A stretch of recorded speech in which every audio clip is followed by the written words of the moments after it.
Hello, how are you guys today? We are back with another exciting day of Adidas Cup Volleyball.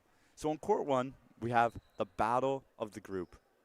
2-0, Seneca Sting.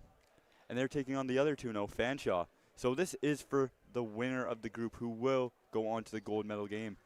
I'm Tegan Marks, and I'm here with Braden Slater. Slater, how are you feeling? I'm feeling great.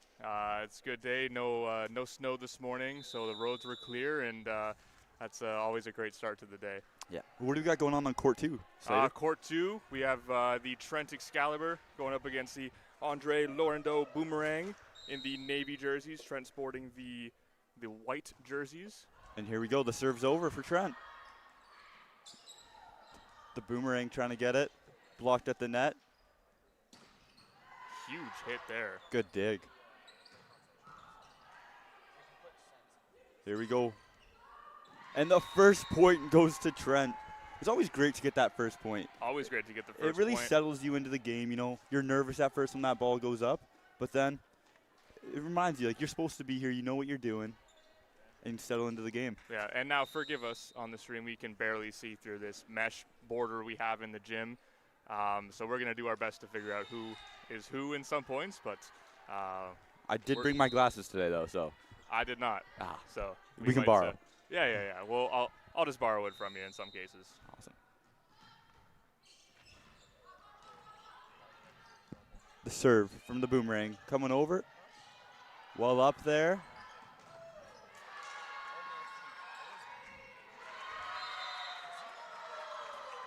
Point goes to Trent. So the winner of this game, you know, this Adidas Cup hasn't went their way. Some great volleyball been played, but unfortunate on the score sheet. Both teams 0-2 currently. So, you know, this is a real one you want to win. Searching for the first win. Searching for their first win. You want to go into that consolation match with a little bit of, you know, a little bit more confidence. And it's a powerful serve. Sydney McClellan with the ace. Too much power. Couldn't get it up. Too much power.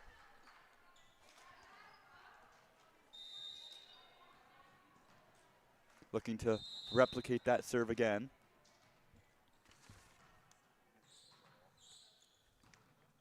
Another big hit float serve. Always tough one to handle there.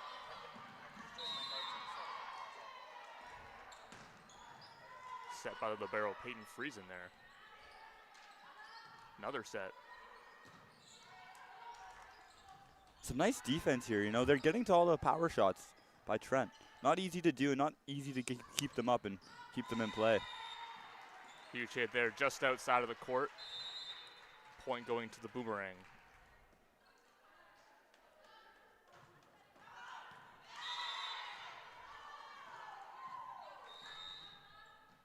The Boomerang now lead with a score of 3-2. I believe that's Trent 3-2 there. I think Trent is the home team. Yeah. They put it on the different side. It threw me off there. Sorry about that, folks. Now we don't know who is who now at 3-3. But I believe Trent is the home team in this case, as we can see the scoreboard in the gym. Well, guess we'll find out here. Boomerang with the attack. It's a power hit, and it is tipped. Point for the Boomerang. And you're right, they are the guest. Good call. Maybe I didn't need glasses today. Oh, thank you.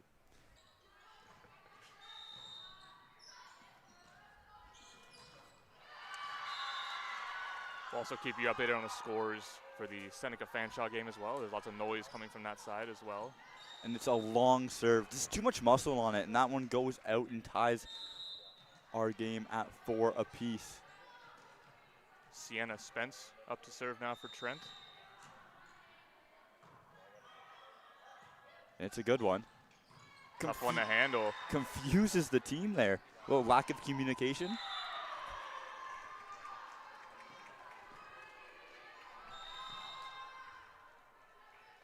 Looking to repeat the same.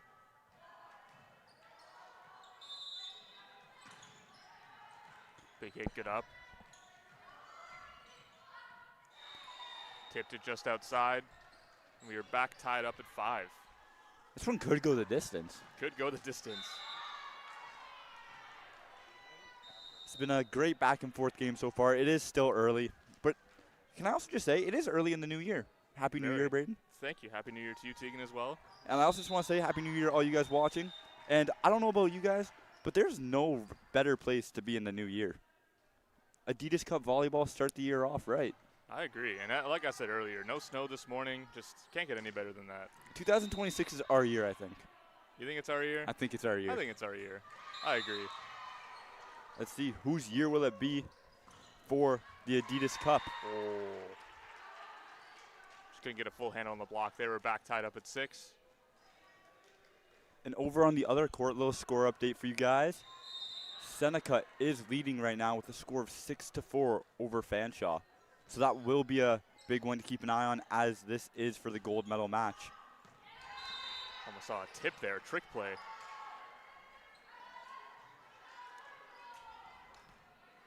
Huge hit again. Big block though.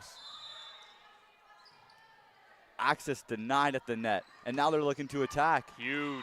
And there's a point. That's a Trent point there off of the tool. They look fired up on the sideline.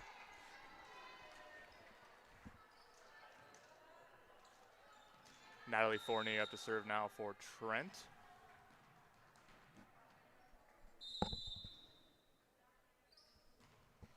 It's a powerful one. Dealt with well by the Boomerang. And Oh, a just tough one to handle there. can't get it up there, but Off there's the not much block. you can do with a play like that. No. Have you ever played volleyball, Slater, in your days? I have, and wasn't to this level, of course. Played a lot in my time in grade 7 and 8s when I was about half of my size, but you know, still know the game decently well. And you know, what about you, Tegan? Did you play any volleyball? Once again, just back in elementary school, was never good enough to make it to the next level at high school or anything. You know, I stuck with soccer, so Fair enough. gotta find our limits. Fair enough. Fair enough. Don't have the coordination. Big hit there. It's an alley Odette. Trent looking to attack now. And the Boomerang are Moving coming back with it. And A it's lot of- blocked at the net. A lot of solid attacks by Trent here. Oh, well Huge up up. there. Can't make her way around the net there to save it, but huge up there. And that was just a great rally. That would have been amazing. I was getting excited to see if that was going to go back over the net. Great rally, though. Lots of powerful hits, blocks, tips. There's nothing more you can ask for. That's a good serve. Trent dealt with it well. And the hit is too powerful to deal with. Great shot there. Game all tied up at 8 again. And on the other court, Seneca is now up to double digits, extending their lead to 4 in a 10-6 game over Fanshawe. Good setup there.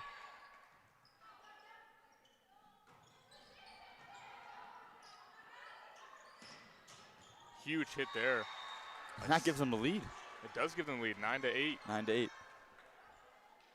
A nail biter we got going on here.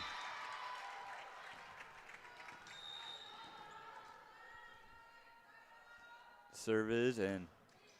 It's a powerful one. The Boomerang It's get like it a up. laser shot. right through the sky there. I like that.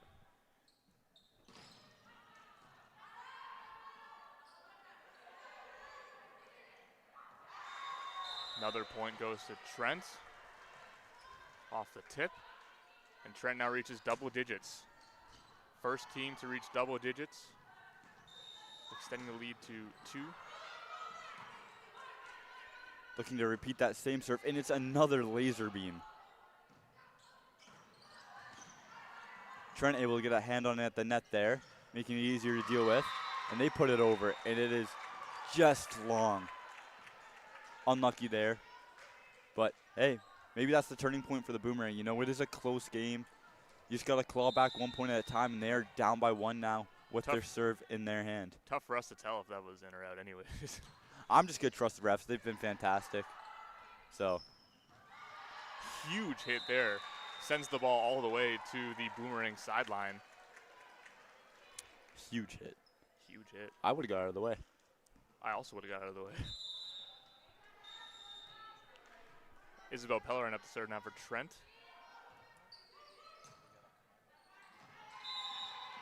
Well up. Keeping the play alive.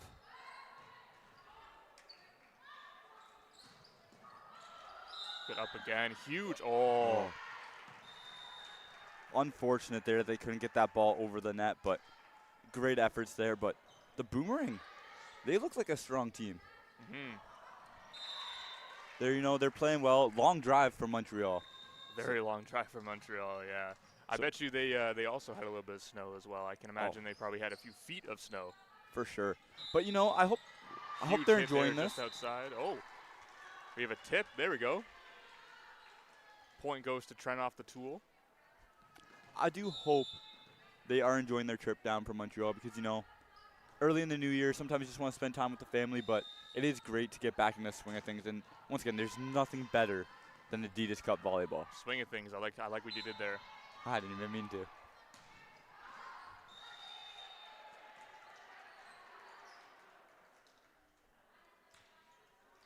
We really do have a nail biter today. We really do. 12-11, and on the other side we got 12-10 for Seneca. The serve is just long outside for Andre Lorendo. We can see that from there. That was a floater. You ever seen a knuckleball, Tegan? I have. Those are hard to hit, and I imagine they're also hard to receive. Hard to hit, harder to deal with is what the pros say. I think. I don't know. Oh, my goodness. Nothing you can do about that one. Yeah. You just got to admire the shot there. Yeah. Fantastic hit. I believe that was number 17, Rosalie Delasse. Good on you. I'll be honest, I cannot see from here. And you're the one wearing glasses. Felt personal. But I think we'll move on here. Here comes the serve. It's a deep court serve. Trent deals with it well, and it's a big hit. Huge hit. Off of the tool again, that was Delasse.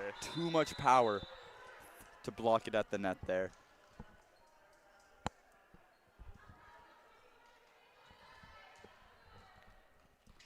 We have a 13-13 ball game.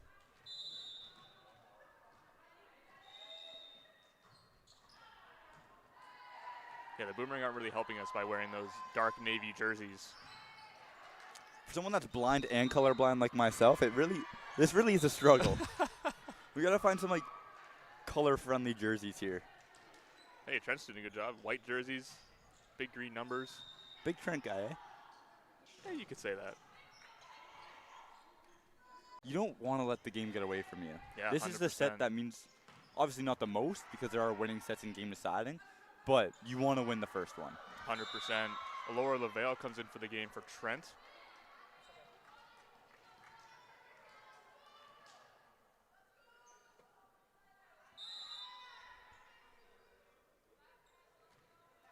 Having a little talk here, don't fully know what's going on, but looks like we're just getting all the lineup set. Couple subs coming in for each team. And we're ready to play some volleyball again. Love it. It's a nice serve. Well dealt with by the Boomerang.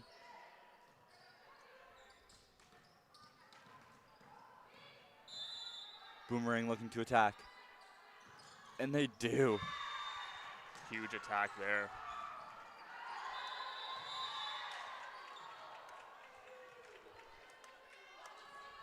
On the other side, Fanshawe just cut the lead to 2, 16-14 for Seneca on that side.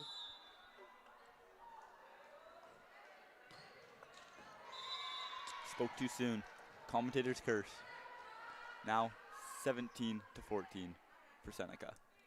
Way to jinx it. Boomerang serve coming up. Dealt with in the backcourt to the front. And a Huge great hit there. kill there. That's Ali Odette with the kill. And would you look at that? We're back up, tied at 15. You know what? I did ask Santa for a great game for Christmas, so it's good to see he delivered. That is very good, yes. Just outside there, a little bit too long.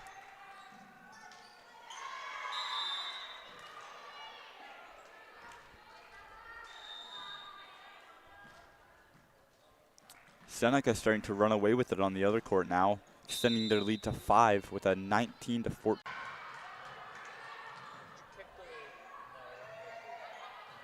A lot of attack coming from the Boomerang side at this point.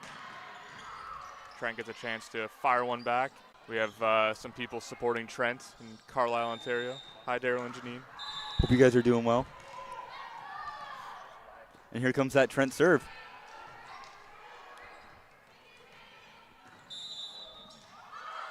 Huge, keep it up. Big defensive play there by Trent. Opportunity to throw one back over.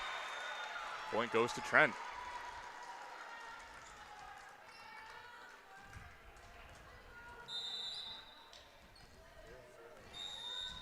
Trent looking to maybe gain a little wiggle room right now. Only up 1, and they Laura have the Fullerton serve. up to serve. Good serve there, short serve. Great job at the net there. Point goes to Trent, there you go. Just use every inch of her height to keep it down at the net, not letting anything come over. And that forces a timeout by the Boomerang. So we will be switching courts right now. And here we are in the Seneca Fanshawe game. Fanshawe sporting those white jerseys and Seneca with the poppy red jerseys.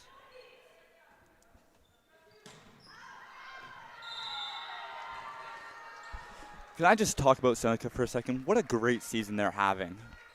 They are 8-0 in the OCAA right now, beating the very own Durham Lords, which I wasn't too thrilled about, I'll be honest. But I got to give them credit where credit's due. Great team. Great team. Great team, you know, better people. I don't actually know, I'm just assuming, but you know, everyone's a great person here at the Adidas Cup.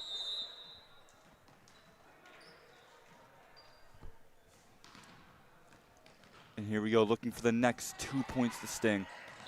Oh, almost. Almost gets over, puts Seneca with a point away from taking the first set.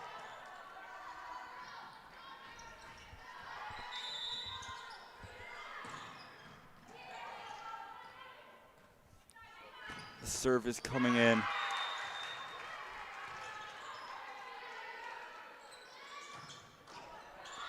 Powerful hit, there, yeah. but well set.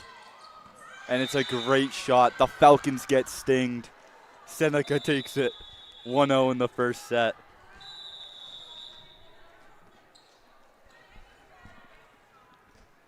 Switch back over to the Trent Boomerang.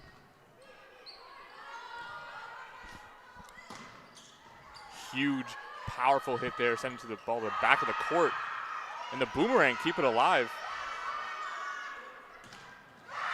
And it's 18-18. And earn the point. Would you look at that? That's the thing with Boomerang, Slater. They always come back. They do always come back. It's true. That's true. You are on point today. Thank you. No. I'm just so happy I get to do this with a friend of mine and a coworker for the day, for like the hour. Fun fact about Braden Slater, he's a Durham College sports management graduate. So are you. Yeah, that's not that fun of a fact. No, that's a fun fact. That's why we're here today. That's why we're here. You know, we just love the Durham sports community so much, and, you know, we're thankful for all the opportunity they give us to do what we love. Yeah. Boomerang service in, dealt with at the back court. Good smart play there. Oh, it's kept alive. Backwards bump over. Huge block. Still kept alive on the Trent side.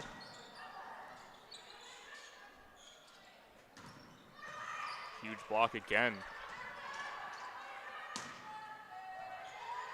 Rolls off the net there, and the Boomerang are coming back to attack. The tip is kept alive by Trent. Good dig there to keep it up, Boomerang. Good. And here we go. Huge attack. Huge rally. Huge, yeah. This is great volleyball. This is fantastic. And the point goes to Trent, and would you look at that? 19-19. Can we have a counter going on how many times we've been tied? I think 19 times. Every other point, it feels like we're tying it up again. It may be.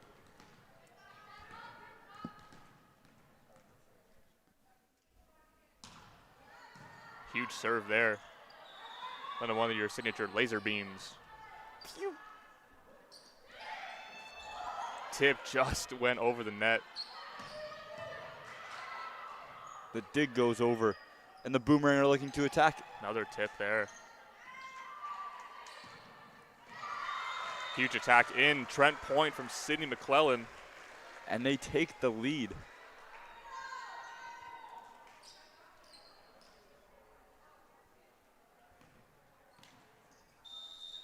Period number 16, Catherine Beresford up to serve.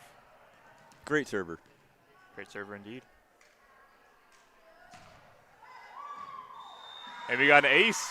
Look at that. What did we tell you, speak things folks? into existence. What did we tell you?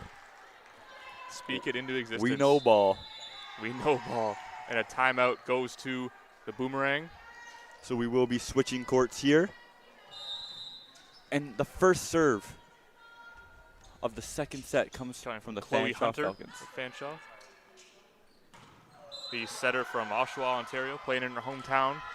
That's got to feel good. Hometown, chance to go to the gold medal game. Chloe, we are rooting for you.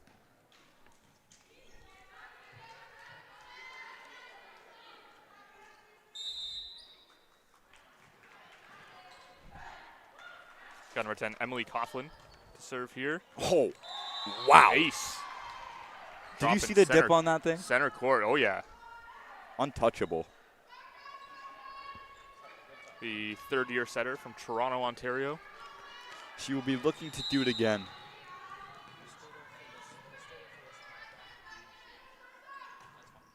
And she does another difficult serve, rewarding herself with an ace. Back over to the Trent and Boomerang game.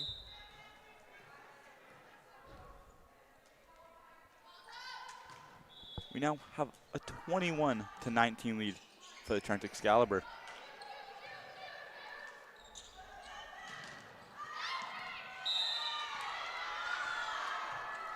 Point on the other end going to Fanshawe. 3-1 game over there. But exciting matchup coming here. Golden State, sorry, Seneca Sting probably hoping they don't blow a Golden State here. Golden State. And go down. Ah, I got 3-1 you. I lead. got you. Started off with Golden State. I was curious where you were going with A little bit of a misspeak here. I'm not normally on the mic, so. That's okay. No, I think this is only my second Holy, time. do you see that? No, I was lost in your eyes for a second there. Sorry. Got distracted. Great Hey. hit, though. Oh, yeah. Nice. Almost called that one a free ball, but it was a laser over the net. Almost took the Boomerang by shock, pretty much. By surprise. It's the word I was looking for there. By shock, it works. It works. I'm not going to correct you. You're good. Good dig there by Trent. Huge there, goes in for the Excalibur. And the Trent team is fired up. fired up. Fired up. I'm fired up for them. I'm fired up. You can hear him from up here. Just the energy both teams are bringing. honestly a little harder to see the boomerangs with the mesh. Yeah. But it is a little hard to see. I know they're into it too. Ace coming from Sidney McClellan. Oh, ball on the court. Ball on the court. Puts the Excalibur within 1 point of taking the first set. Here we go. Set point. And she's looking to do it again. A back-to-back ace would be the best way to finish off the first set. Your confidence would be through the roof going into the second. And it's up. And it's a great serve, but well dealt with. Very tough serve. And Trent Trent takes the first set. The first set goes to Trent, and they are fired up. Great to take the first set. Great to take the first set. It's a real confidence booster. Speaking of confidence, Seneca through the roof. Like I said, 8-0 in all regular season. Haven't lost this tournament either. Adidas Cup yesterday. Do we have a card coming here? We do have a card. You can't do that. Not 100% sure what happened on this side here. Maybe another one? I believe this is the reason why we're paused. You know what I say? If you can't do the time, don't do the crime. Looks to be a red card coming here. here. Oh, wow.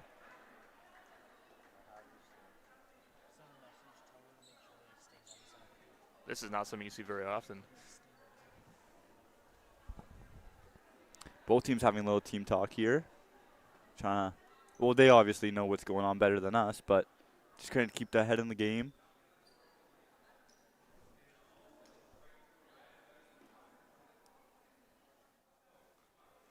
I don't exactly know where Slater got the red card from. I think he just saw the coach's red notebook. No. It was a red. It started with a yellow from the ref, and then it came to a red card as well. I'm not 100. I don't know what the reason was. What does a red card do? Sorry. That's a good question. Because I know in soccer, you're gone. That's what I thought as well. Which is why I'm curious. But nobody left. Which is why I'm curious as to the reason. Because I also thought it was similar to soccer, as in the cards, same card color, you'd expect the same result. Yeah, that's what I thought as well. But maybe it could be a warning as well. And then maybe there's a purple card we don't know about that sends them away. There could be a purple card. Yeah, there could be.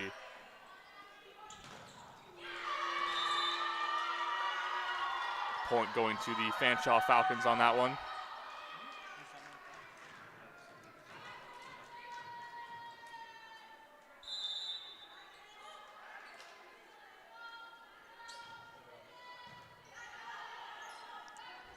You know, I just want to say, though, this tournament is running fantastically. And you know who we couldn't do that without? Game day coordinator, Cole Tippett. He does everything incredibly. Fantastic job. Fantastic. Fantastic mustache, too, I got to say. Unreal. Yeah, I saw it this morning. Saw it yesterday, too, as I was here throughout the tournament. Oh, yeah. Fantastic mustache. I wish. Can't grow it yet. Maybe one day. Maybe one day. Point again going to the Fanshawe Falcons. The Falcons are fired up now. You love it. I believe that was from number 23, Carly Mello. The outside hitter from Acton, Ontario. Speaking of, she's up to serve. And it's a good one, deep court. Huge attack coming from the Seneca Sting there. The thing I love about this is you really do see players from all over the province here. It's true. Supporting their college and playing for them. Mm-hmm. And do you know what that reminds me of, Braden? What does that remind you of? The World Juniors. It does remind you. Yeah, it's true. And we do have a semifinal matchup tonight. We do. You going to be watching? Absolutely, I'm going to be watching. You can't miss it. It's a redemption game for Team Canada. Playing against Czechia tonight at 8:30 Eastern Standard Time, depending on where you're watching from. It's great, though. You guys are going to – so we started at 10 today, and you're going to be with us till 5:30, because why wouldn't you be? We have great games all day, and then once you're done with the volleyball, you're like, oh, it's around 7:30 now. There's no more volleyball to watch. Guess what? Time for some dinner. Team Canada. World Juniors. They say the Super Bowl is the greatest day in sport history. It might be today. It may be today. It may be today. Adidas Cup volleyball in World Junior semifinals. What better can you ask for? Throw in the NFL too. Yeah, NFL Week 18. A lot of playoff matches being decided today. Congratulations, by the way. Braden Slater, a Bucs fan. Congratulations on the playoffs yesterday. Well, they didn't make the playoffs yet, but but the Saints do have to win today against the Falcons. I thought the Falcons had to beat the Saints. A little misunderstanding. There is. I went on ESPN yesterday and said one thing, and then NFL Insiders on Twitter said the other thing. I don't know. So we'll see actually what goes on, but. Sorry, I just haven't really been following too much because my Green Bay Packers made it 2-3 weeks ago now. Yeah, no, it's fine. No, I get it. But hey, better late than never, am I right? Oh my goodness. Kept alive by the Sting. Passes there, the ball was right at the net. Huge attack coming there. And the point goes to the Falcons.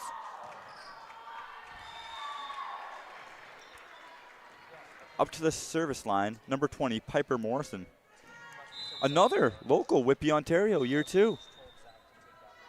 She is a middle, and it's over the net. We've actually confirmed what the red card could have meant. I believe it's just a side out, and could be just a point for the other team based on offense. Either way, let's try not to get them, guys. Let's keep the game nice and positive. Great serve there. Oh, a great tip. At the net. Huge block. But can't get it to fall into the Seneca court. Unlucky there. That was loud, too. Was. On the other court, the Boomerang looked to be taking a bit of a lead here. 5-2. Seneca trying to extend theirs, up 8.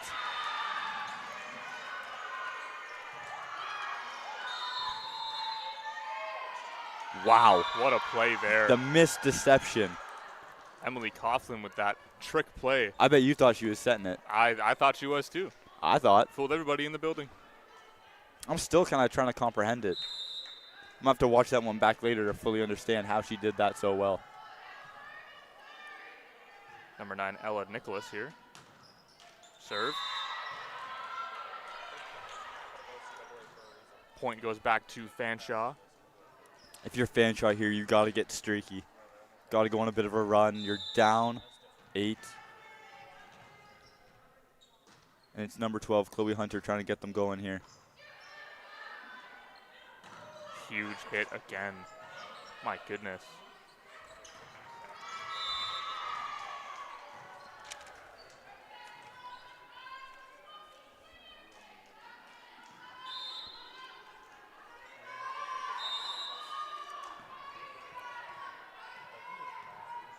Number 10, Emily Colin with the serve here for the Sting.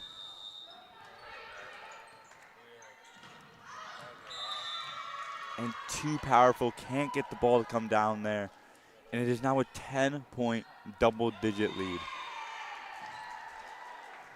Trent Excalibur gaining one back there. 6-3 on the other court in favor of the Boomerang. Emily Coughlin back up to serve. Great serve. Well dealt with. Another huge hit there. The Falcons aren't backing down. Oh my goodness. Wow, great play there to keep it up. Neither team giving anyone a chance here for an easy shot.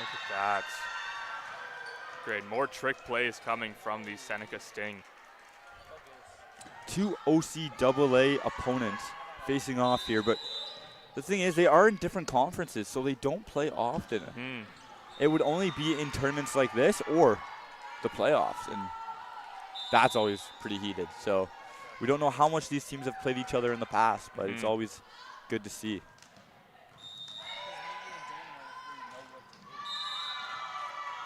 Another point going to the Seneca Sting. Now a 12-point lead. Oh, on the Boomerang side. almost took out their own player there with the serve. That was a little risky.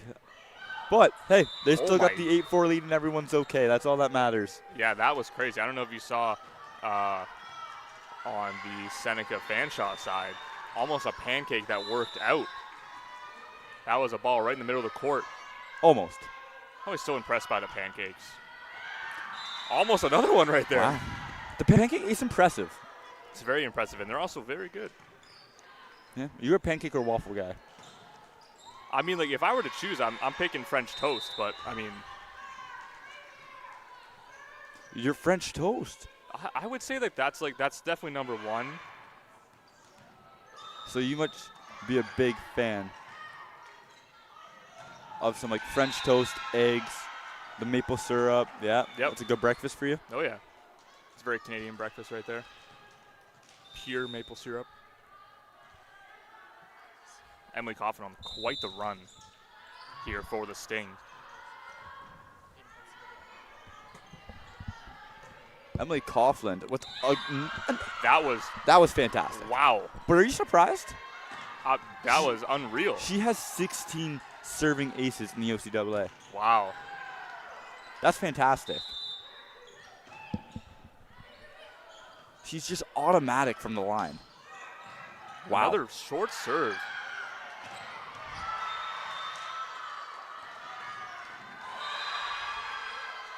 Huge and hit there. The Seneca Sting are all over the Falcons. If you're the Falcons, what's your mindset here? You're down?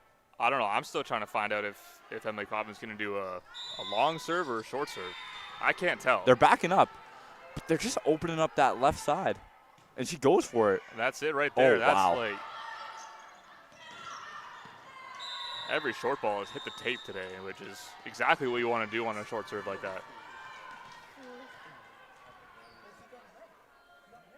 It's an 18-point difference here.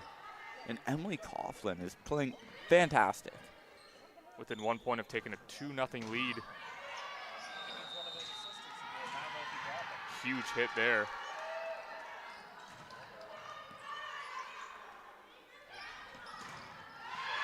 And the Falcons steal back a point.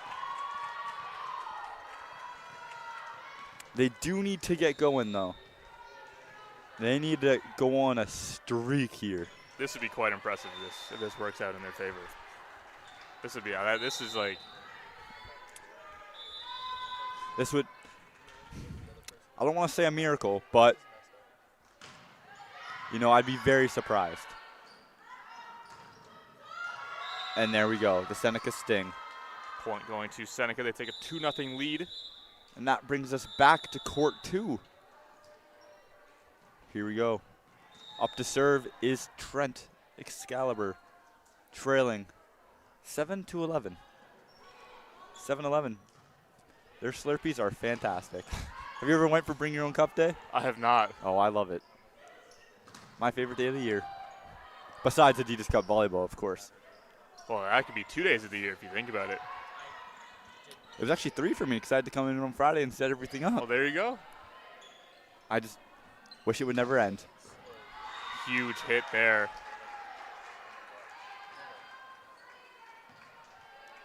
The Boomerang with a 5-point lead.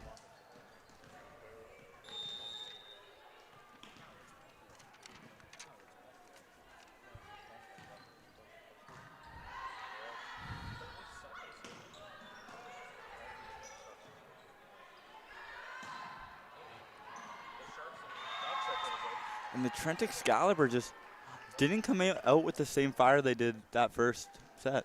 It's always tough to come back off of like a win, you know. It Team's is. fired up. The opposing team obviously wants to get back that win, so playing with a bit more fire. Bit more revenge, you know. They wanna win it. So here they go. Free ball. And Trent's blocked, but it goes out of bounds. Gives Trent the ball back. Let's go on a bit of a service run here. I believe if I could see. That's Isabel Pellerin again to serve. I believe so, Slater. It's a great serve, so it must have been her.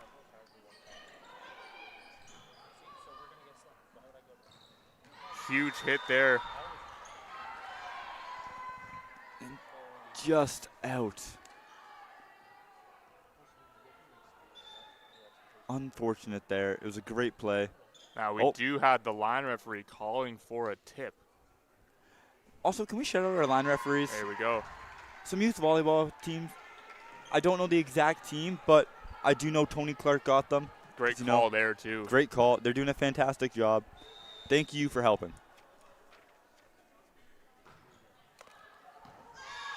Just a bit outside. Point going back to the Boomerang. We got number 5, Zoe Brunet, up to serve for the Boomerang.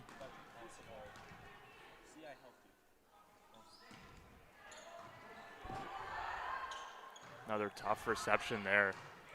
But they deal with it. And the Boomerang are looking to attack again, and they grab another point, taking it to a 6-point lead, 15-9.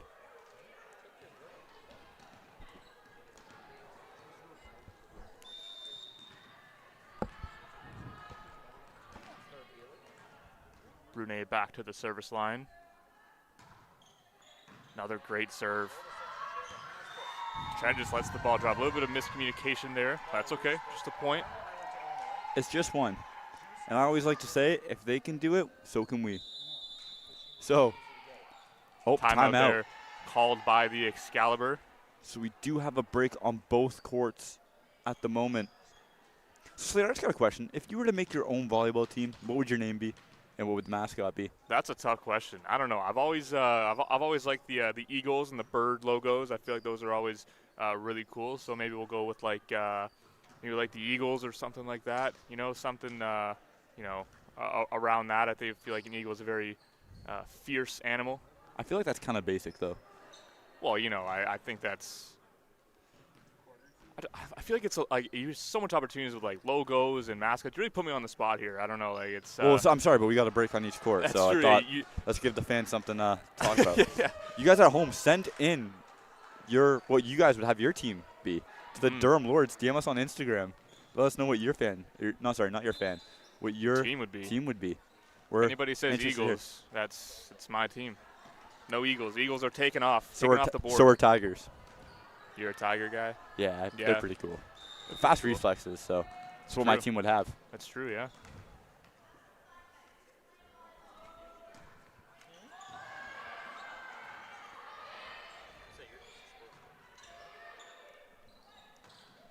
Big hit there. Point going to the Boomerang. Stretching their lead to an 8-point lead.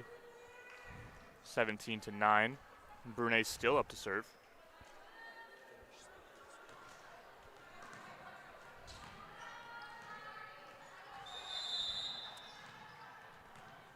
You don't come all the way from Montreal to go 0-3. So they're definitely going to give everything they got here. And here they go, taking a 9-point lead.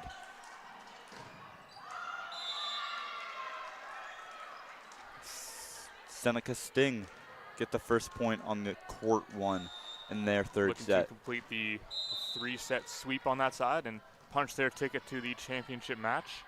And just to comment on that, Slater, do you know who won last year, the Adidas Cup? Who won last year, Keegan? The Seneca Sting. A dominant team back to every year. Well, point goes back to Trent. Not yet. True, not yet, but they're looking for it. They are looking for it, and I don't blame them. They got a good squad there.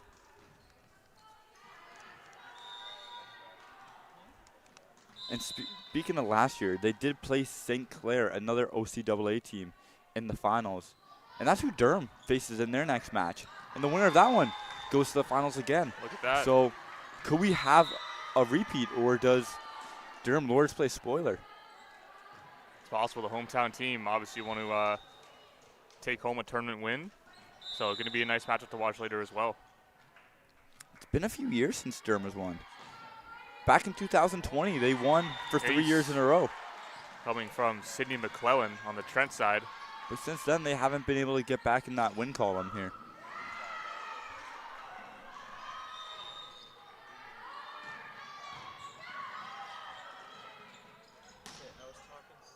Trent sporting a 3-point-in-a-row streak here. Tough serve again. 4 in a row now for Trent. Keeping them alive right now.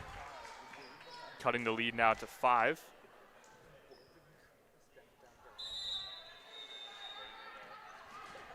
Sidney McClellan still on the line.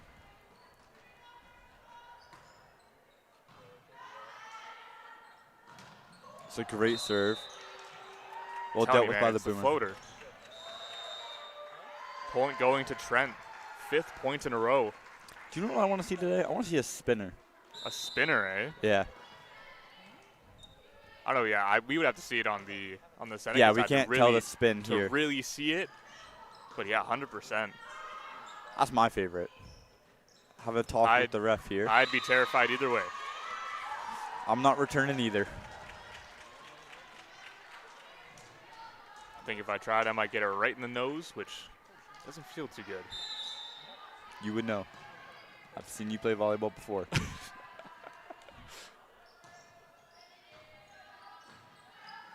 Huge serve again. The Boomerang are just in all-out attack mode this set. And oh, good try. Trent doesn't really have an answer for it. No, that was definitely a tough ball to defend there.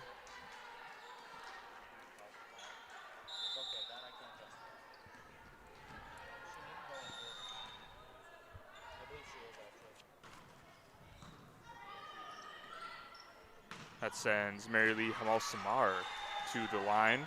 And she puts hers into the net there, giving the point to the Trent Excalibur. The lead now to 4.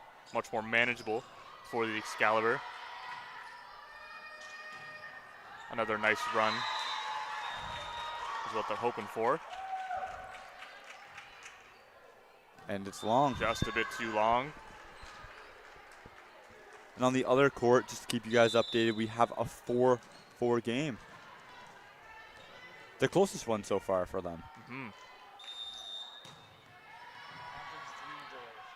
Boomerang to the line. This is Justine Galipo on the line from Blainville, Quebec. And it's a great serve. Oh, and there goes the ball. The ball's on the other court. Yeah, it's a little bit of a disadvantage that we have here is the balls do kind of cross over sometimes. The screen's only blocking us. It's only, yeah, exactly. It's only blocking us. That's okay. We're figuring it out. We're figuring it out. Yeah, we got it. Nothing we can't overcome here. Galipo again with the serve for the Boomerang. Huge serve again. The Boomerang takes a commanding 20. Trent point there off of the tip. I didn't see the tip. Sorry, folks. It was the screen, wasn't it? It was the screen. Or maybe just the eyesight. Who knows? I could never ref one of these. Yeah. Way too quick. It's way too quick. Yeah, exactly. 7-4 in the other game. I believe this Fanshaw is staying alive. number 8, Graydon Petroach coming up here. To serve for the Excalibur. Big hard serve there and an ace going to the Excalibur team. Down 4, not out of it though. No, that's a very manageable, manageable deficit. You know, a couple points here in a row would be perfect. Beating history. Free ball going there for the Excalibur. Huge hit there by Catherine Beresford of the Excalibur. Tip doesn't quite go over the net, so the point goes back to the Excalibur. Sending Petroach to the line again.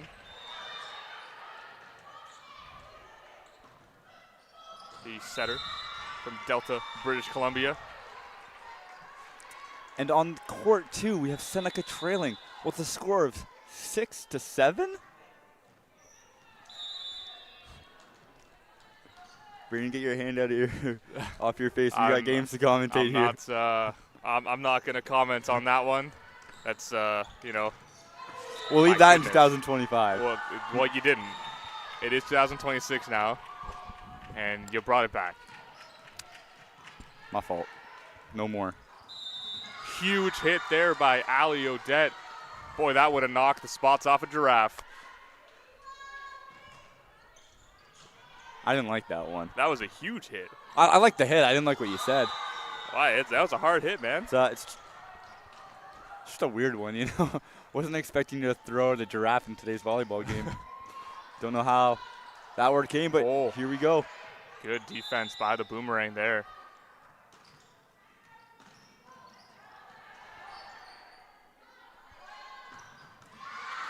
Huge hit there again by Sydney McClellan, responsible for a lot of Trent points on the attack.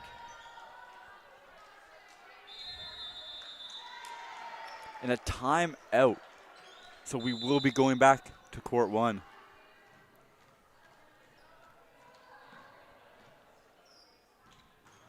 And would you look at that? Oh, I was going to say it was. Ball got kind of close to Mikey there. Yeah. Mikey the Greek. Don't want him to get hurt. Almost took out the camera, too. Yeah, he'll be fine.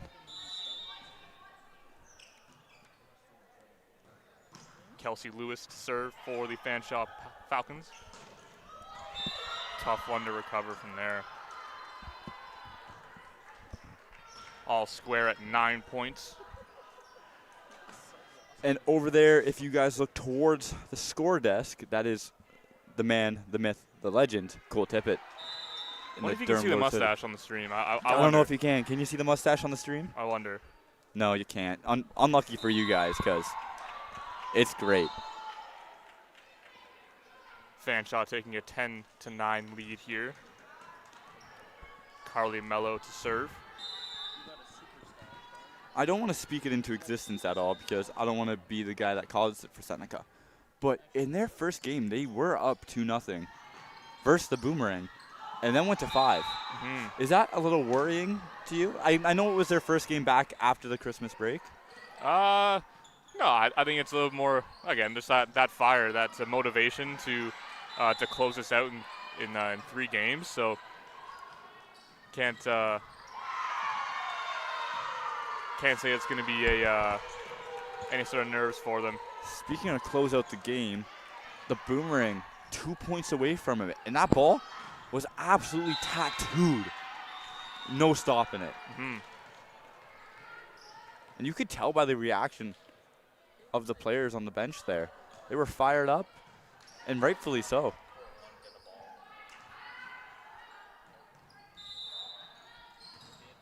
Another hard hit there, blocked by Trent. The duo of Ali Odette and Sydney McClellan.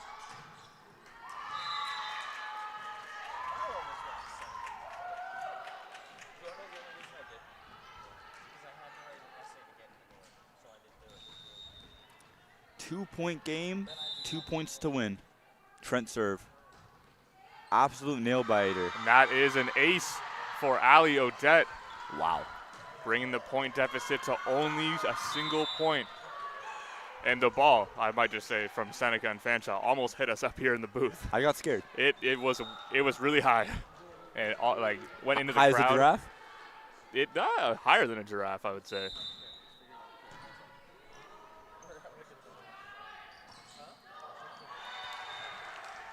Tough there. 2-point game again. Boomerang 1 away from winning it. And closing out the set. Tie it up at 1. Trent looking to play some defense and take a 2-0 lead.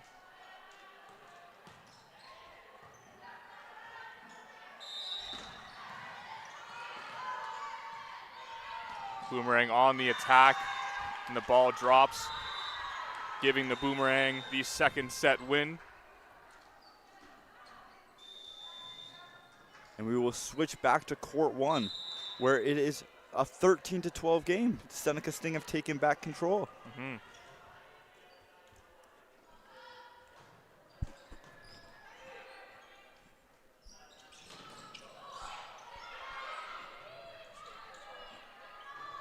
Free ball.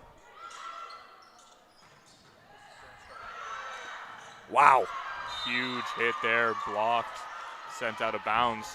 giving the point to Fanshawe. Sometimes it's just too much power. You can't keep the block down. Too much power, exactly.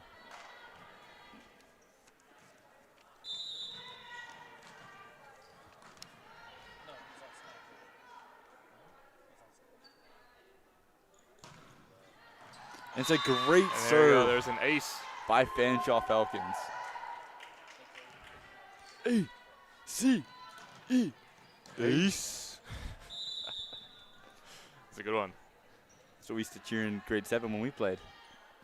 Never on my serves, though. Nah. Just outside on the serve. Tying the game back up at 14. If you're the Seneca Sting, you're looking to get ahead here and finish the game out. And if you're the Falcons, you're just taking it 1 point at a time, looking to stay alive. This is Sienna's Brissette, 14. The middle Nice from Brampton, Ontario. Just a bit outside.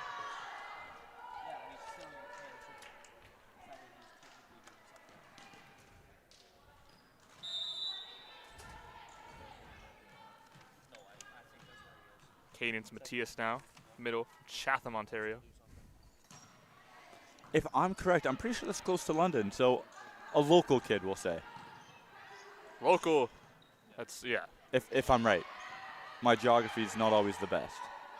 Well, London's a bit of a hike away, too. A little bit of a drive. I meant local to London, where she's playing. Yes. Got you. Not here. I got you. Wow. Great efforts there by both teams to keep the ball going and the rally continuing.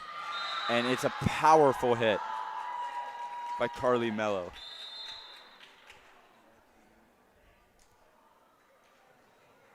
The first-year player. Big impact so far this game. Mm-hmm.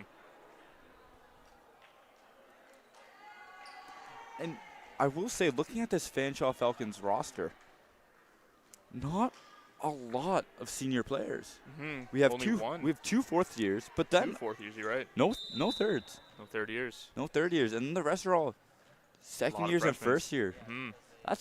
That's very good though. They're having a great season and Yeah. young team. Huge hit there again. That was Kelsey Lewis of Fanshawe. Bit of miscommunication there from the Falcons.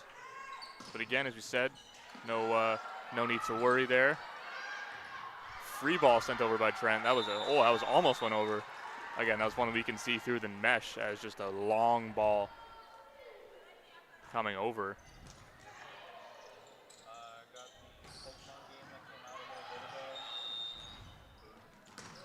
Blocked at the net. Huge block again. Good try again. Little Tipped tip over. over. Always a safe play.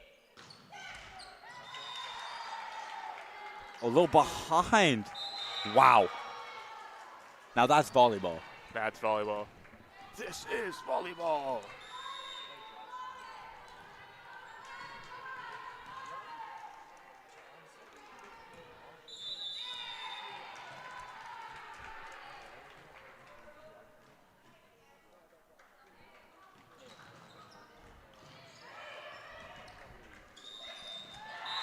Point for the Falcons. Cut the deficit in half, going to 1. Again, very manageable. Still a lot of confidence in the Falcons. But if you are the Falcons, you need to win now. 100%. Put everything on the table. Wow. Great spot there by the Sting. Wow. I'm speechless. That was fantastic. I don't know how they do it. I don't get it either.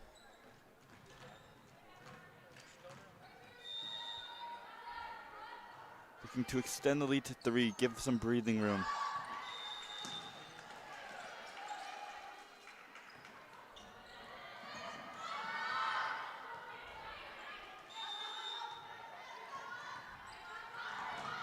Oh my goodness. Bow! Ella Seneca Nicholas. is on fire. That was like loud in the gym. That echoed. Boom is right. You can hear. Boom.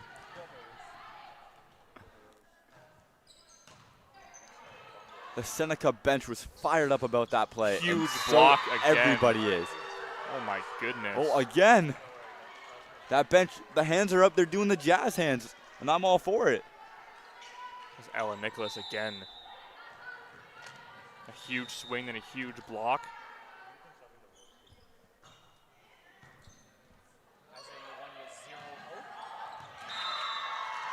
Point going to the Falcons.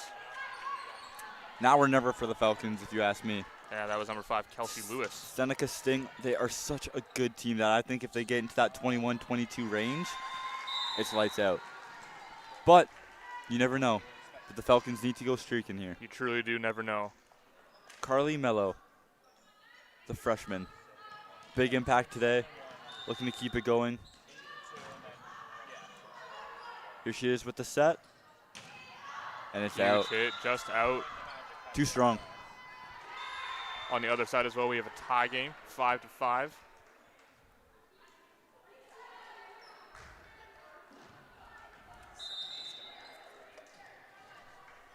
Couple new faces on either side of the Boomerang and Excalibur game.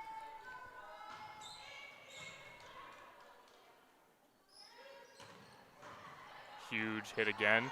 Good reception there. Drops down for a point for Fanshawe. We've got number 20, Piper Morrison.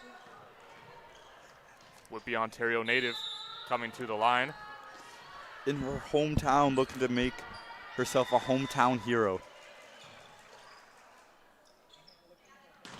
Wow. Huge hit up. Wow. Tipped out of bounds, giving the point to the Sting.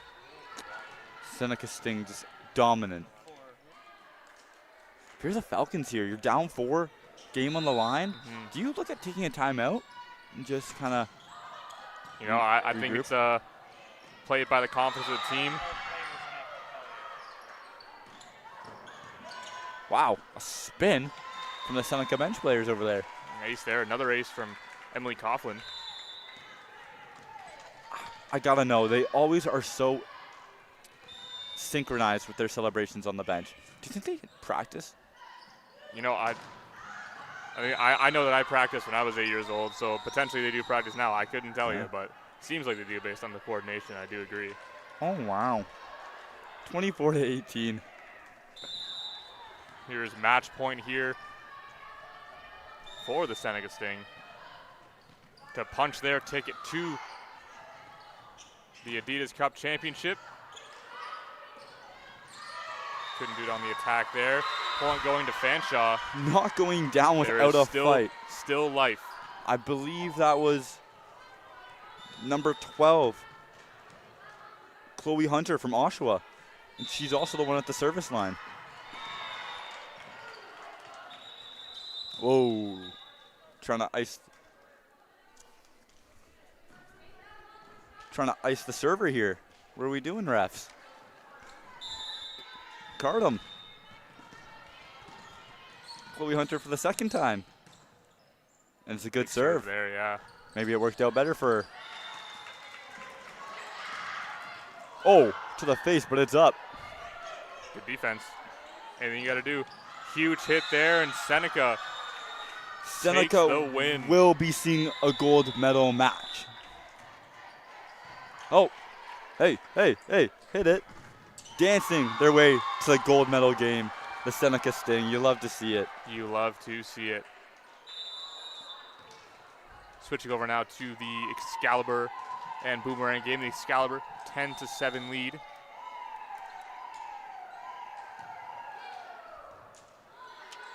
Ric Flair in the house? I hear a lot of woos.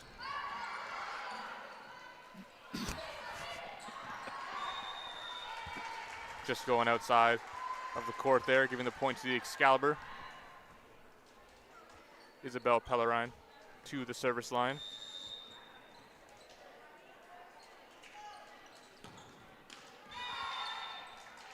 Just a bit too low. Too low. Sorry, had a little Jays moment there. What's going on with Bo Bichette? Do you have any idea? I couldn't tell you, dude. I hope he resigns. I couldn't tell you. Bo Bichette, if you come back to Toronto, I will give you lifelong tickets to the Adidas Cup. It's a lot of value there. Front row. It's a lot of value. Maddie Cavanaugh looking to save it, but she just can't quite get there. Too powerful of a hit. The Boomerang are booming. Our booming, yes. Cut the lead down to 2.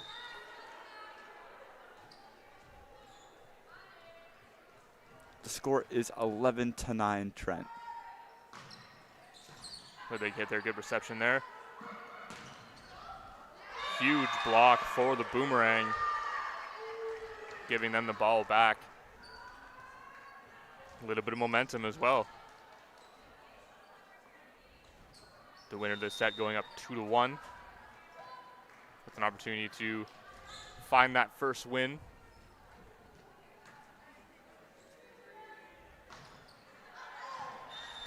Big hit there, a little bit too strong on the serve. Giving the point to the Excalibur is Lexi Smith-Roycroft. Coming up to the service line from Calgary, Alberta.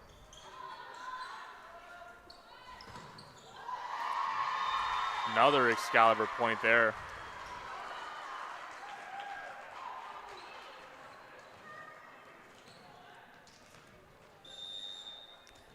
And just a little fun fact here for you guys. Andre Lorendo has not played a game that hasn't went to 5 sets. Really? Both of their games have gone to 5 sets. Which is great for us, but bad for you guys because that just means you have to hear us talk longer. So. Hey, you know, I think we're doing okay. You're doing great, sweetheart. Thank you. Big reception there. Huge hit coming from Beresford. Another huge hit from the Boomerang. Putting them within a point of tying up this game. A lot of hard swings coming from the Boomerang side of that rally.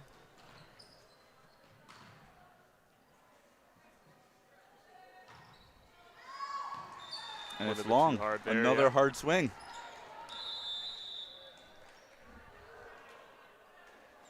Subs coming in for the Excalibur, Laura Fullerton into serve.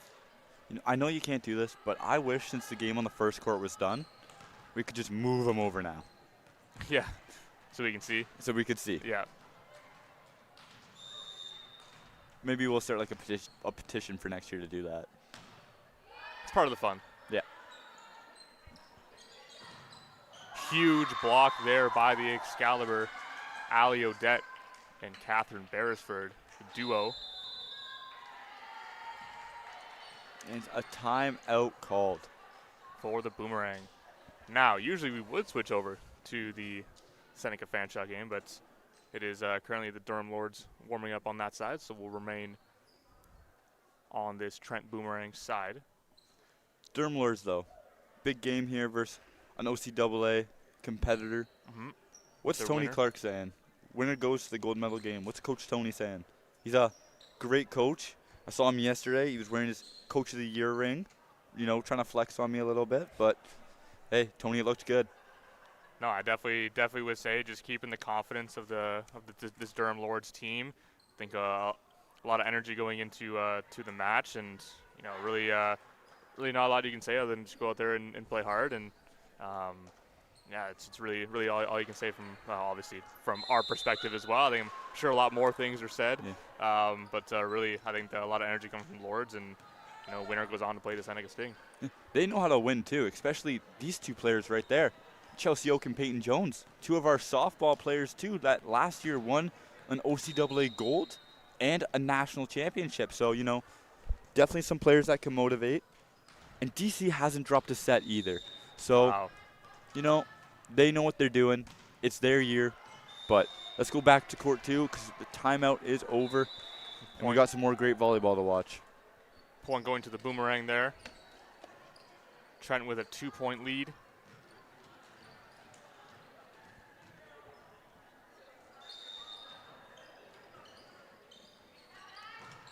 Eva Martinson comes into the game for the Excalibur.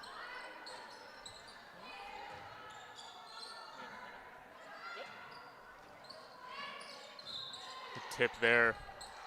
But it looks like we're going to call a net violation. Point going to the Excalibur. Catherine Beresford in at the service line. And Charlie Calvert coming into the game for the Excalibur. The setter from Vernon, British Columbia. Beautiful place. Beautiful place. Bit of a hike to come over here as well. We're talking about Montreal. Imagine coming from BC. Well, she didn't come there just for this. No, She's there no, for school, but just in general, just it's got to be a lot different, you know, leaving home like that. Such a far place, but huge hit there. Speaking of, I'd move provinces to play on a team like Trent. Great game they are having right now. Moving the lead up to 4 points.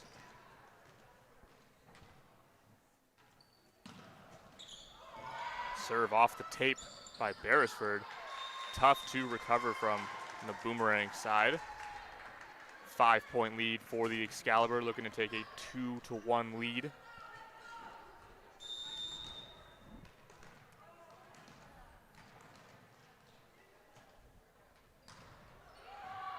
And there they go, ace up 6 with off the ace. From Beresford.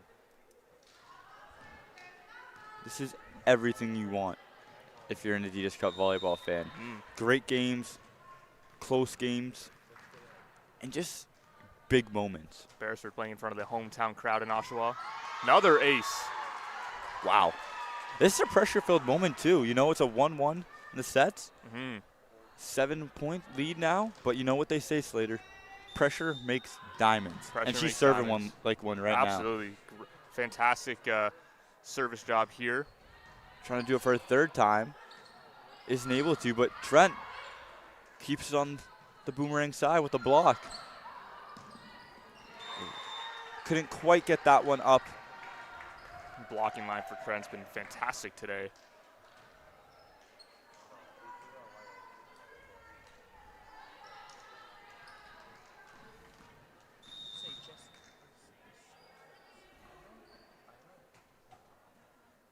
Boomerang looking to cut some deficits.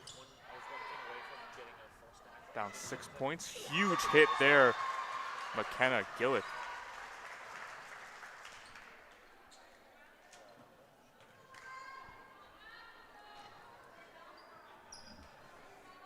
Up to the service line.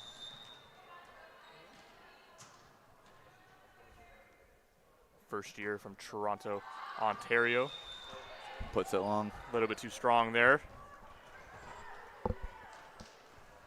Excalibur 4 points away from a set victory.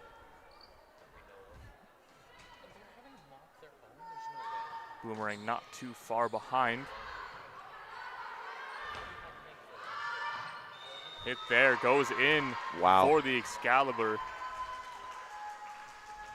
And it is a 7-point lead now, 3 away from taking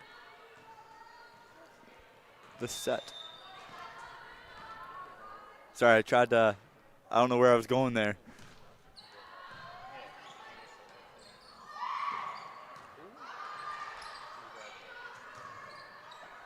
Big play there. Hit from midcourt. Tough one there off of the tool. Big strong hit off of the block. Gives the Boomerang the point.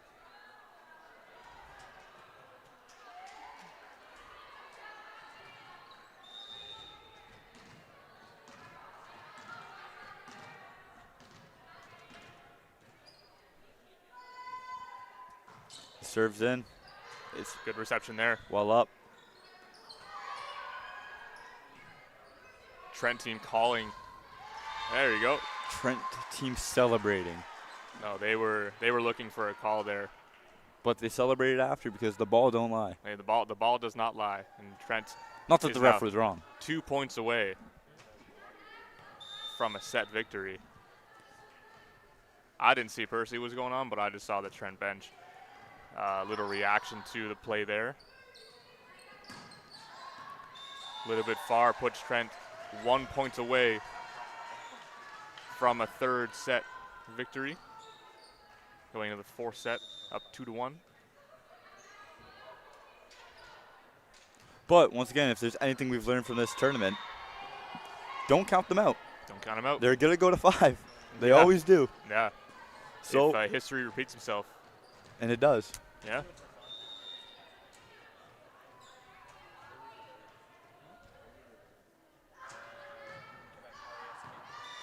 And there we are. The Trent Excalibur taking the third set, 25-17, giving them a 2-1 lead. Heading into the fourth set. I will say that one, no shade to Andre Lorendo, sorry. But that lead was a little bigger than the last sets. It's true. Maybe they're wearing down, like we said, long car rides here. But Trent, that wasn't the closest of the sets compared to the other ones. Yeah. Tegan, I got a question for you. What is your longest bus ride? Obviously, being a soccer player here at Durham College, you play a lot of these teams as well. Longest bus ride, and what's your favorite thing to do on the bus to kind of, pass that time? My longest bus ride in the OCAA.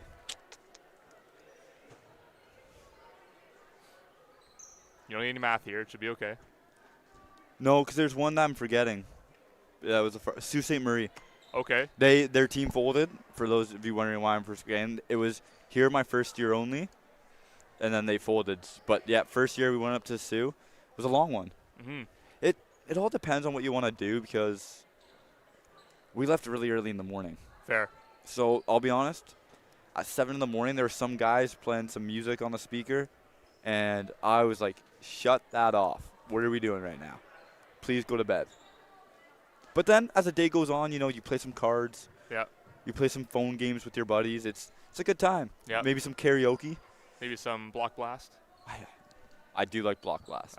I see you often playing Block Blast. Not at work, though. No, of course not. Clarify that. Of course not. What's your favorite game? Phone game? Just game in general. Game in general? Oh, man. You seem like a VR type of guy. Well, that was because of you, sir. That was your fault. Gotta say, yeah, I've been on that VR grind recently, and that's till 3:30 in the morning. That's your fault. It is what it is. That is your fault. Okay. Let's clarify that one too. You clarified the Block Blast. I'm going to clarify that. It is Tegan's fault. 2026, the year we blame others. Thank you, Braden. Yes. Here we go. The fourth and maybe final set? Fourth and maybe final set, exactly.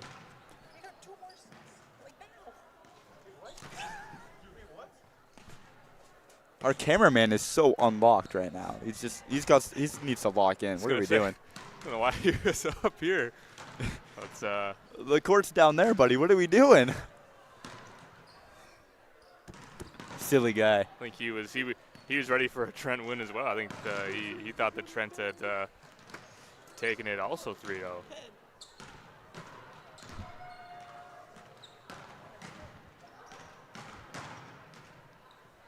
Here we go. Serving off this set is the Boomerang.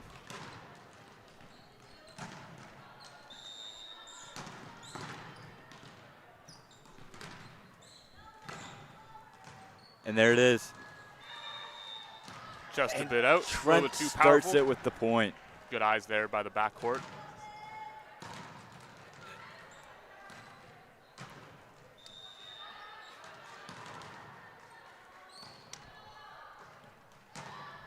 Tough serve there. The ace going to the Excalibur. Isabel Pellerine with the ace. Ace. What are some of your favorite chants in volleyball? I know you've been to a lot of games in your lifetime. You got a particular one that stands out to you? No, ace is definitely one of them that, it fires up not only, the team, but the crowd as well. It gets everybody into it. Hear me out, though. Does it not fire up the other team a little bit? Like, I don't know. Like I'd be a little annoyed. Like you're cheering ace at me like that. Yeah, I've always been the same. I was like, if somebody chanted at me, I'd kind of be a little bit fired up. So I don't know. I think that one definitely is just a classic, but also one that still gets everybody energized. And another ace. I think we have to. Isabel Pellerin. You already did. Yeah, but there's been like 4. Fine, we'll skip it. It's fine.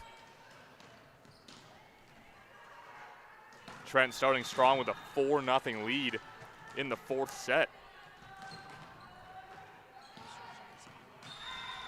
Just a bit too powerful. Jinxed it there again. It seems like every time I say that, it doesn't go out in the favor that I was just speaking on, but.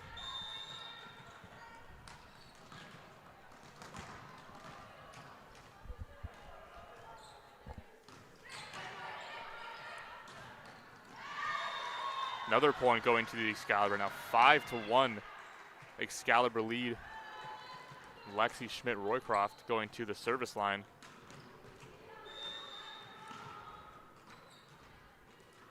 She has 4 service aces on the year. And that was a good one there. And it's a point. Point for the Excalibur. Going to the Excalibur. We'll send her back to the line.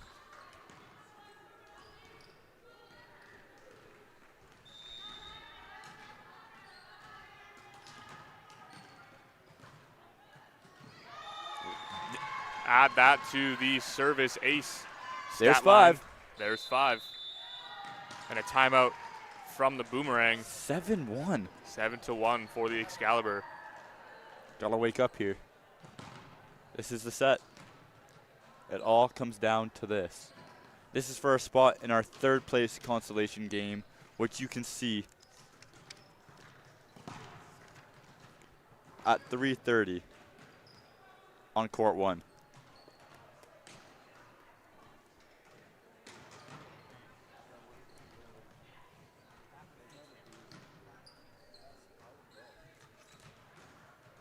Third place in the group is up for taking, and it's just who wants it more at this point.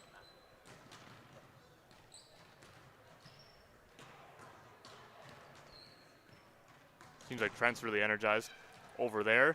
How can you not be? Yeah, I'm fired up for him. How can you not be? 7-1. Just coming off a set win.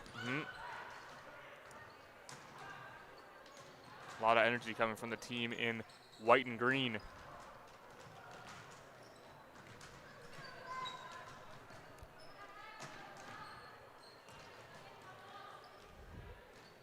Here we go. I cannot see. I believe it is still Lexi at the service line. Better give me a head nod of approval, so it is. Another point going to the Excalibur. A 7-point game. Extending the service run of Lexi Schmidt-Roycroft.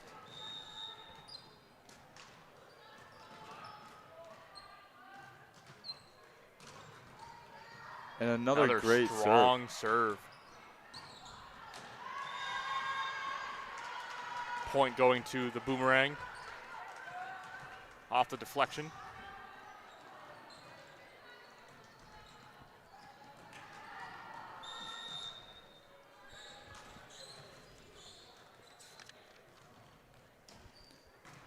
Mary Lee with the serve, and it's into the net. It's a little bit short. So the Excalibur will take the service line again. 9-2 lead.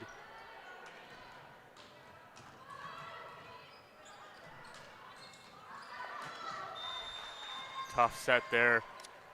10-2 lead now. First team to reach double digits and did it really fast as well. They did. So can you see what number that is up to serve? I believe that is number 15, Sienna Spence, I believe.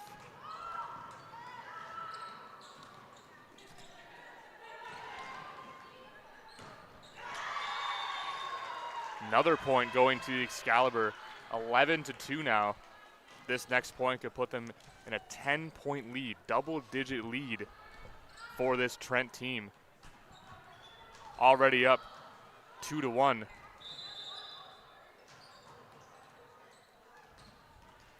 You're making a sub now. The Boomerang looking to bounce back into this one. Chloe Cullen coming into the game, number 12 for the Boomerang. Another great serve there.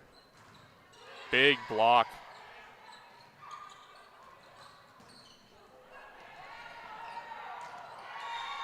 Tough play there to recover from. Point going to the Boomerang. Need a bit of a spark here from the Boomerang. They need to go. They need to streak. This is the moment. This is the moment. Yeah, number 7, Jane Leclerc. Coming up here. Huge hit there. That's Catherine Beresford. What the ball do to her? I don't She know. thought she was angry at it.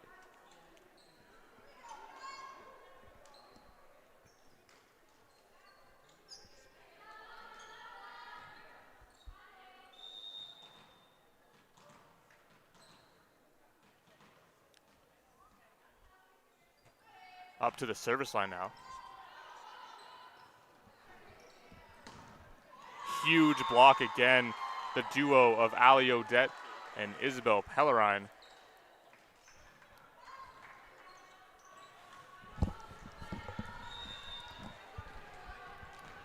(13-3), back up to a double-digit lead, first double-digit lead of the game.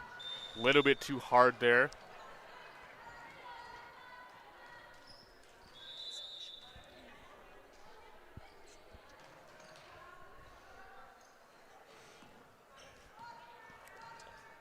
A 9-point lead for Trent. Looking to close it out. The Boomerang are serving though, looking to stay in it.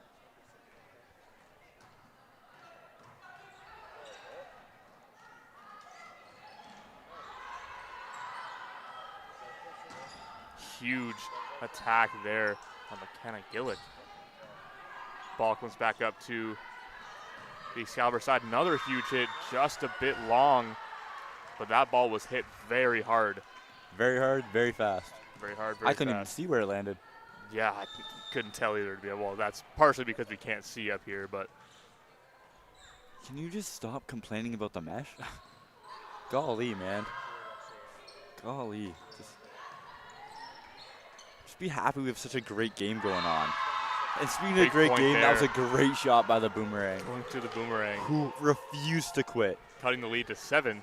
The bench hitting some boom, boom, boom. Trying to keep their team energized, keep their team in it.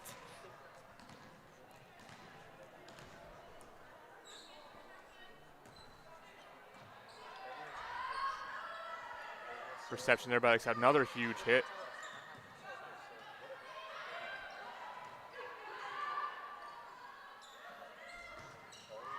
Into the net it Just goes. can't get it over. Yeah, no worries. They've got a pretty large cushion for him. Well, you don't cut want down to 6, but still have a cushion. Right? You're allowed to re-energize, you know. Kind of shake it off and move shake it on off and get going again.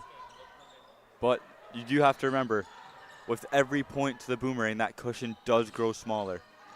That is true. But it just increased. Just long there. Excalibur point. And they have now doubled the Boomerang. Yet, once again, if history repeats itself, we know one thing, and it's that the Boomerangs don't quit. They always come back.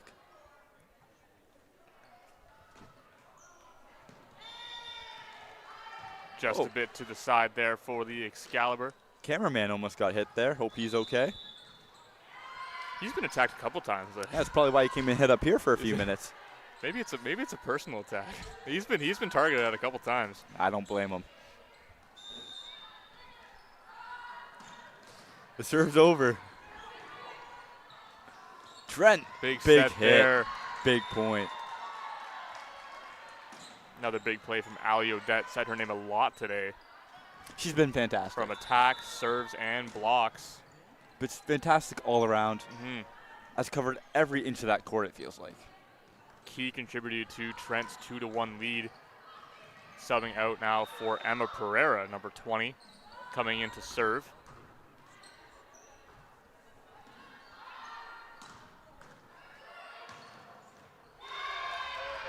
Just through the block.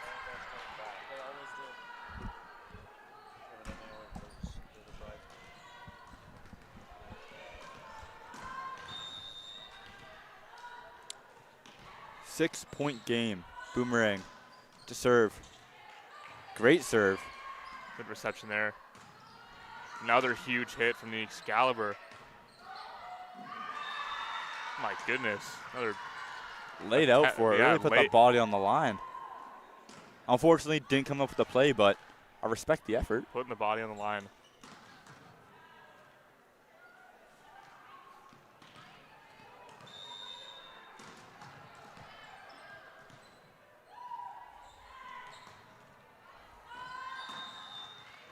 Bit 6-point too far lead. there. Trent Excalibur will be Within- taking the service. Within 10 of the match win now. 9 points away. And this, Gotta I believe, feel would be their second, third win of the year. So it'd be good for them. Really good going into the season, you know. Coming into the new year. Coming into new year, new us, you know. Gotta have that mindset. And so far, it looks like they do.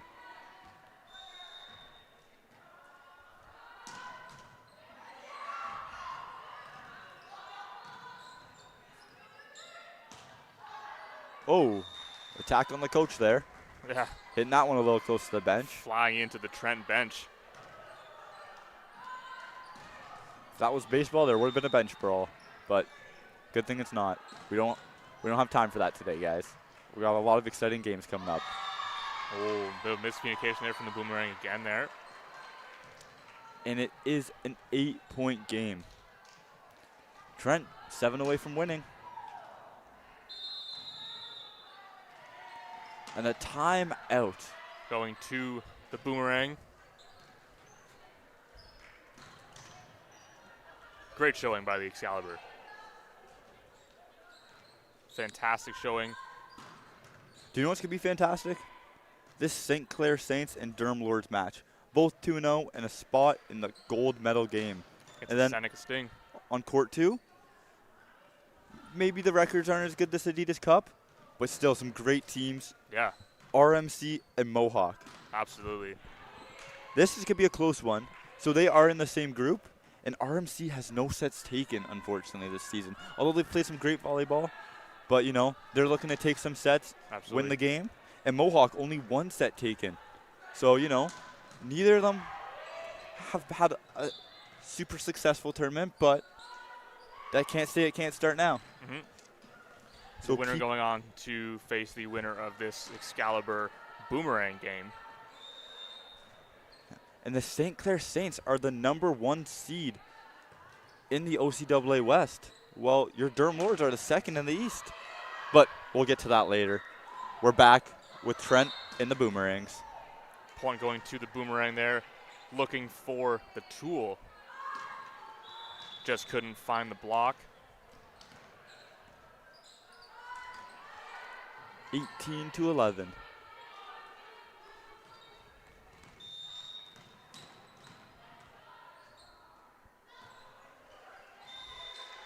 Serve goes into the net, off the tape. Excalibur will point away from 20 points in the set. That cushion has grown, but if you're Trent, you want to finish it out now so you get the best break Absolutely. you can. Energy high, Energy high, and you keep energy for this next game because 100%. my oh my, I would be tired. Both games 4 games in 2 days. being played at 3:30 today. Win or lose, 3:30. Everybody tuning in currently to the oh my Wow. goodness. Wow. That ball walked a tightrope That, to yeah, get to the Trent gonna side. say that just barely tipped over.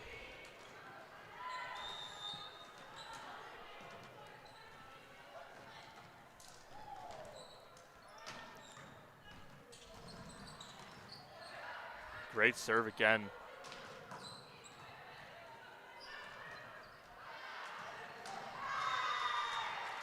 Up Tough at the play there. net, but can't make the play.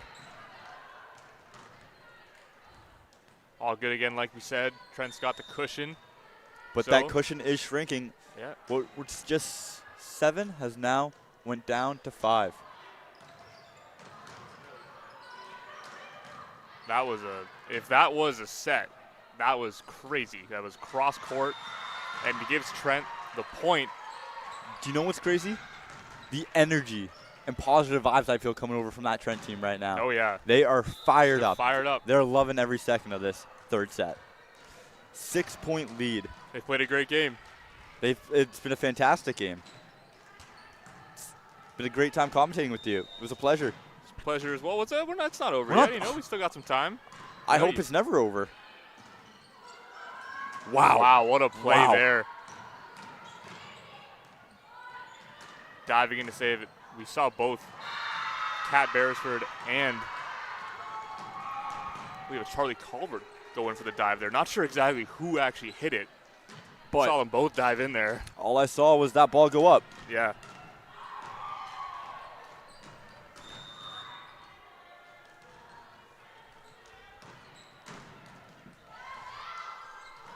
Jane Leclerc here for the serve.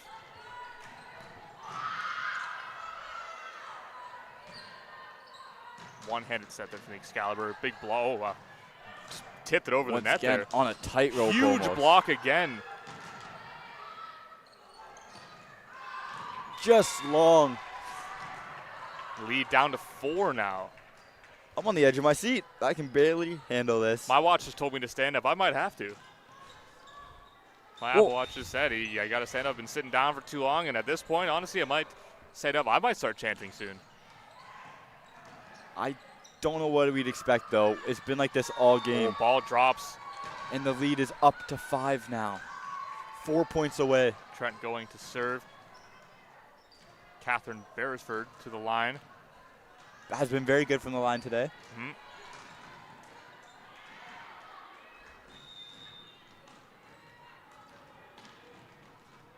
Very good from the line in her OCAA season as well. 10 service aces. OUA, sorry. Correction.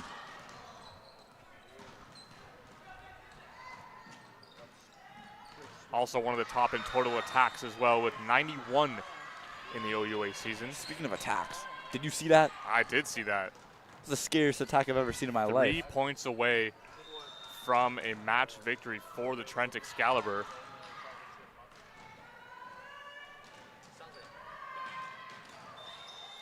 Just can't get it to squeak over the net into the tape. Around 23 minutes until the Durham Lords and Sinclair Saints game gets underway. Good serve there. Just can't get to it in time. Ball drops on the Trent side.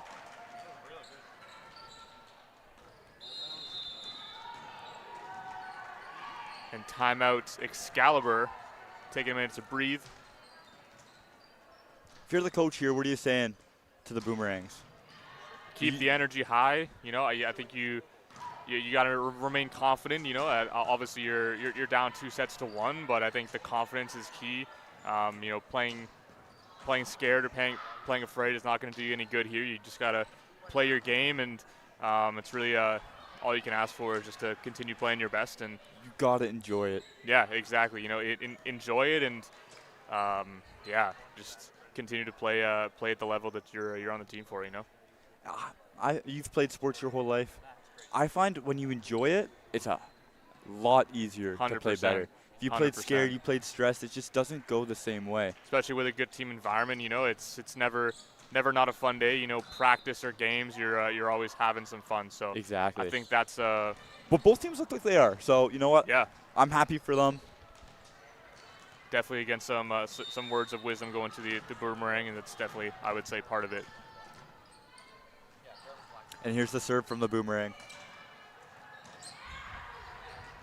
Backcourt reception there.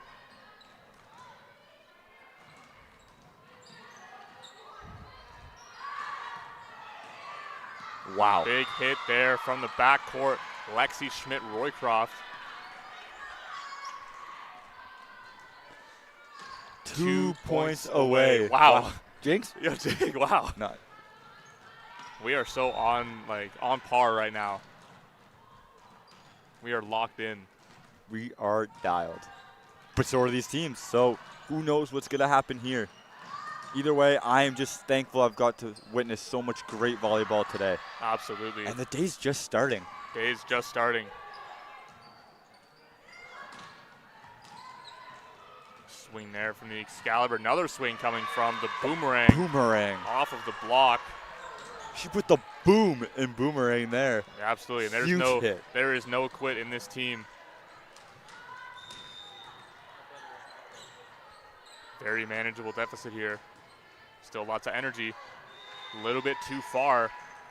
Puts Trent within 1 point of our 5th place consolation match. Is it bad I don't want this to end? It's been a great game. I'd love a 5th set. Absolutely. It's been a great game, and obviously the history speaks for itself with the Boomerang. So Wow, that was a close one. both teams have had fantastic 2 matches. Both so teams far deserve yesterday. Absolutely. Both deserve teams, this. Absolutely. But you know, in the world of sports, there can only be one winner. There can only be one winner. Unless it's soccer or sometimes football, but Yeah. this ain't those sports. We're watching volleyball. Tough play there for the Excalibur. The cushion is shrinking. 3 points. 3-point cushion. 3 points. And the serve is up.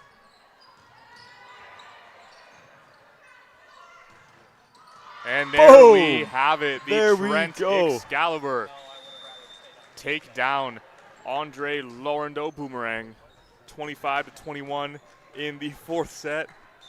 Great game. Great time here. And, you know, there was no better way to end it. No better way to end it. Both teams played a fantastic match. Yeah. No. Great showing of volleyball. Both Great sides. showing.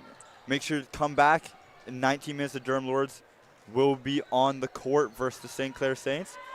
Slater and I won't be here, but we'd like to thank you guys for watching. Have a good one. Absolutely, yeah. Happy Thank New you for Year. listening to us yap the entire time, and yeah, absolutely.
We've come a long way since our doors first opened. Though our beginnings were modest, our vision was bold. With each passing decade, we grew. Times changed, and we adapted. We evolved, and we delivered. Market-driven programs that get our grads jobs. Seamless support services that wrap around our students. Sustainable practices that protect our earth. For the past 10 years, our mission ensured that the student experience came first at Durham College. But we've reached a tipping point. As we reflect on all we've accomplished and look closely at where we stand, it's clear. We're not just putting the student experience first, we're reinventing it. What's happening on our campuses, across our communities, and around the globe is a DC-grown and led transformation of the way we learn, the way we teach, the way we work, live, and lead. The many paths to post-secondary education merge and weave in so many new ways, and our approach to delivering that education, advanced learning that innovates, inspires, and changes lives, is just as varied. We are shaping this transformation shoulder to shoulder, heads down while working hard, but always with clear eyes on the future. This is our stake in the ground. We are DC, and together, we are leading the way.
We've come a long way since our doors first opened.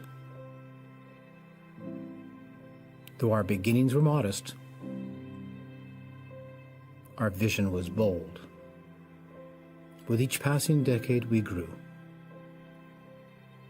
Times changed, and we adapted. We evolved, and we delivered. Market-driven programs that get our grads jobs. Seamless support services that wrap around our students. Sustainable practices that protect our earth.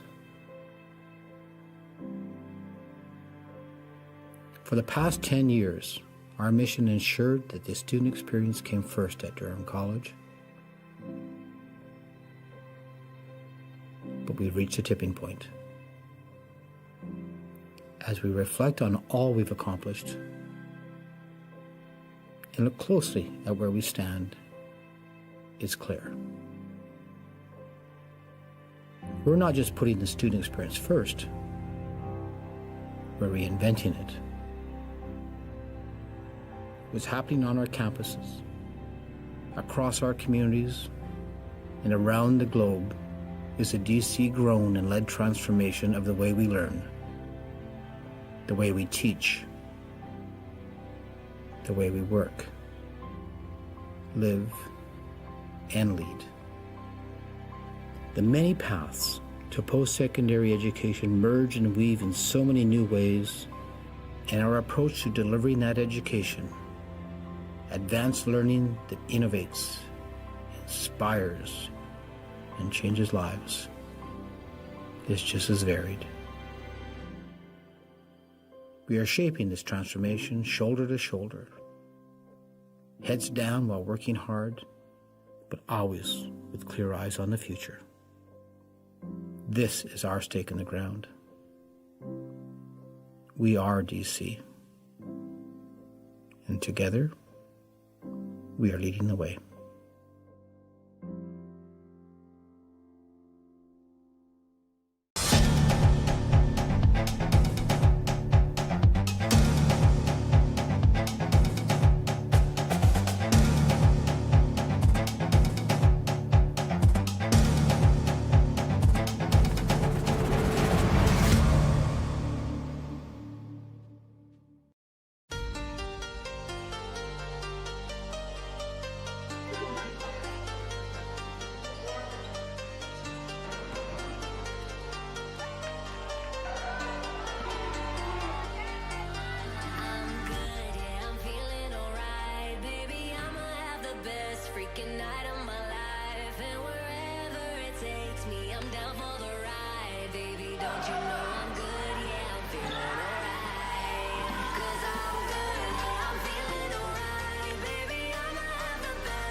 We've come a long way since our doors first opened. Though our beginnings were modest, our vision was bold.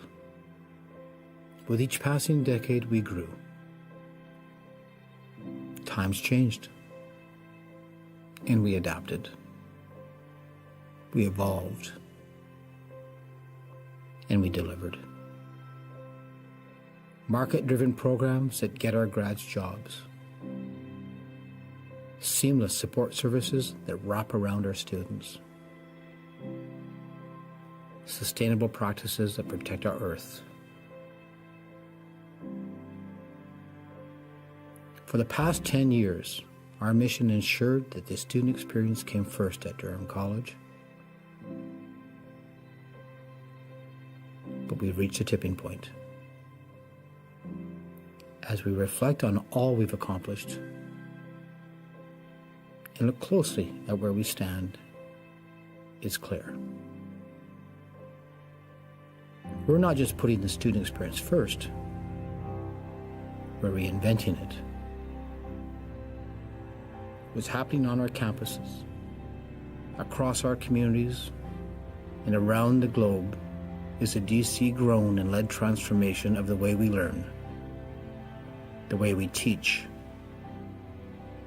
the way we work, live, and lead. The many paths to post-secondary education merge and weave in so many new ways, and our approach to delivering that education, advanced learning that innovates, inspires, and changes lives, is just as varied. We are shaping this transformation shoulder to shoulder, heads down while working hard, but always with clear eyes on the future. This is our stake in the ground. We are DC, and together, we are leading the way.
Hello, and we are back with our second set of games of the day. We have the Durham Lords on court 1 going up against the St. Clair Saints. And on the other side, we have the RMC Paladins going up against the Mohawk Mountaineers. I'm Eric Huser, and I'm with Damon Huser. How are you doing today, sir? I'm good. Should be a good couple of games here. How are you feeling? I'm feeling great. This game between the Lords and the Saints, this is to decide who will face the Seneca Sting in the championship match. So this is going to be a very good game. Both teams 2-0, coming off an excellent day yesterday as Doherty bumps that one. What a pancake there. Number 4 from the Saints, Emma Clements. Brooke Young over to Chelsea Oak. Great spike, block though. Saints have a chance. Good 50-50. Boone puts it back over. Spike coming from the side. And they get the point. Number 6, Kiana Hudgens with the kill. Kiana Hudgens had an excellent day yesterday. And she's looking to continue on that roll. Yeah, it's going to be really important for the St. Clair Saints if they want to make the gold medal match for her to maintain her form. Yes, that's very true. Boone just puts it over there. What a dig there. Unlucky. Veronica Kavochka just could not handle that. Yeah, it's gonna, if you get the ball hit at you that hard, even a player like Kavochka, she's gonna struggle to deal with it, and she struggled on that play. 2-0 St. Clair. Yeah, and Veronica Kavochka and Elizabeth McFarland. What a dump there from Brooke Young. What a dig, though, as well from the Saints. Great job from Kavochka. Young, another dump. She just went for 2 of those. Hudgens, what a dig from Kavochka. Unlucky, out of bounds. Saints have a 3-0 lead early on. Yeah, and St. Clair's rolling early. Like you mentioned on the other court, RMC and Mohawk getting ready to start in just under 4 minutes here. So we're going to stick mainly with this game, deciding who goes to the gold medal match. Yeah, RMC and Mohawk, that's sort of a consolation game as Oak, unlucky, just puts that in the net. It's a consolation game, and then they get to play another consolation game. So, just unlucky from the two teams. They played great, though. RMC battled yesterday, and I believe it was the Mohawk. Mohawk took the Saints to 4 sets. And let me tell you, they 3-0'd the Mohawk earlier in the season, so very surprising. And that's inbounds, unlucky. Yeah, definitely, and it's just a miscommunication. Brooke Young thought that was going out. Was really surprised to see the arm down, saying it's in. It's 5-0 St. Clair. Yeah, just a little bit of miscommunication there from McFarland and Young. But 5-0. These Saints are good, so the Lords do not want to get down too early. And Oak just going to volley that one over. Hudgens deals with it. Hudgens on the side. Just tips it over, and Kiana Hudgens is all over right now. Timeout from the Lords. Yeah, and that's probably the right call. At the last Adidas Cup, the Durham Lords fell 3-0 to the St. Clair Saints. So they need to have better. They need to have a better performance, and they're not having that right now. They lost sets 23-25, 21-25, and 23-25. So they're all close. If they keep playing like this, St. Clair's going to blow them out, and they're a good enough team to do so. Yeah, St. Clair Saints, one thing about them is they're very good. 8-1 team. They are the team that knocked off the Humber Hawks for the first time in 57 matches. The Humber Hawks, it sounds crazy, but the Hawks won 57 straight games, and the Saints went into Humber and defeated them. So Durham, they got a tough and tall task here to take down these giants. Yeah, it doesn't get much. West. Doesn't get much tougher than the Saints, as the RMC Mohawk game has begun. Nice service there from number 4, Emma Clements. Young over to Oak. Unlucky yet again. Oak's a little frustrated with herself. Lords just need to simplify things, get the ball over. You really need to just get that first point on the board. Maybe shift some momentum. You've got a lot of people in the crowd cheering you on, so momentum can be a huge factor in swinging this game. Yeah, and like we mentioned yesterday, Chelsea Oak dual sport athlete Boone blocked again. Wow, what a block there from Faith Kaler from the Saints. They just can't manage to get it over. Maybe you go for a couple backcourt volleys instead of trying to get it past these excellent blockers of the Saints. Yeah, it's a tough task because Brooke Young does well. Kavochka, and she had an excellent day yesterday. What a play there. Faith Kaler yet again. And it's a runaway right now from the Saints. Substitution being made. Boone coming out for, I believe that is Tia Chang. My apologies. That's probably the right thing to do, just switch something up. You don't want to take your second substitution, or your second timeout already. Yeah, and they get their first point of the game.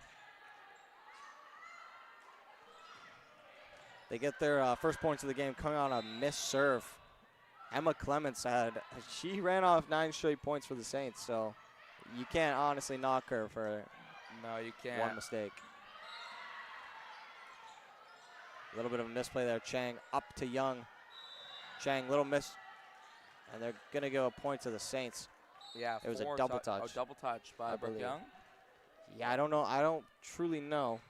Over on court 2, we have a 4-2 game right now. I believe it's RMC. No, my apologies. Trailing, It is yeah. the Mohawk. Yeah, Mohawk have a 4-3 lead now. Backcourt spike from Kavochka. What a kill there. Veronica Kavochka. And the Lords just need to get her involved. Yesterday, it was McFarland and Kavochka who were the killer duo. What do you want to see from this Lords team? More of that. Get into the backcourt. They've been doing really well with the Saints, dealing with you when it's up close and personal. That's a mistake for St. Clair. Durham having some life here, but they need to keep getting it to the backcourt when they can. Kavochka's really good at hitting it hard and making it difficult on the Saints. She's not always going to get the kill, but just making it difficult for them. Yeah, and if you can't get the kill, you just want to make it so they don't have an easy setup, just like that.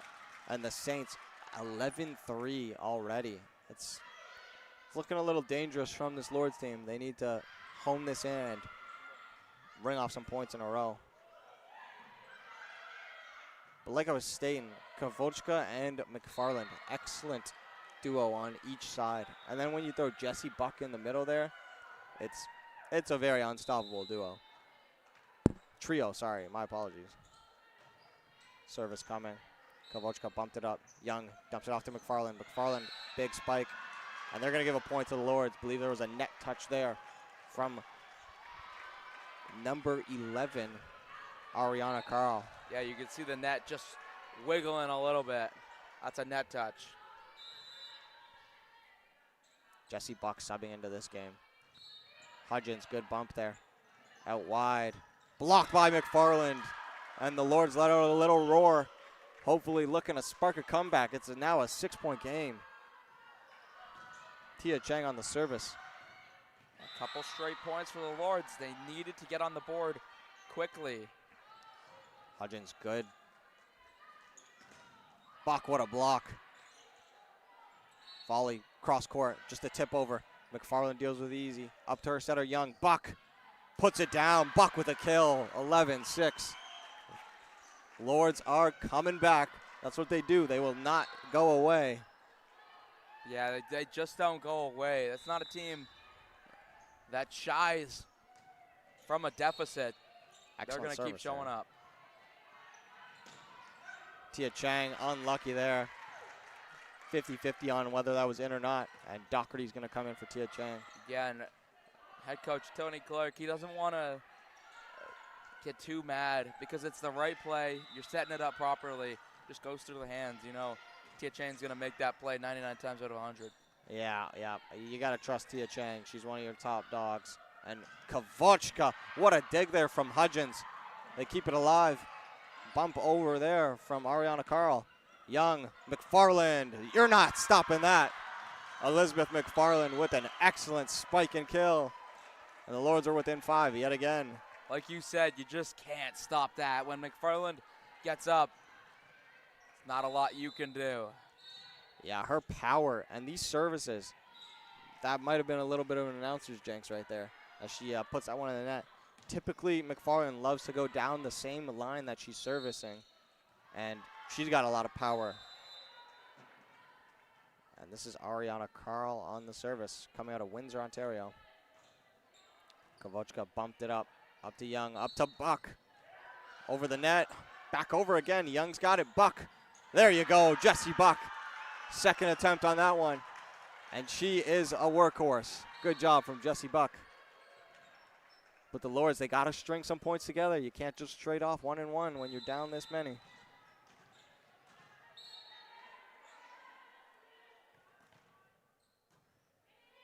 Good service there from Kavochka. What a block from Chelsea Oak. Again from Chelsea Oak. What a play from Chelsea Oak, the dual sport athlete right there. Yeah, and Durham, they're just keeping in it. It's a 4-point game now. It was 9-0 at one point. Yeah, they were down 9 points, so to be only down 4 right now with a lot of set left, it's a good sign. Hudgens, what a spike, but it was blocked. Young up to Oak, unlucky. Just not on the same page there.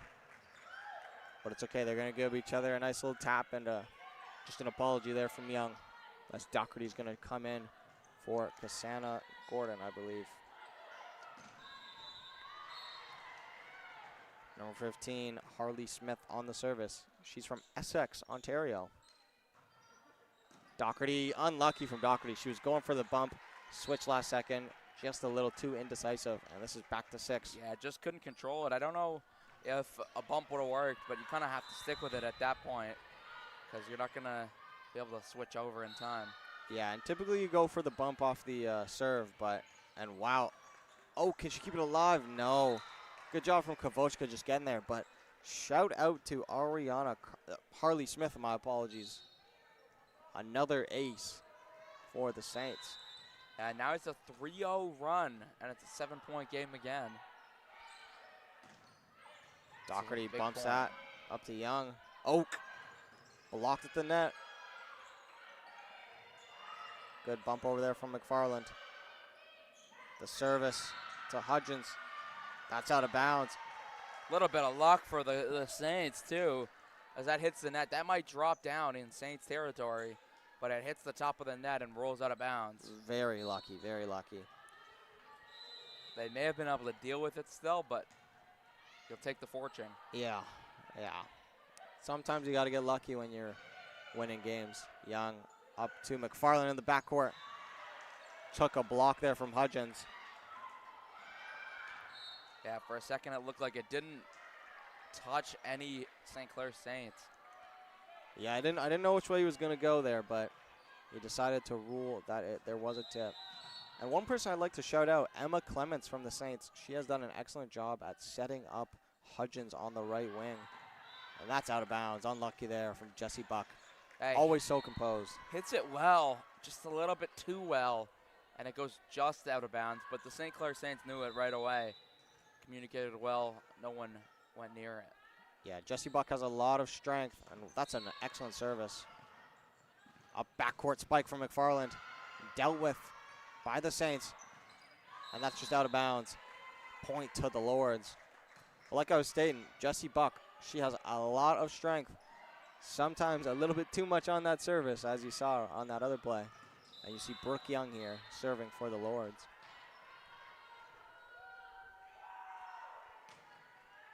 Excellent serve. Kind of difficult for the Saints. That's what you want if you're the Lords, making it difficult for them. And that's a kill, easy kill from the Saints. Unlucky there from Cassandra Gordon. And it's 19-11, and Gordon's going to sub out for Doherty yet again.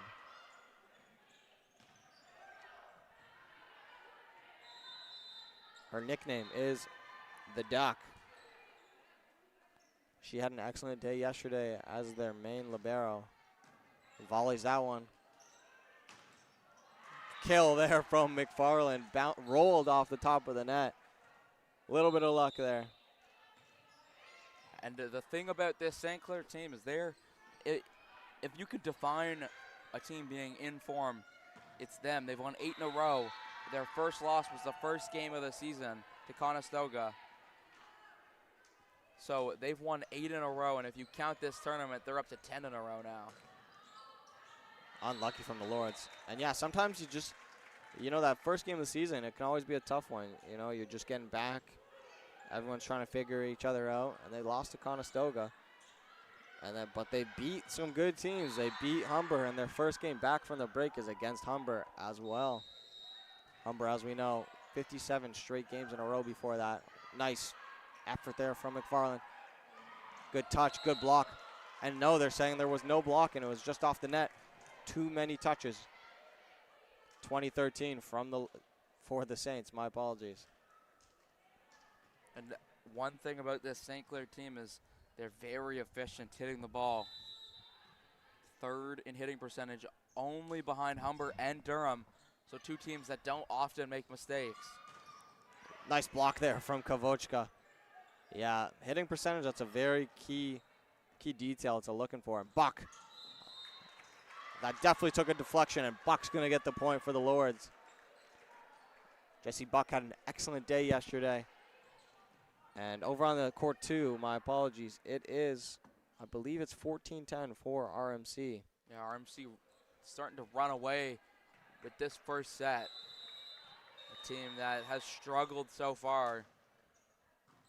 Yeah, RMC plays in the OUA. They've had a tough season so far. Kavochka bumps it up to Young. McFarland tip, and that's another point for the Lords. It's a 5-point game after being 8, my apologies.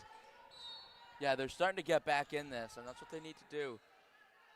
And even if you don't win this set, if you're the Lords, you have to look at the positives that you've stuck in it, even down 9-0. If you remove that, you'd be up 15-11. So, in a way, you have to look at it as a positive.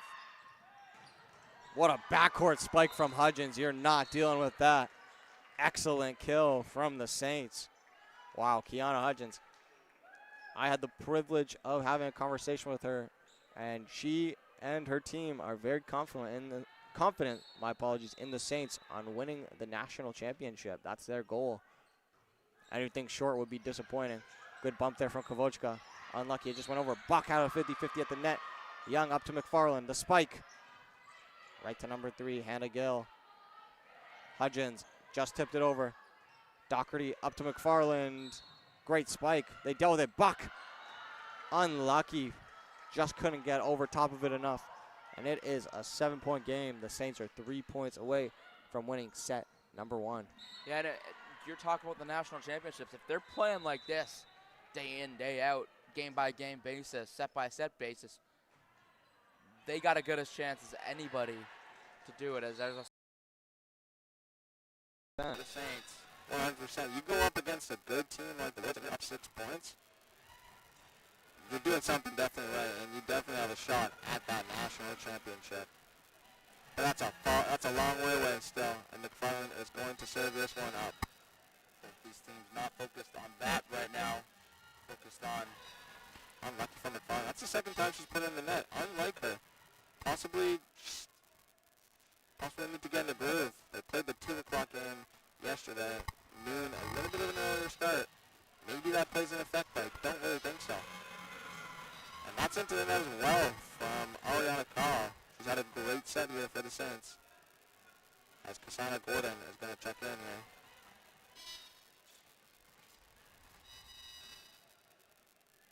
Veronica Kavochka on the serve. You'd like her to stay at the service for a while and run off some points. Buck keeps it alive on Lucky. McFarland just can't get to that.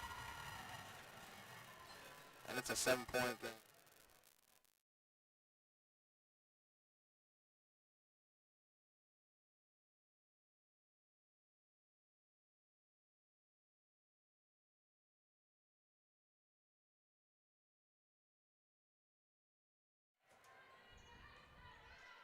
Young up to Maxine Felsborg. We're seeing her first minutes here. She had an excellent game yesterday.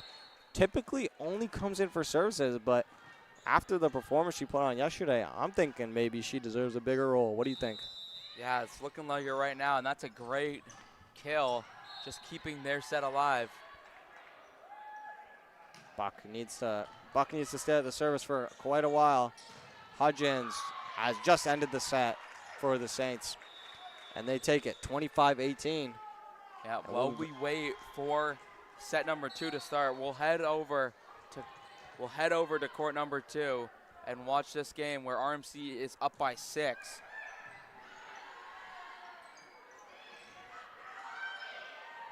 And RMC just get the ball over. Good dig there from the Mohawk. They still got it. Mountaineers trying to put this over. And they get the point, the Mountaineers. Some names on the Mountaineers that had an excellent game yesterday, had an excellent day. Kendra Baker is a name to look out for on the Mountaineers. She was everywhere, from her excellent services to her excellent spiking. And on the RMC side, there were some excellent names such as Mackenzie Laquette Hiemstra. She played amazing. She's from Kingston, Ontario. Service up. RMC spike, and that's out of bounds. Point to the Paladins. And that's probably their favorite move. Just get the feet moving, hit it a little off balance, and make it really difficult for the defenders. Yeah, they sort of they like for that little overlapping run, and then they get a nice little hit on the side and go cross court. It's a good play. It's worked, honestly, many times in these games as they get the ball over. And that's another point for the Paladins. 21-14, 4 points away from closing out set number 1. And there's a timeout to the Mountaineers. Timeout called. The Mountaineers trail by 7. Just trying to fight back in this game so they don't finish bottom of group number A. Yeah, if I'm not mistaken, whichever team wins this is going to play in the 3 versus 3 game. It's a consolation game nonetheless, but it's the 3 versus 3 because we have 2 groups, so it'll be 3rd place and then 3rd place in the other group. And then the losing team in this game, 4th place, goes against the 4th place in the other group. So, you know, if you look at it a certain way, it's got some implications. Obviously, you're playing for a consolation game, but still, nonetheless, bragging rights over a couple of teams for sure. Yeah, and you wanna hit into that 3rd versus 3rd game, up the competition a little bit. Yeah. We got Louis the Lord dancing. He might have featured on the camera. Louis the Lord waving up here. So And we'll finish this first set between these 2 teams, and then we'll head back over the Durham St. Clair game. yeah, RMC just needs a couple more points, and set number 1 will be theirs. Excellent service there. Unlucky from RMC. I thought she was going to have an easy opportunity there. Yeah, that's a big miscue, though. That should be 22 points on the board for RMC. Sometimes it just slips out. And another big name for the Mountaineers was Olivia Roswell. She played excellent yesterday, and she was on the service right here. Good spike there from number 7. Oh, they keep it alive, the Mountaineers. Roswell puts it back over. Cross court set. My apologies. And a kill there from RMC. I believe that was number 15, Mackenzie Laquette Hiemstra. And RMC now 3 points away from a first set victory.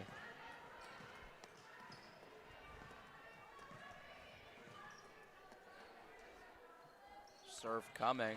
It's over. And down. An ace for RMC. Eve Smith. Excellent ace there. They're now 2 points away. Number 7, Eve Smith on the service again. She's a 4th year. Bit of a vet. And they get it up. Just tip it over. And the Mountaineers are going to keep their set even more alive. It's 23-16. Yep, they just got to keep fighting. Can't truly see. I believe this is Avery McConkey on the service here.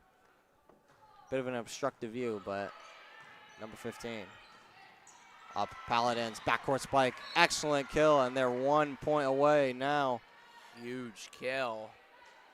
1 away from taking set number 1, their first set of the tournament. Yeah, this is big for the Paladins. And they're sending up Jada Phillips in.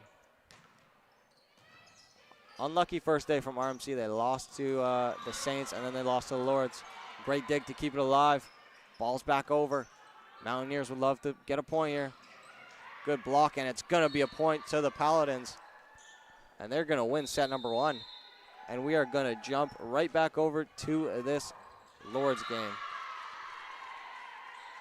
So we're back on the Lords game, where the Lords lead 4-1 over the Saints, trying to tie this at 1-1. Oak is serving. Hudgens, she's been excellent. Good dig there from Cassandra Gordon. Kavochka, backcourt volley. Hudgens again. Oak keeps it alive. Kavochka just can't get there. Point to the Saints, and they're within 2 early on.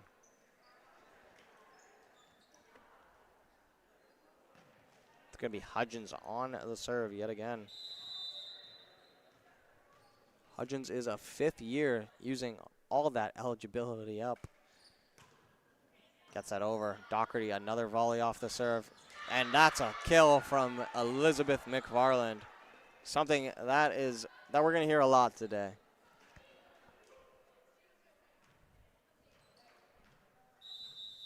Tia Chang on the service here, 5-2 game. Ball up Volley there from Emma Clements. What a block there from Veronica Kavochka. Unlucky there from Carrie Granger from the Saints.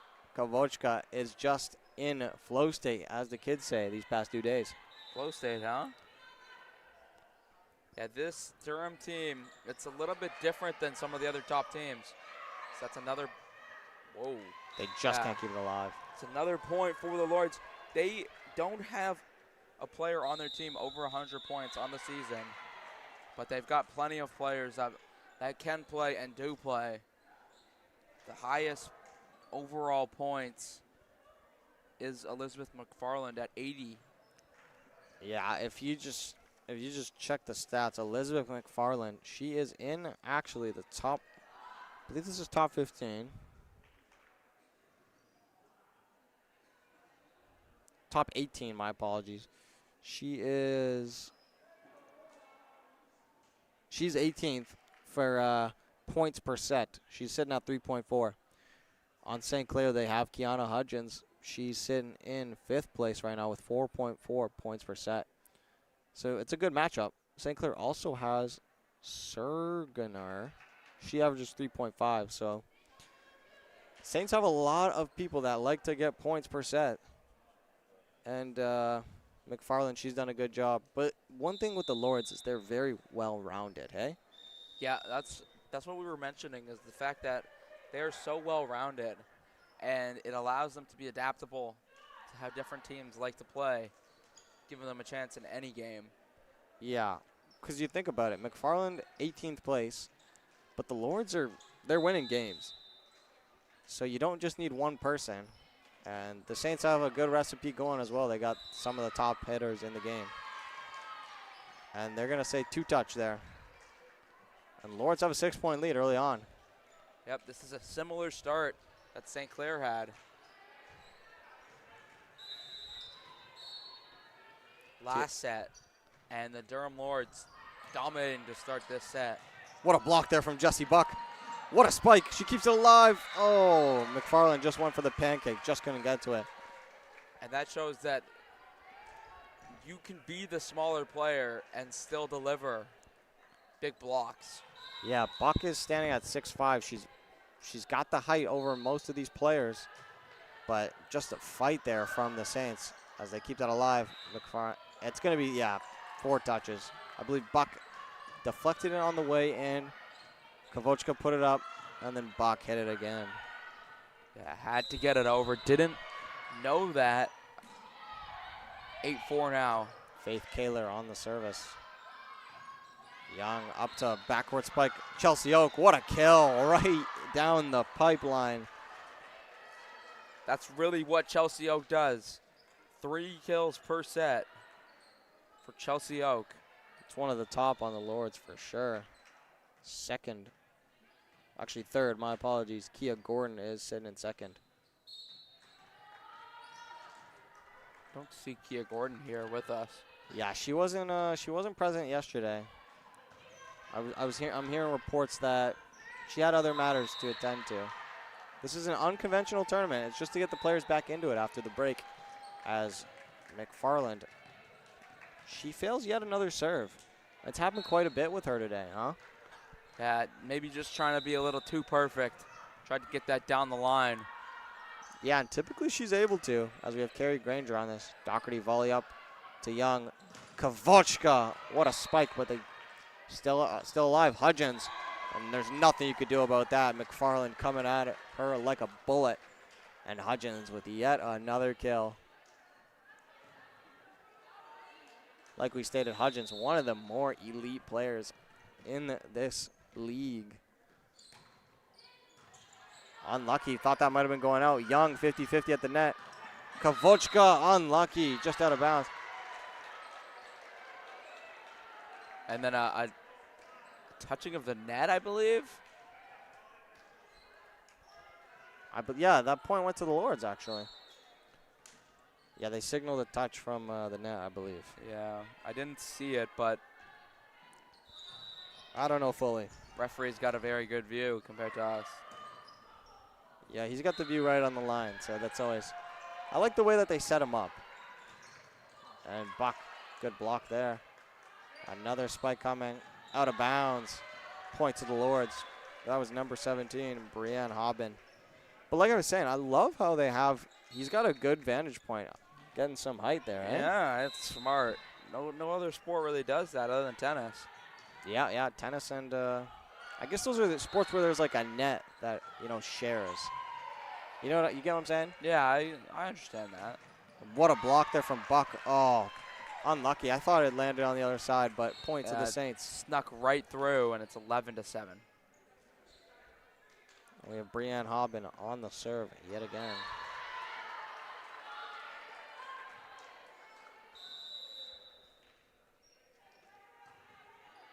Chelsea Oak bumps that up to Brooke Young. Oak spikes it up. Doherty up to Young. Oak again. Hudgens, good dig there. Just a bump there from Hudgens. Young up to Buck. Excellent play, and that was a little overlap we were talking about before. Backcourt spike right into the net from Hobbin. Unlucky. But yeah, that overlapping run and the spike on the side. That's got to be one of my favorite plays in volleyball. And Hudgens did really well when Buck came over to do that, just to get enough on it, slow it down, make it easier for her teammates to make a play.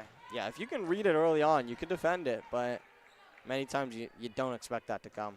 Buck, great serve.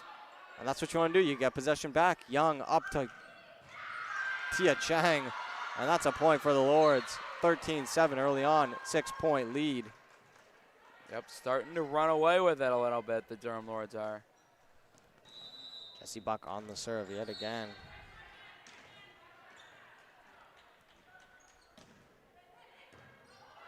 Buck puts it over, and that's an ace for Jesse Buck. We saw her put one on the other side of the court for a fault. But this time, makes no mistake, drops it in right there. Great job from Jesse Buck. One of the stronger players in the league. Buck, excellent serve.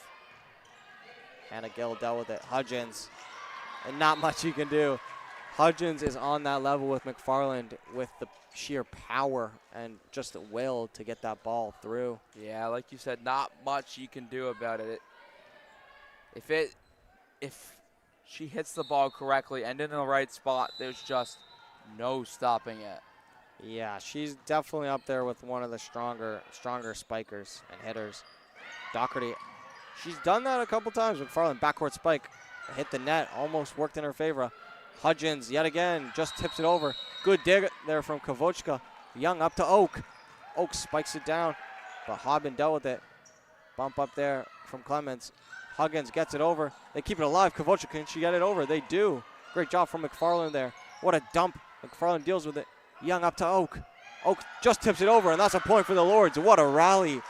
Excellent plays from both teams. Yeah, and that deep into a rally, it's when your instincts have to take over, and Oak's instincts were as ever sharp there.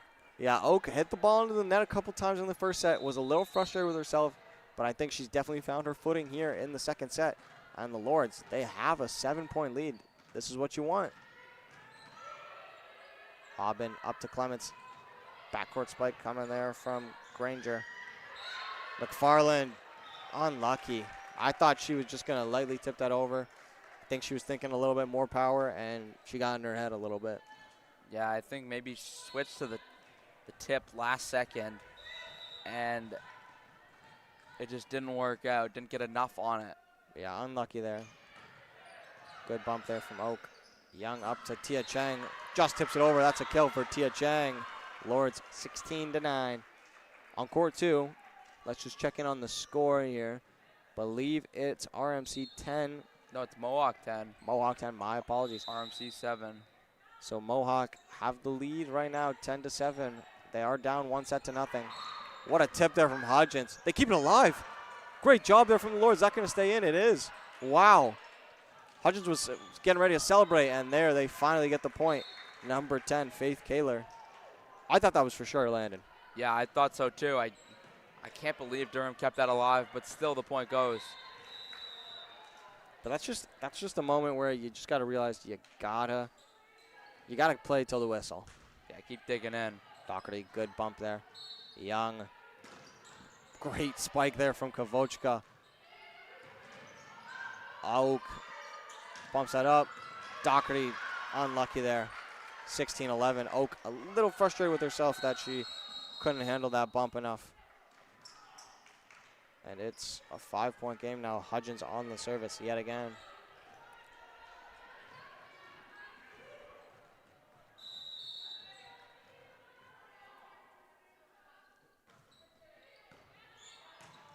Hudgens right into the net. We've seen that from the two powerful players on each team, Hudgens and McFarland, a couple times. Maybe you don't want to put all their power in just because they don't want to overhit it, and then they take a little bit too much gas off of it, and now it's into the net. Yeah, sort of just overthinking it a little bit. Good bump there. Little confusion possibly. Good block, out of bounds. Point for the Saints. Yeah, and one of the Saints was trying to go for it. I believe that was Emma Clements, and missed out on it, but it worked out as it went out of bounds. So kind of a good thing that she did miss it. McFarland, point for the Lords. Almost saved it, the Saints. But Durham comes away with the point. It is 18-12. McFarland on the service. For her sake, I really hope she can land this one. She does, and that's all you got to do sometimes. Hudgens bumps it up. A little bit of a slower hit. Young up to Kavochka. What a kill from Veronica Kavochka. 19-12 for the Lords. What a perfect placement on that. Finding the back right corner. Nothing you could do about that.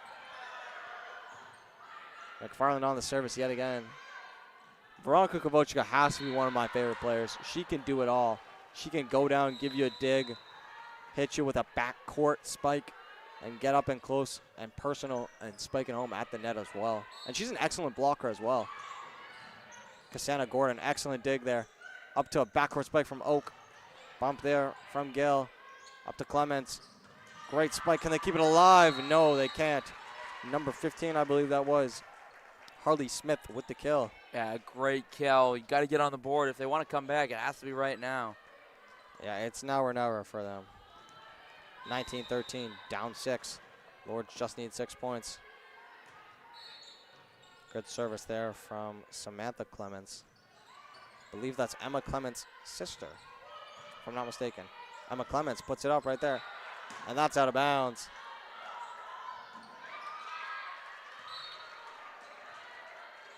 (2013) Little confusion. Far side official called in. Other 3 refs saw it the other way. 2013, 5 points. Other side on court 2. It is a tie game, 13-13 in set number 2. RMC and the Mountaineers. Buck, great block. Oh, I thought Hudgens was going to get there. But Buck with yet another kill.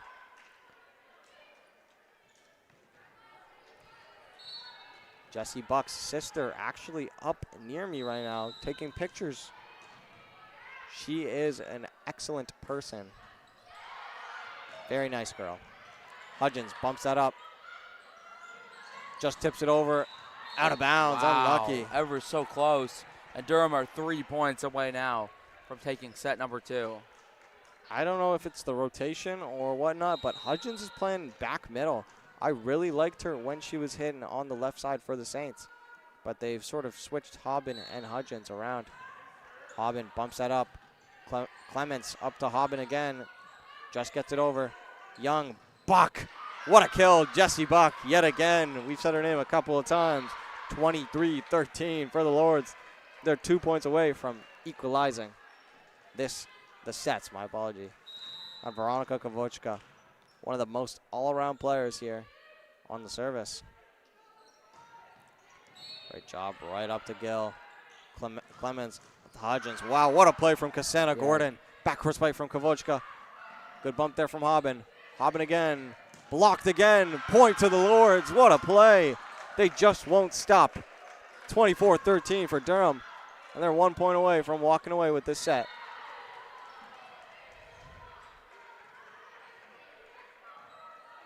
One away. On the other side, the Mohawks are up 16-14 14. The Mountaineers, excuse me. That's sent. Good bump there from Hudgens.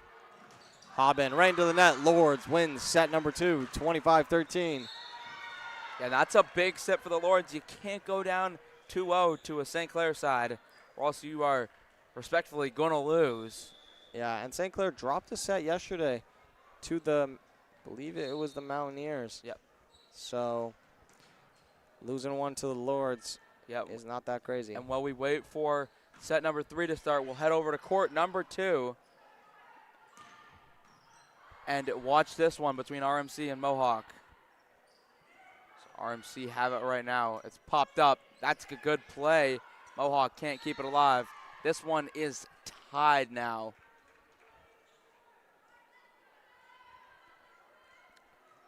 Great result for RMC if they could take set number 2 as well.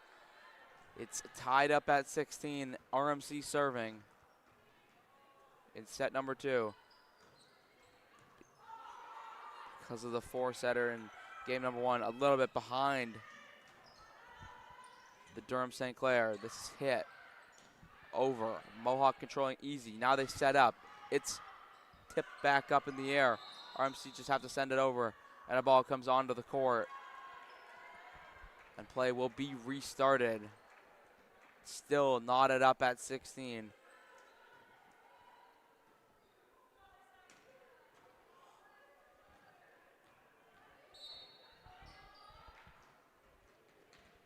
So another serve coming for RMC at 16-16.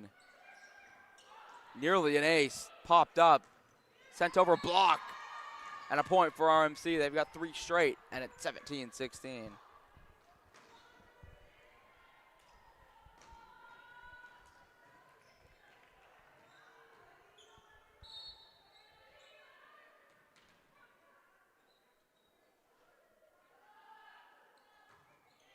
Serve for RMC.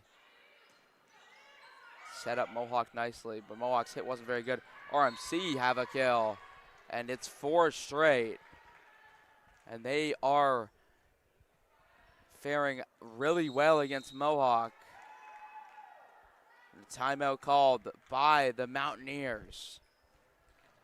During this timeout, I'd like to point out how well this Adidas Cup has gone. Just smoothly run.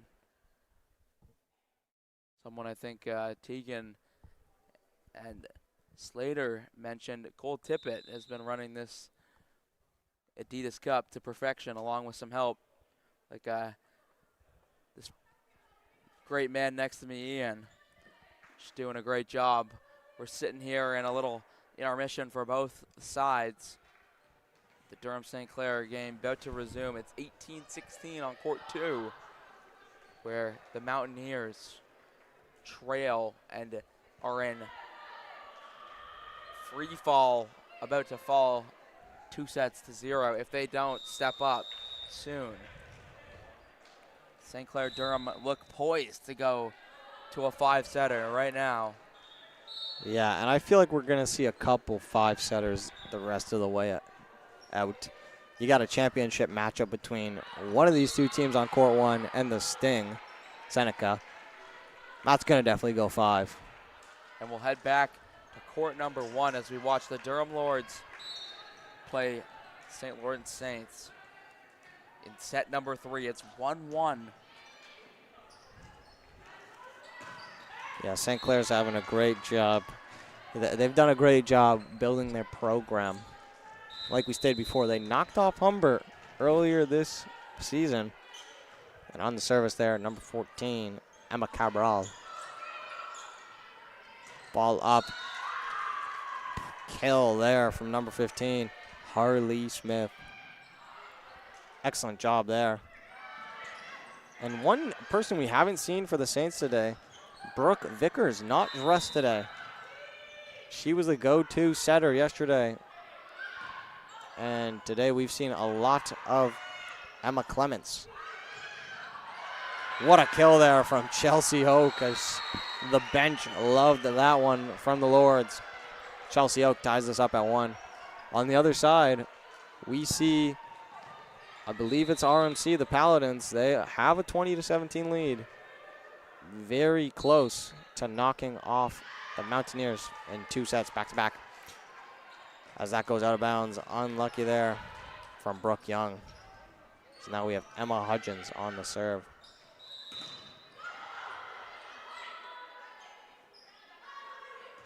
Emma Hudgens. Good bump there from Chelsea Oak. Young up to Tia Chang. Spike coming from the side, just a little tip. Oak puts it right back over. What a kill there from number 5, Samantha Clements. What a great job. Yeah, Samantha Clements, that's just incredible. There's no stopping that. Right when it gets right down the line, you have to be in perfect position if you want a chance at stopping that. Yeah, and Samantha Clements, not known for her kills per set, averaging .85 as Emma Hudgens gives the point away to the Lords. But that looked like she's used to doing that, for sure. And now you got Chelsea Oak on the service. Lou sitting down right now in the crowd, just having a good time. What a serve as they get the ball back. That's what you want to do. Cassandra Gordon up to Young, up to Kavochka. Veronica Kavochka, what a kill. Pretty incredible by Kavochka. This is all knotted at 3. There's RMC on the other side, up 22-18, trying to run away with that one. Yeah, RMC looking like they're about to set themselves up for a possibly 3-setter. And what a block. Like I stated before, Kavochka can literally do everything. Backcourt spike, give you a good dig. And at the net, can block a spike and also put one down. As she shows us right there, a block. And the Lords are in front. What a save from Oak. They keep it alive. Cassandra Gordon. Kavochka puts that over. They tip it. What a block there from Elizabeth McFarland. 5-3 for the Lords. Incredible, and it's 5-3. Like you stated, Durham, ever since that first set, ever since the first 9 points when it was 9-0 St. Clair, they have been the better team. Yeah, I don't know if, and tip there from the Lords, unlucky.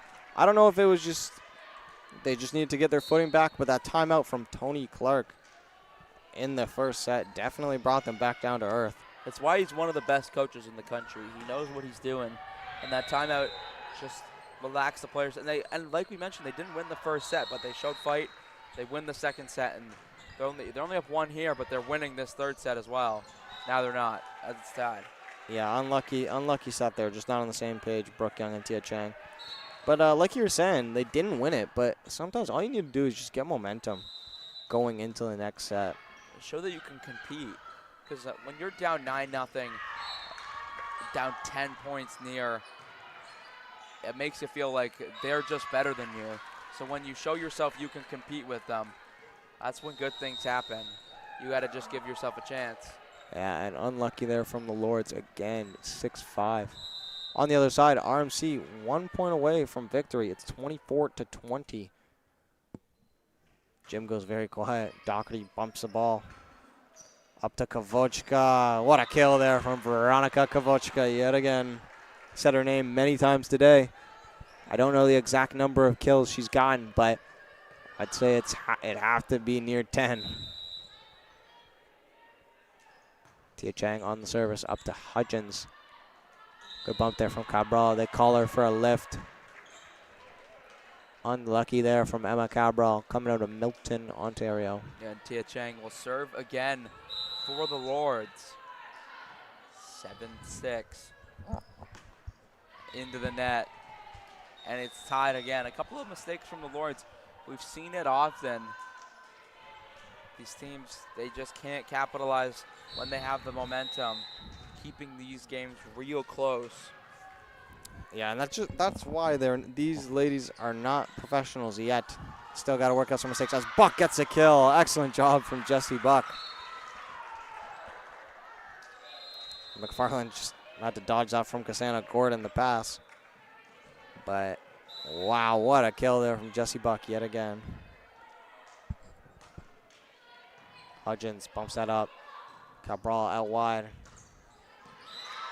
Inbounds. 50-50. I thought that might have been out. But the 16U Durham Rebel player, I believe, called it the other way. So now 8-8. It's a big swing with a call like that.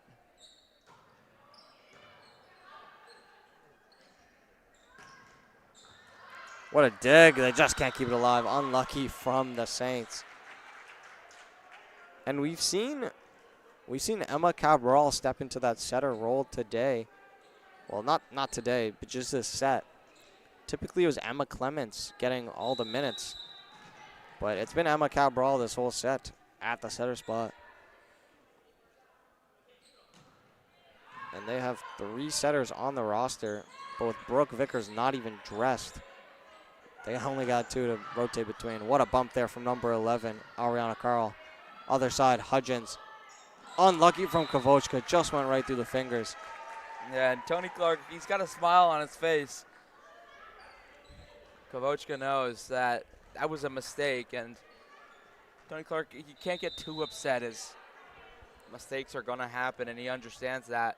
As on court 2, RMC has taken a 2-0 set lead. But we stay here to see who heads to the finals to play the Seneca Sting. Yeah, and that mistake from Kavochka, that's atypical from her. And what we missed, was the Saints messed up a serve, so the Lords have the point. What a kill there from number 15. Looked a little personal there from Harley Smith. Not much Elizabeth McFarland could do except protect her face. Yeah, just destroyed the ball. Kavochka, good volley up to Young. Sets Tia Chang. And it was a little, and that's the play that I'm talking about. The overlap and the spike cross court as the Lords get a kill. More specifically, Tia Chang. Yeah, it's not one you can run every time because then they'll read it. But you run it every once in a while, it gets you open. You can hit a cross court kill easy if it's run to perfection. Just tips it over. Young deals with it. Cassandra Gordon up to McFarland. McFarland, good. Oh, a backcourt volley. What a play there. I believe that was Emma Cabral. What a play. Just recognizing the Lords might not expect a backcourt volley. And this one's tied up at 11. We might be en route to a 5-setter. And on the other side, RMC and the Mountaineers are just getting started for their 3rd set. That's unlucky from Hudgens, just puts that in the net. She's done that a couple of times. Yeah, and probably it seems unusual for her to make those mistakes. For a very talented player, that's a crazy block by Chavochka. She's all over this court today. What a job there from Veronica Kavochka. Chelsea Oak is on the service now. 13-11 for the Lords. Unlucky from Oak. She loves putting it in that little area between the defender in the middle and the net. And that's what she was going for there. Just could not get it over the net as we see the doc check in here. And the problem with what Chelsea Oak did is that's a great chance to go up 3, and that's a point to the Lords. Durham has a point. So now you have another chance to go up 3, and Tia Chang serving. But the problem was they had a big chance to go up 3. You just got to get it over. Give yourself a chance. Obviously, you'd like an ace, but you got to believe in yourself as a team to get it done. Yeah, it's a good idea if you can perfect it. What a kill there from Kiana Hudgens. She levitated and put that one down from the backcourt.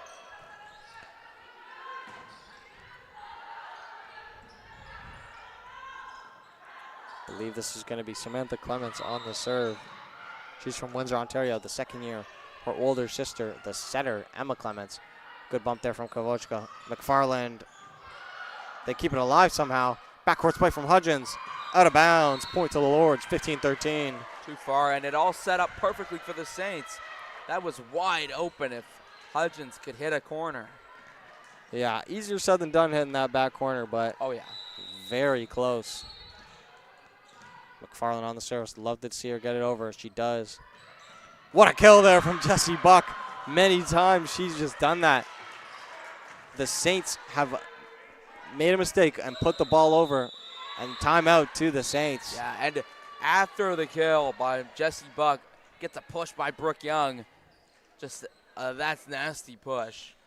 While we wait for this timeout, we're going to head over to Court 2, where RMC and the Mountaineers are in a third set. RMC up 2-0, but down 2-1 in the set. And now down 3-1 after a service error. Yeah, RMC they haven't been at their peak this season, but they're putting up a good fight against this Mountaineers team, who is 2-6. RMC, they took a set in the first game of their season, and then they went a couple of sets without. They went a couple games without winning a set. They then took a set in their second last game before the winter break, and then lost that 3-1, and then lost the final game 3-0. But right here, looking to win a game and maybe get some rhythm going into the final half of their season. Yeah, if you can do that, good things can happen. Let's put over. Riley, keep going. Mountaineers tipped up. Just sent over lightly. And a miscommunication from the Mountaineers leads to a point. Now that the Durham St. Clair game is back on, we'll head back over there. It is McFarland serving. And that serve sort of is like a knuckleball. It's hard to deal with. What a block. Unlucky there. Point to the Saints, number 11. Yeah, I thought for sure that Buck got that down. Yeah, but it's point to the Saints. Yeah, I just couldn't fully get the block there. And that was a kill actually for Ariana Carl, who's on the service right now. Thought that might have been going out of bounds. Buck, what a kill. Nobody even over there. Jessie Buck, yet again. Yeah, that's a breakdown from the Saints. Got to have someone over there covering that. Buck's always going to find that space and hit the ball there. Veronica Kavochka on the service.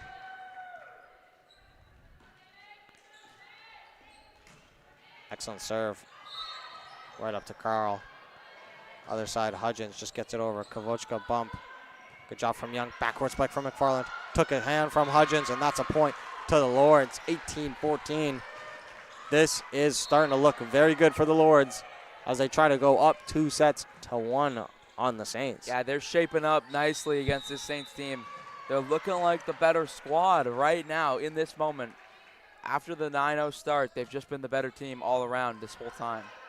Yeah, and on court 2, we see a 7-2 timeout from the RMC Paladins as Oak just misses that spike. Yeah, Paladins take a timeout over there as they're down 7-2. They have a 2-0 set lead, so can't be too down on yourselves, but you really just want to get a 3-0 win, put this away, and put yourself in the spot for the 3-versus-3 game. As unlucky there from Faith Kaler. That's going to go right into the net.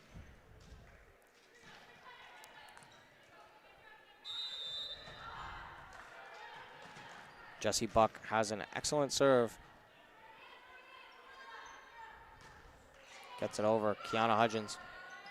Nice attempt on the dump there from Cabral. McFarland just at the net. Cabral just can't save it. Point to the Lords. Wow. 20-15. They're 5 away.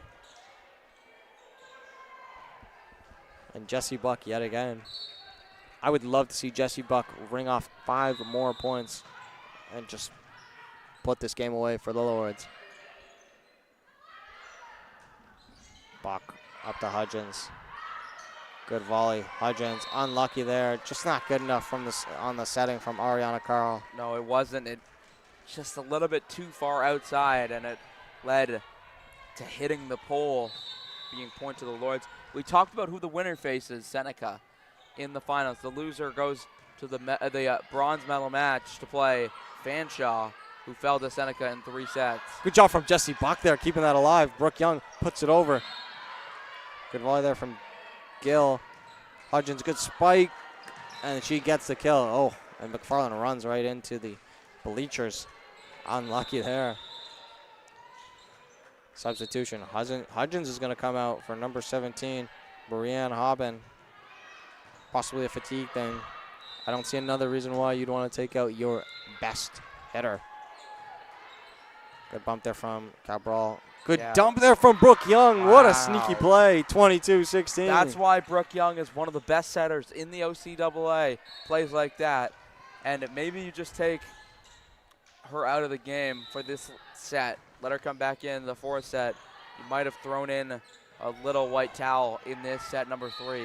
Yeah, possibly. Brooke Young, a 5th year, only 5th year on this Lords team. Good volley there. Not a good attempt there from Cassandra Gordon. Just couldn't keep it alive. But yeah, 5th year, only 5th year from Brooke Young.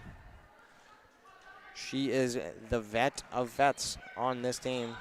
And you love a good vet that is at the setter spot. They just get to control the game, put the ball wherever they feel like, and they know best.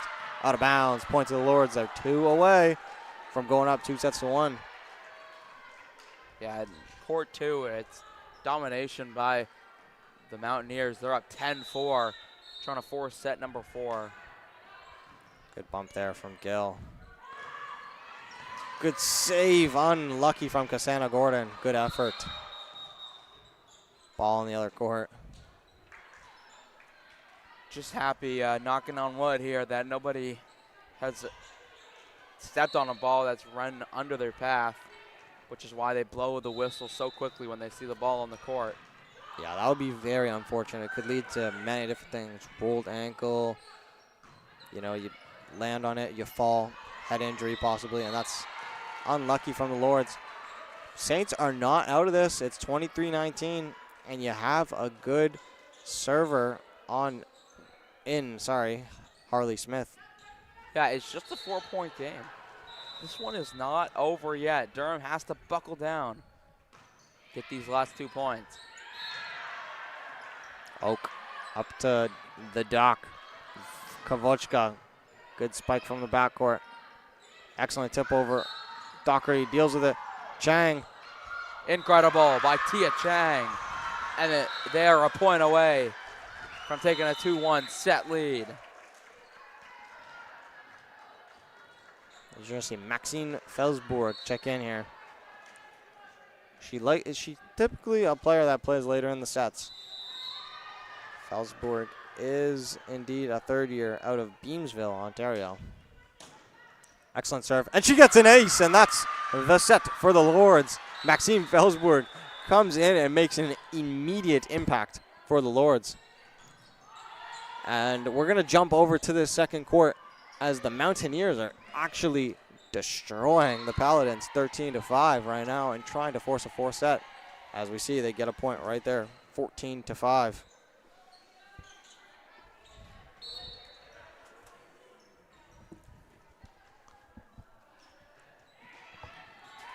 Good volley there from the Mountaineers. Cross-court pass.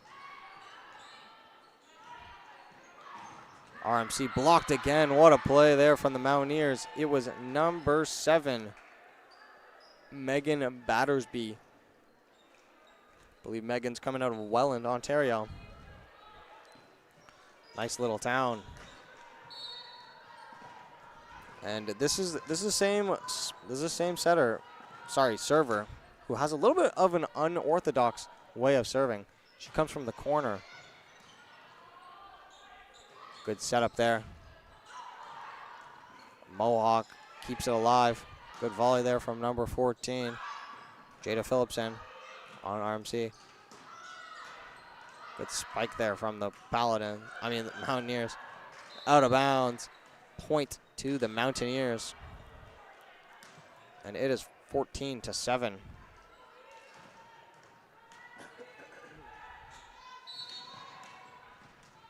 My apologies. Point to the Paladins. My apologies.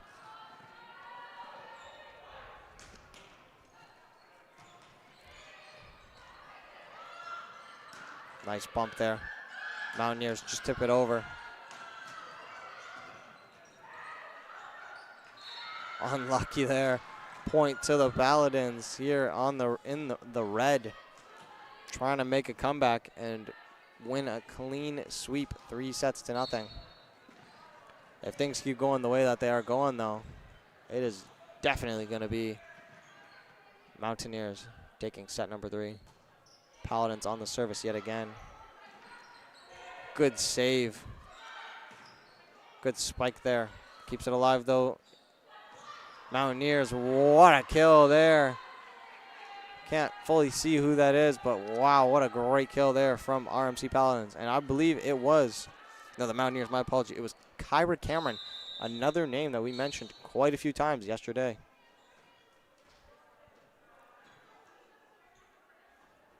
Mountaineers on the service. Paladins 50-50 there. They bump it over. Backcourt spike there. What a kill there from the Mountaineers. Number 14, Olivia Roswell. Wow. Really keeping the Mountaineers nice and far in this one. They don't want to stay in arm's length reach with the Paladins. They want to just walk away with this. Force a 4 set. Good bump there from RMC. Backcourt spike, unlucky, just went right into the net. 17-8, utter dominance in set number 3 from the Mountaineers. And we have a timeout from the Paladins. We're going to hop back over to court number 1 as the Lords and Saints are starting up their 4th set. It's going to be Brooke Young on the service. Lords are looking to win this outright as they have a 2-set lead to 1. A little confusion, possible scorecard issue.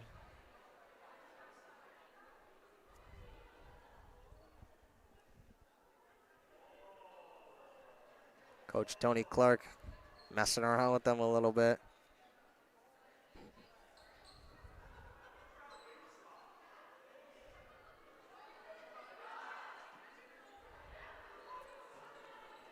Ladies having a little joke about what's going on.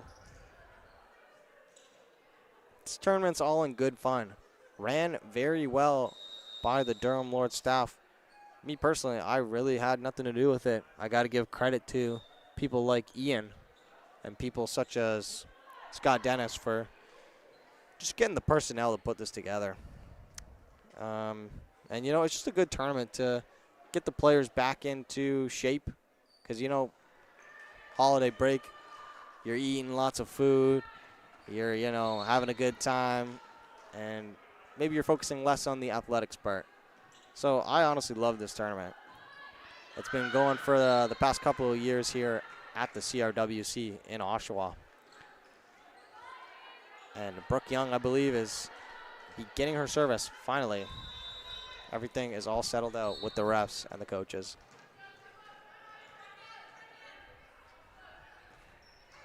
Brooke Young gets it over. Good bump there. Out of bounds. Point to the Lords. Number 10, Faith Kaler, just couldn't keep it in bounds. And they do have Emma Clements back in at the setter spot for the Saints. On the other side, 18-9 for the Mountaineers, trying to force a set 4. Good job keeping it alive. McFarland's got to put this over, and she does. Gill bumps it up. Clements out wide. What a kill there. Number 11, I believe it was. Ariana Carl. Substitution there. It's going to be Cassandra Gordon coming out for the DAC. Cassandra Gordon known for a little bit more for her defense, and Doherty a little bit known more for her passing. So that's why they make the substitution when receiving the service. Oak up to Young. Oak. Unlucky. What a block there from number 10, Faith Kaler. 2-1 lead for the Saints. I can easily see the Saints taking this set and forcing a 5th.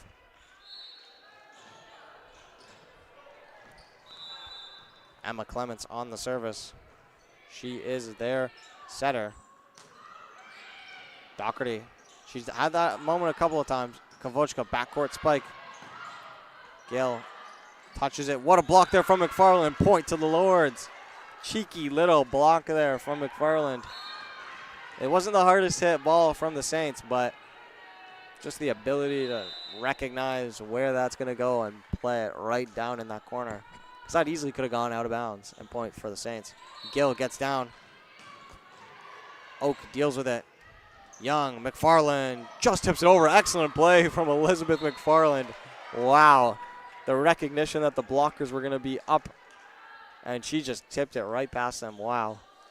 Chelsea Oak on the service yet again.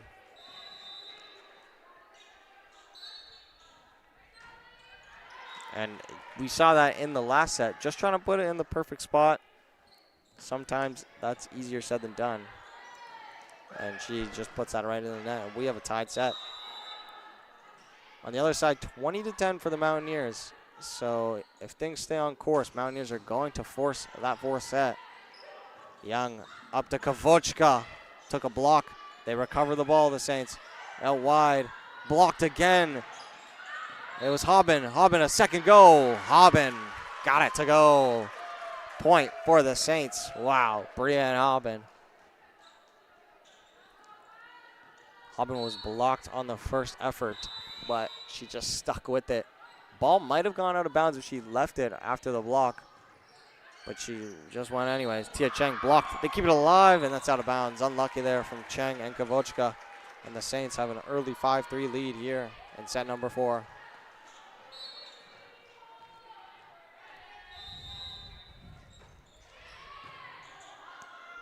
Number 11, Ariana Carl. Unlucky there from Chelsea Oak. Went right through the pipes. That's going to be 6-3 for the Saints.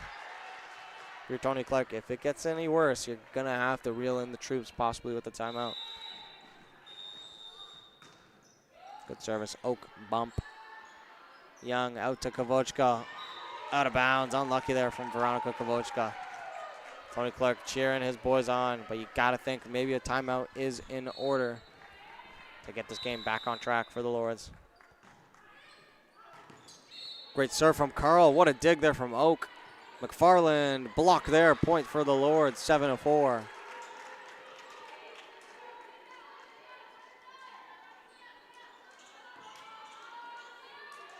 Tia Chang on the service. 7-4 for the Saints.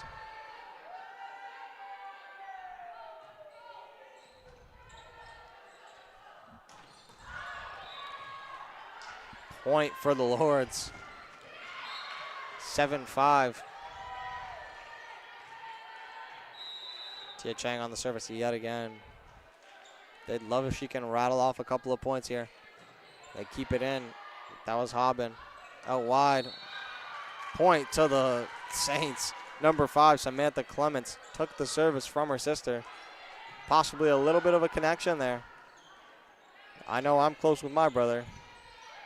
So if they're anything like that, they definitely can just find each other without a second thought. And that's actually a very positive thing with being on a team with your sibling. McFarland inbounds. What a kill there from Elizabeth McFarland. I thought that might have been out of bounds. But both of the U16 Durham Rebels players saw it otherwise, and so did the head ref. 8-6 now. Definitely a 50-50 call, though. That's why we need line technology. Good block there from Buck. It's back over. Clements. Out to Hobbin. What a dig there from Cassandra Gordon. What a dig there from McFarland. Kavochka puts it over. Clements up. Oak volleys it. Kavochka. Another volley. Can they keep it alive? Number 11 keeps it alive. Carl. They just bump it over. McFarland up to Young. Buck. They keep it alive almost. What a kill. What a point. And Jesse Buck. And that's a set-winning point right there. You make a couple of big plays. That's how you switch the momentum of a set. Yeah, you lose that. That's a heartbreaker. But the Lords, they win that point, and it is 8-7 now, and they are very much back in this one. And Mohawk has just dominated RMC to win set number 3 and force a fourth set. Buck blocked. Point to the Lords. This one's all tied up at 8. Head coach Tony Clark didn't even need a timeout, and his Lords team figured it out. When you got some vets on the squad like Brooke Young, you're going to just figure it out on your own sometimes. McFarland to Hobbin. Clements back to Hobbin. Out of bounds. Might have taken a tip. It did. Point to the Saints. And that's really tough to see. It's probably a better angle from down low up here. I could not see a touch with how fast that ball is traveling. Yeah, 100%. I thought that definitely just went straight out of bounds. Young up to Kavochka. A little bit of a weird set. Unlucky there from Young. She tells her girl, my bad. And it is now 10-8 for the Saints. Back-to-back points. You got Samantha Clements on this. No relation to Ernie Clement, I believe. Clements puts it up. They keep going. They're trading points. Trading hits, sorry, and that's a point for the Lords, 10-9. You know, you want to run me by that? How would Clement and Clement relate to each other? Well, they don't. Okay, all right. Kavochka on the service. Down one. She can do everything. And there you go. Excellent serve. Clements backcourt to Carl. Young, backcourt spike from McFarland. Took a deflection, point to the Lords. This one's all tied up at 10.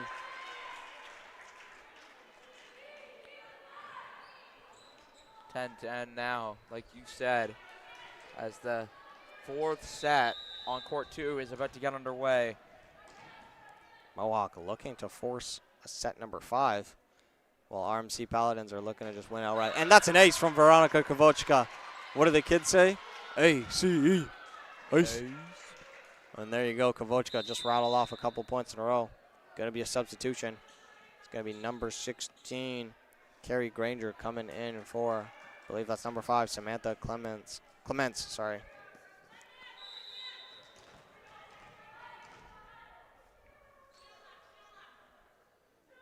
Kavochka on the service yet again. Good hit. Unlucky there. Another ace. ACE. Nice. Timeout to the Saints as the Lords have just rattled off 4 points in a row. Kavochka, excellent service, back-to-back points. Honestly, I heard Teague and Marks earlier talking about how this is an amazing day in sports. You got the Adidas Cup. You got the World Juniors. You got some excellent football games. Me personally, I'm tuning into the Adidas Cup 10 times out of 10.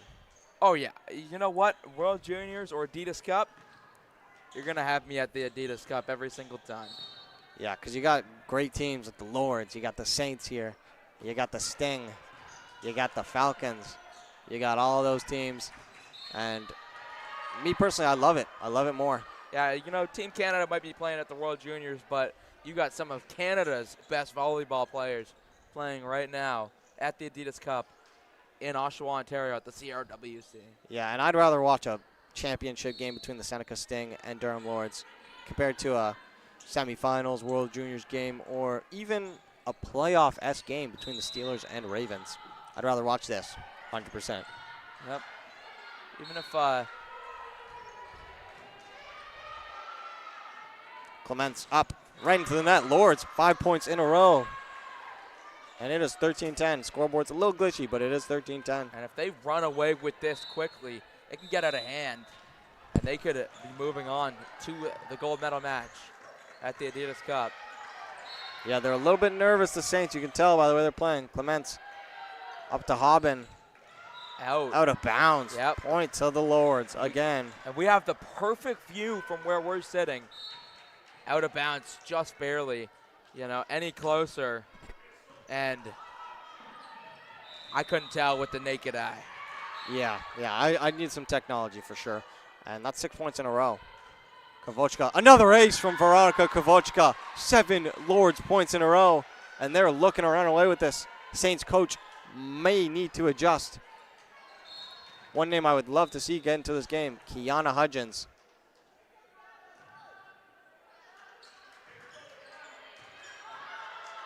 She is just an absolute workhorse, Kiana Hudgens. I would love to see her come in this game for the Saints. You don't want your best player sitting on the bench this whole time.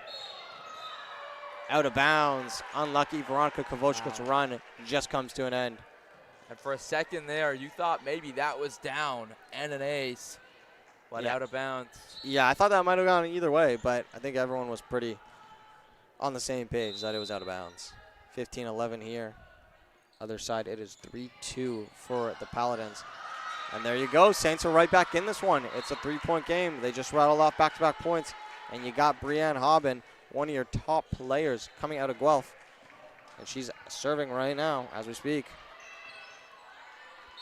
Some people in the way. And you see Lou the Lord moving the whole bench for the Seneca Sting that are sitting there. Good dig there from the dock. Oak gets the point. Lords 9 points away. And when you just hammer the ball like that, what are you supposed to do as a Saint? Nothing. There's nothing you could do. There's so much power coming from this Lord side. You got Chelsea Oak, you got Kavochka, you got McFarland, you got Buck, you got Chang. I could go down the entire team. There's nothing you can really do as Buck puts that one right in the net. Unlucky there from Jesse Buck.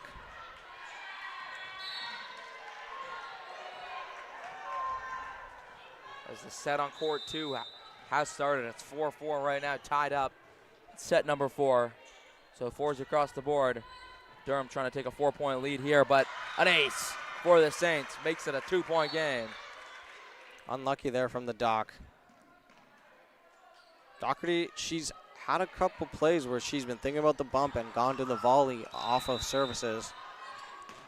Here, she goes for the bump and just a little bit of a miscue. She's in the ready position now. Kavochka deals with it. Young up to Chang. They run the little play, and what a play from the Saints. I don't know how they got that on the other side. And it is 16-15. They're within 1. Incredible. They just have so much fight in them. The bench is riled up for the Saints. Yeah, I don't know how they kept that on the other side. And I believe this is Harley Smith, and Harley Smith just puts that into the netting. When you're trying to come back in a game, you can't be doing that. Yeah, any momentum, it's just pinched right in the butt. There's nothing you can do about it. Yeah, I hate it when that happens to me. That happens often? Not really. Clements up. Definitely took a deflection. Point to the Saints. That was number 10, Faith Kaler, with the kill. And ball on the courts. Yeah, ball on the court. They flip sides, so you're hearing whistles from all over the place. Yeah. And Julie Ain Milling, an excellent coach for the Saints. She has got to get her team back into this. Oak just tips it over, and that's a double touch point for the Lords. They just continue to fight and keep their distance from this Saints team. We haven't seen a tie game in a while, and it's back to 2 points. Durham will like the distance. They can go 1-2, 1-2. You don't want to go 1 point lead tie. And that service from Oak was excellent. She's been trying to do that. McFarland blocked. I don't know who got that. I believe it might have been Faith Kaler. If not, it was Samantha Clements. And all I got to say is it's a 1 point game. The Saints just won't go away. They just won't, and they just keep turning it on right at the most important times. The Doc dealt with that. Kavochka. Good bump there from Gill. Oh, and that's what another a play. point. Faith Keller taking over in set number 4, and Tony Clark calls a timeout because we're tied. During this timeout, we'll go to court number 2 in a 6-7 game between Mohawk and RMC, and Mohawk doubles their lead at 8-6. Mohawk, they got a good team. I don't know, possibly first game of the day, you just need to get into a rhythm. They were down the first 2 sets. But they're looking good, and they may be en route to forcing a 5th.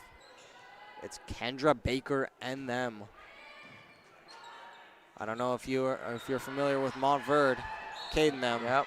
But this is Baker and them. And what I mean by that is they're all good, but Baker's definitely the leader. As the RMC Paladins got a point right there. 8-7 in the game on court 2. We have a nail biter on court 1. Good bump there from the Mountaineers. Down point to RMC. I believe it. Yeah. I thought RMC might have touched the ball. Might have touched the net, my apologies. And we're going to head back to court 1 as the Saints get an ace. Number 11, Ariana Carl, on yet another service. And they are in front. Yeah, right out of the gate, an ace for the Saints. We could be setting up 2 5-setters here. And that's just so like the Adidas Cup. The close games. Kavochka has blocked there. McFarland bumps that up. Young up to Kavochka. Blocked again. McFarland. Chang. Young. Doherty. Kavochka just has to get it past. Clements. Blocked by Chang. What a point for the Lords. It's 19-19. And this crowd is loving this. I'm hearing all the cowbells and the screams. And it is 19-19. Substitution going to be made. Maxime Felsbourg is going to check in for Tia Chang. Yeah, it's usually for the serve.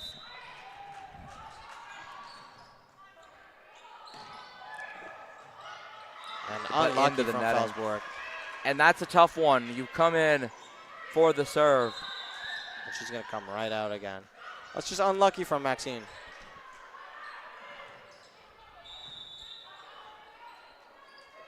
And there's going to make a sub on this other side, the Saints. It's going to be Taya Vanieri. We have not seen her yet. She's from Sault Ste. Marie. A bit of a long drive. She's 5'10". First hit of the game. Kavochka, Young, Buck. What a kill from Jessie Buck. What a play. And one name we haven't seen from the Saints, Kiana Hudgens. Surprising. Yeah, it's an interesting strategy. Maybe seeing what your other players got in big moments in a preseason tournament or a midseason tournament, you could say. Yeah, what a kill there from Hobbins. Gets up, puts it down. The Saints have the lead. Wow. Hobbin has had an excellent game here in her 3rd year. And you're seeing what you got, and then she delivers that.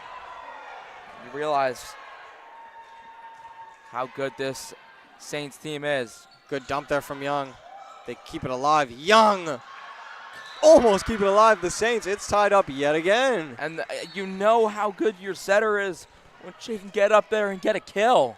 Yeah, Young typically doesn't like to show off her jumping ability, but right there gets up and just fights at the net.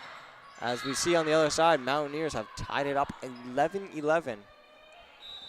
A little confusion with the refs as Veronica Kavochka is on the service here. This is a nail biter.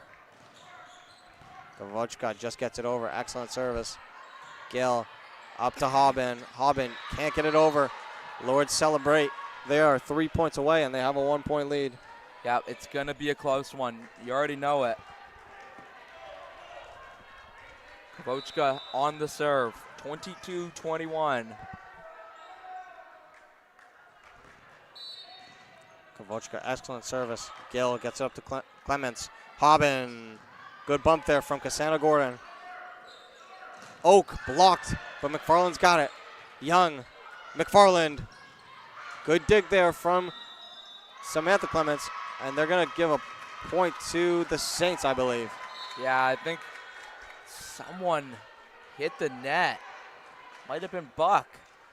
And it's point to the Saints, and this one is right tied up. Yeah, I feel like it had to be Buck. I don't really know who else was near the net.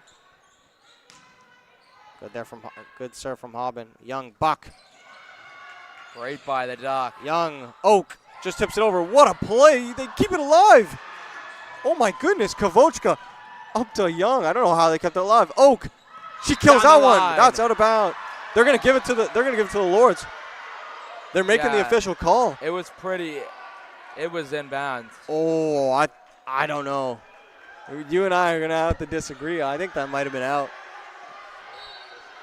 But the Lords point's gonna go to Lords. Time out to the Saints. They got to regroup. Yeah, they got to regroup. That was a very close one. I wish we had a VAR right now, because I really don't know.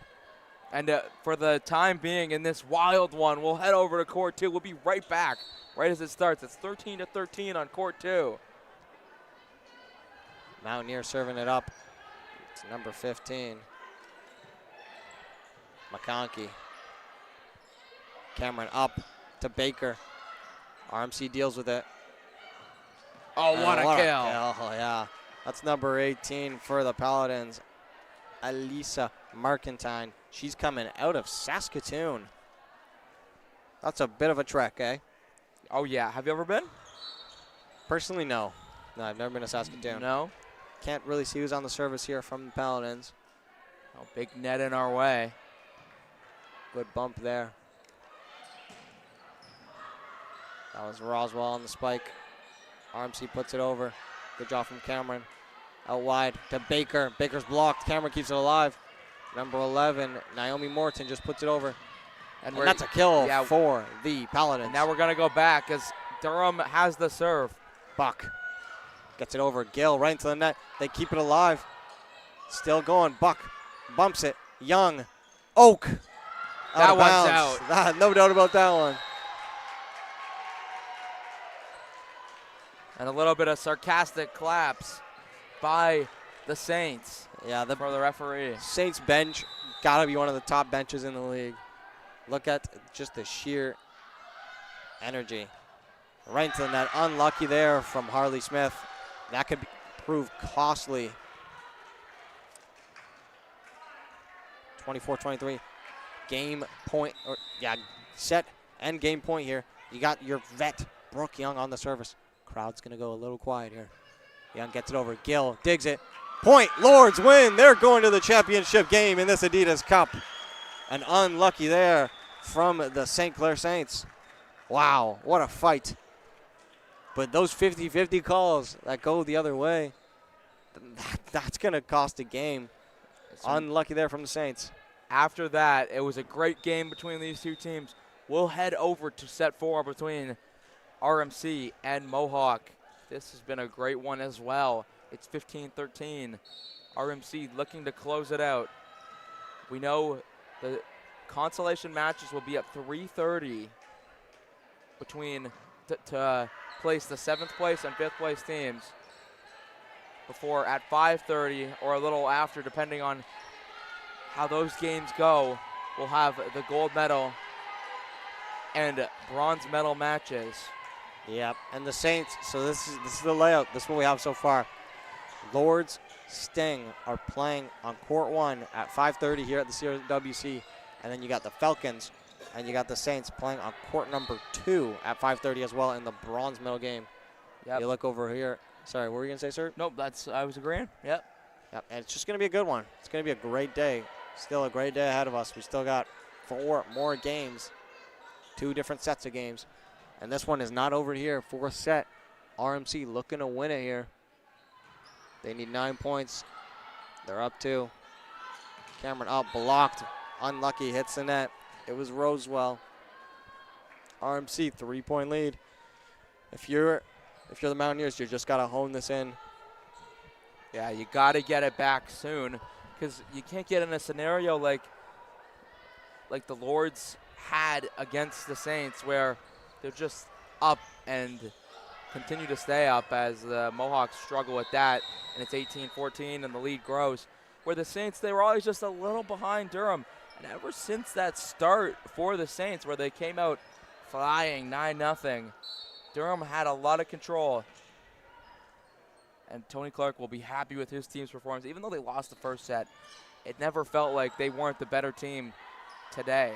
Yeah, they just showed a bunch of resilience. RMC keep it alive.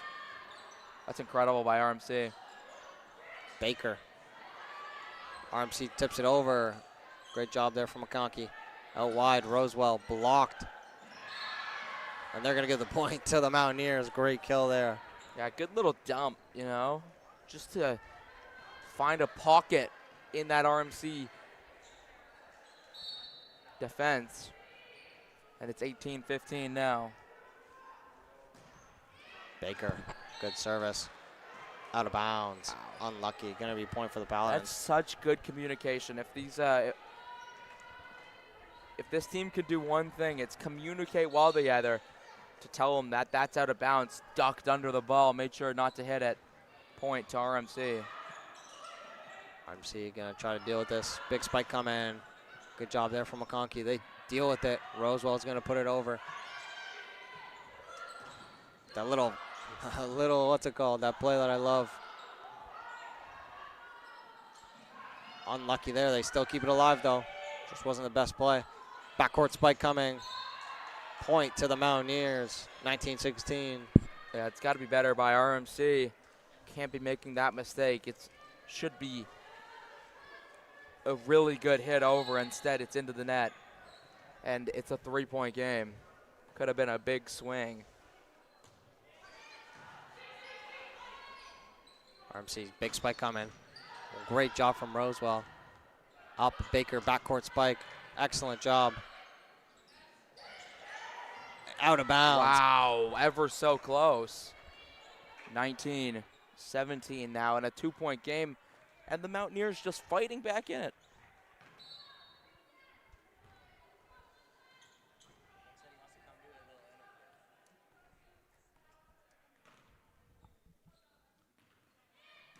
Mountaineers hit it. RMC. That's well dealt with, though. The Mohawk send it over. Tipped around. Mohawk have it again. Tip it over. RMC deal with it. Hit. Wow. How do they keep it alive? Just an excellent battle. What a block there from McConkey. And it's a 1-point game.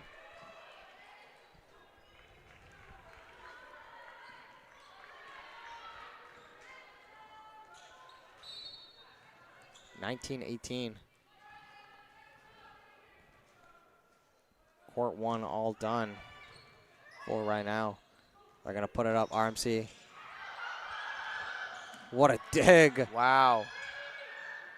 RMC just can't get it past, and that's going to be a point, though, still for the Paladins. Yeah, the Paladins did well. They need to maintain a 3 or 2 point lead the rest of the way through. You obviously have to win by 2. So being up 1 is just not enough. That's the difference. If the Paladins can get a ace here, that would be really big for them. Yeah, the big thing is they don't want to hit it into the net. Got to give yourself a chance. And that's a good one.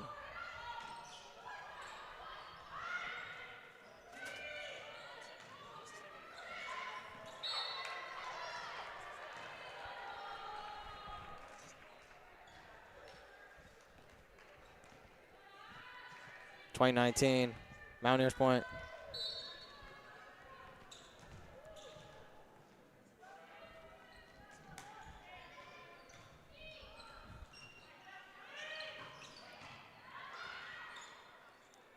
Hit over.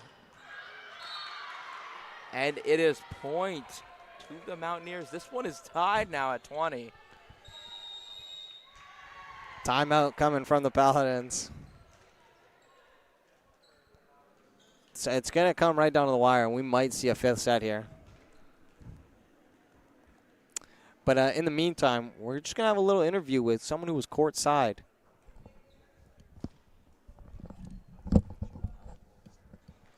How do you think, well, welcome, Nick. Hey, how are you here? How do you think the Lords did? You were courtside. You got a good view of it? Coming in here with an exclusive insider tip here. Nick Cabaz, I was here going to be talking about the mindset that the Durham Lords coach, Tony Clark, had. Tony Clark, he was telling me early on, I had a conversation, that first set, he was saying, the girls, they were feeling a little bit down. That deficit was quite large early on, but he kept a positive mindset. He said the girls, they started thinking, or the women, I should say, they started to kind of almost doubt themselves, but he kept a positive mindset. He said, keep that energy high. It's only the first set of the match. Yep, and look at how they turned out. 3 straight sets and a win. We're sitting at 20-20. What do you think about this game between RMC and Mohawk? Well, it's quite a nail-biter, kind of like last year. kind of like yesterday. It seems like Court 2 kind of has almost like a curse on it, I must say. But getting back to the Lords, the Lords really did try their best and they did prevail. There's almost a bit of frustration in that fourth set when it was getting a little bit close with Tony. He had to call that timeout. And I asked him, I said, what was the mindset behind that? He said, sometimes when we get into a groove, we start making these silly mistakes. And as a result of that, they had to recapitulate the mindset, refocus, recenter the priorities. He told the ladies, we got to make sure that we're playing our game and not their game. Yeah, and that's what RMC is doing really well, just resetting themselves. Absolutely. And another timeout here for the Mohawks. Yeah, it's like getting a really close game. These, for the Mohawk here, they want to try and capitalize. Yep. Send it back to you guys. Have a good one. Thank you, Nick. Yeah, so at 22-20, an ace just came for RMC. They're looking to close this one out. The Mohawk, we just talked about resetting the mentality. How do you reset the mentality after giving up such a big ace if you are a Mountaineer? Honestly, you gotta make sure you hit this next ball. It sounds pretty cliche, but you just have to do it. And honestly, it was more of a use it or lose it timeout from the Mountaineers. It's a good idea though. You're down 2 points. You got the serve coming at you. You just gotta hone in here, and you gotta find a way to get this point.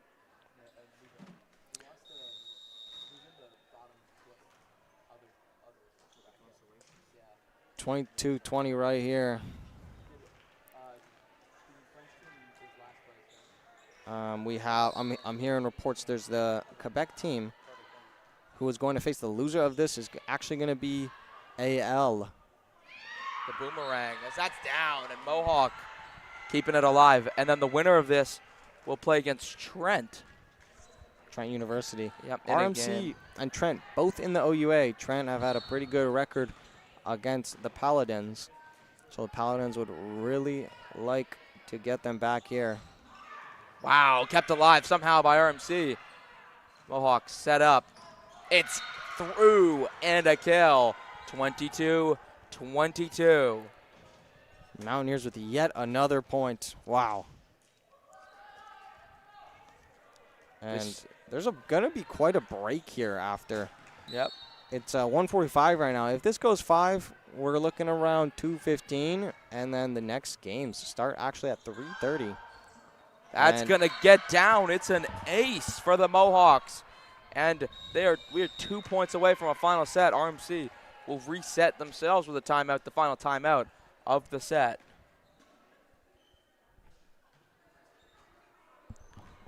Yeah, Mountaineers taking a timeout right here.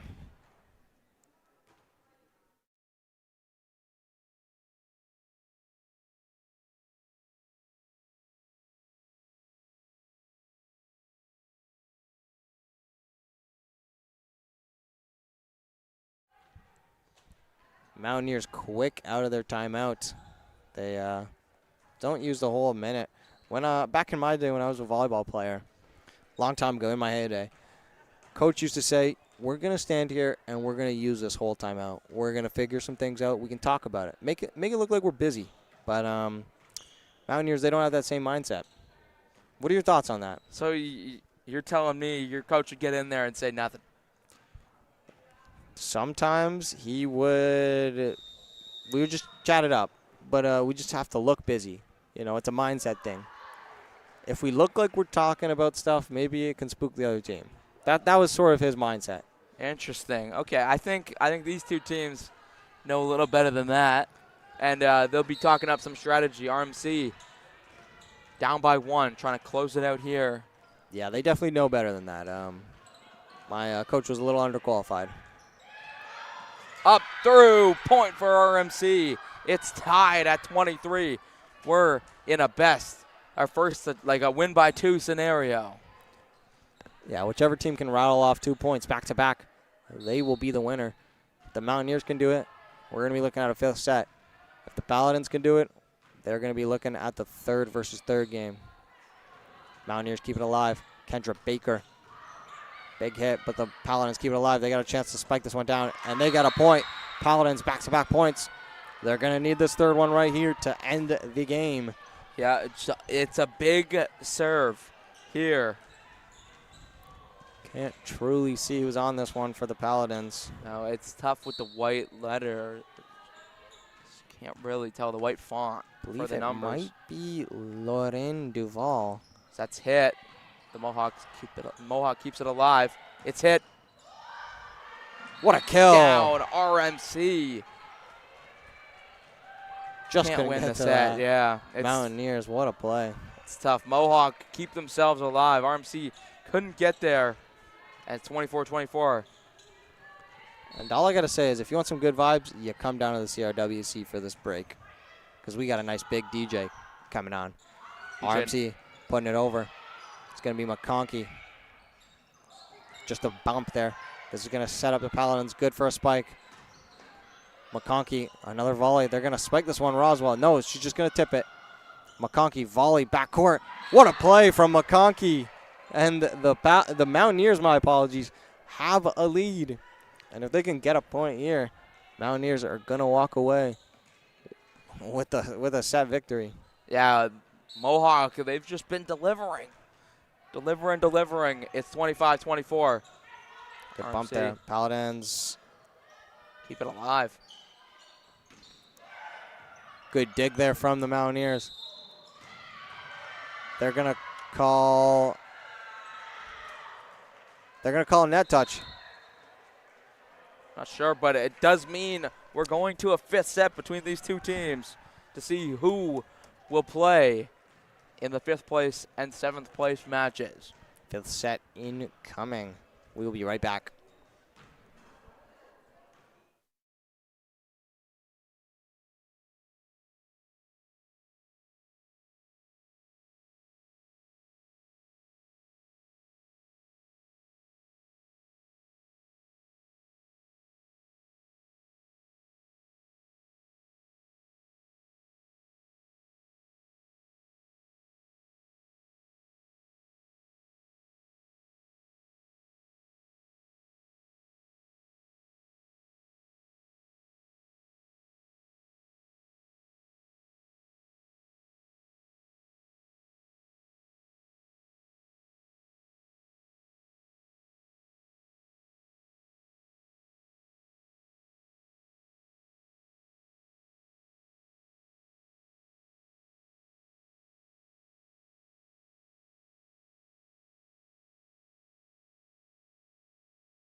Welcome back for this 5th set between the Durham Lords. Oh, the Durham Lords are not playing. It's the RMC It's Paladins. RMC Paladins. And the Mohawk Mountaineers. Yeah, it's been a long day already. Yep. And CRWC. we're not even halfway done. Nope. But let me tell you. This is going to be a good 5th set. Paladins come off. They won the first 2 sets. And then the Mountaineers answer with the next 2 sets. This is going to be a really good 5th set. And this is for all the marbles. These two teams don't have a win at this tournament. Would love one here. Good Spike there, blocked. Going to be a point to the Paladins early on. How good would it be for the Paladins' confidence if they could get a win here, and then maybe get a win against Trent and finish this tournament 2-2 before going back to the OUA? They would love that. They have not had a good time against Trent University this season. So if they could come out with a win, who knows? Maybe that shifts their entire OUA season. See good backcourt volley there. Good setup from McConkey. Blocked. What a dive. Rosewell backcourt, little spike. Spike in the front court. Volley, my apologies. What a dive. Blocked. It's going to be a point to the Paladins. 2-0 early on.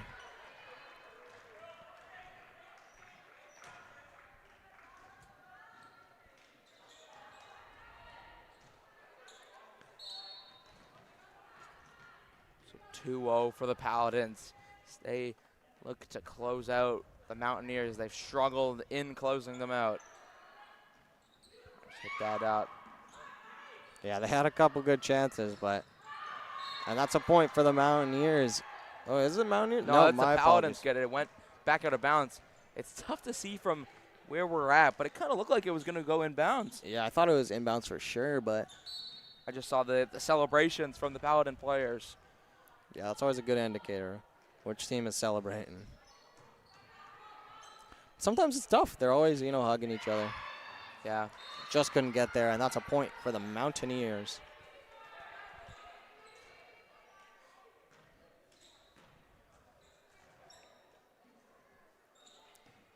(3-1) here early on.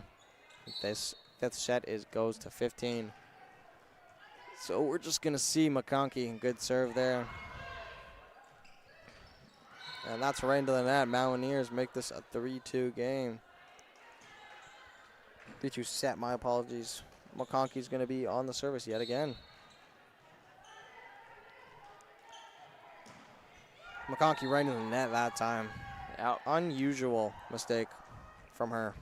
Exactly. But the Paladins, they'll take that mistake every day of the week to double their lead again.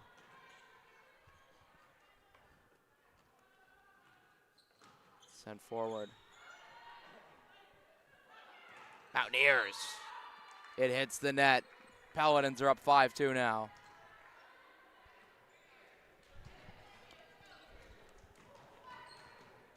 (5-2). 3-point lead in set number 5.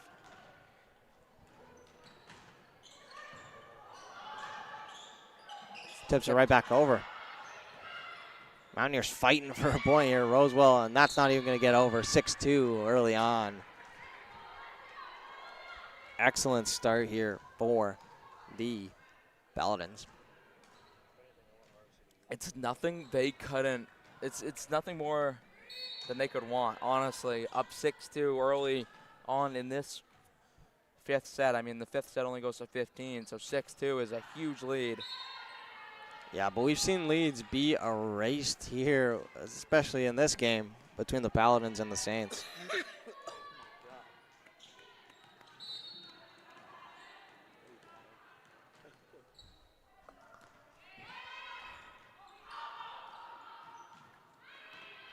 Paladins just volleyed over Mountaineers. Good bump. The spike coming. Took a deflection. McConkey still keeps it alive. Good bump. That's going to go right back over Mountaineers. Going to try to deal with that. Kendra Baker just tips it over. Paladins have a good chance here to do something with this. They do the little overlap there and the spike, and that's another point. 7-3. Yeah, it's just gross. 7-3, and they're 1 point away from switching sides as well. Just need a 1 point here, and they're going to take a timeout, the Mountaineers. This is sort of a consolation game as well, as their next one will be. Yeah, in a sense, but these games mean something.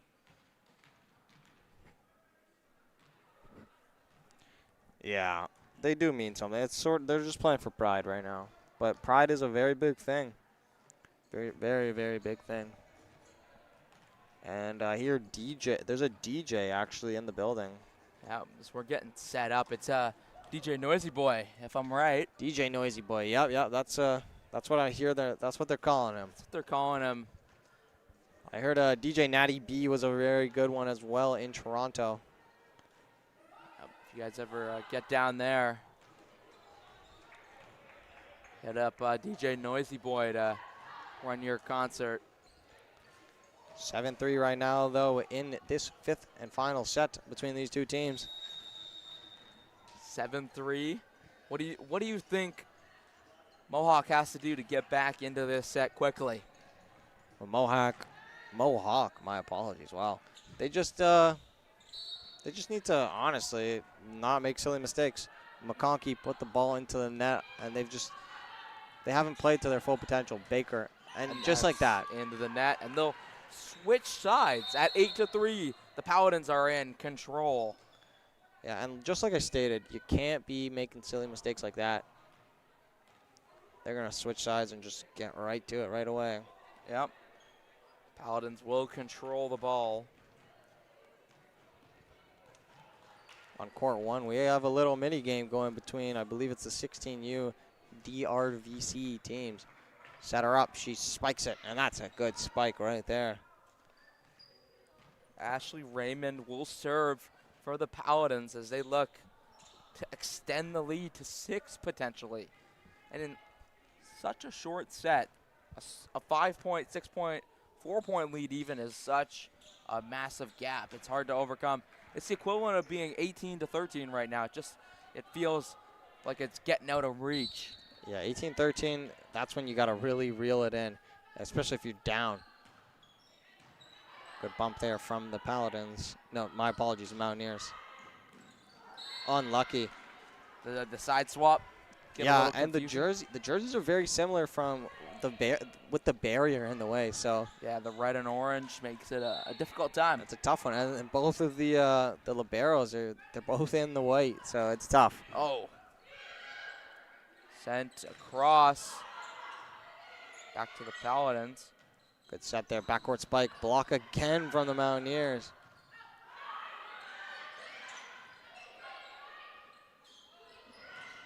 Good point there from the Paladins. 9-4. 6 points away from walking away with their first win of this tournament. And I don't know about you, but I'm really excited for that Seneca Sting at Durham Lords match. Oh yeah, that's the conclusion of this tournament. One that has been just incredible, and the setup for it has been great too. 9-4, that's tipped around. The Paladins have a chance. It's a kill. That's the Mountaineers. The switch got me as well. It's 9-5. Mohawk climbing back. It's a 4-point game.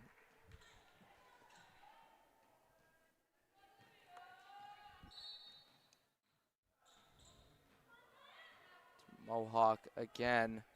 This serve is up and an ace. 9-6 now, and the lead shrinks. That's exactly what they need. Yeah, this is what the Mountaineers have been doing to the Paladins in this game. They've just been coming back. Yeah. Some teams just don't go away, and it's very true. Mohawk is one of them. Out of bounds. Point to the Mountaineers yet again. If you're the Paladins, maybe you think about a timeout. Yeah, it's tough. You don't want to call your timeout too early, but you do have 2 of them. Backcourt spike coming. Block and a dig. Paladins still have it. Backcourt spike again. Another great play from the Mountaineers. Out of bounds. Paladins are rewarded and they win that point. And that is perfect recognition that the ball is just going to travel a little further than expected and go out of bounds. 10-7. Paladins in control, in complete control. They can close this one out with 5 more points. Yes, they can. And if you're the Paladins, you really want it. Good tip over. Backcourt spike coming. A little weak. going to be a point for the Mountaineers. It's just not good enough, and it's 10-8. We may see extra points in an extra set. If it keeps this close, the Mountaineers hit it over. Paladins try to control. Mountaineer hit it. Bounced around. It's a good dig. Paladins shot and a kill. 11-8. 4 away now. Just chipping away at the final score. It's going to be a very close finish. It's going to come right down to the wire, I think. We may see extra points, but who knows?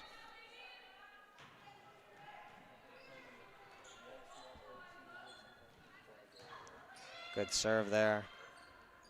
Mountaineers play across court. Good spike, but it was an excellent block as well. And that's not even going to get over. 12-8 for the Paladins. Oh, and a mistake from the Mountaineers.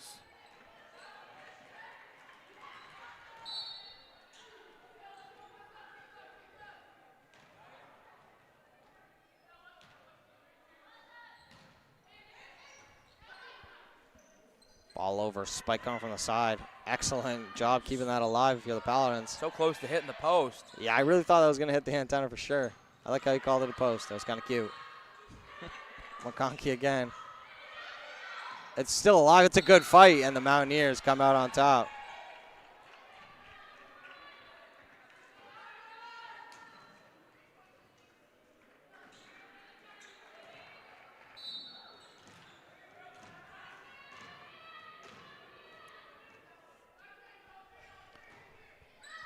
Out of bounds. Paladins take that 13-9, and they're 2 points away. 2 points away. And on the serve, Valerie Hull. And there's going to be a timeout. Yep. 13-9. I believe this was the Mountaineers that took that. Yeah, they just got to keep themselves in this one. Timeout is the way to do it.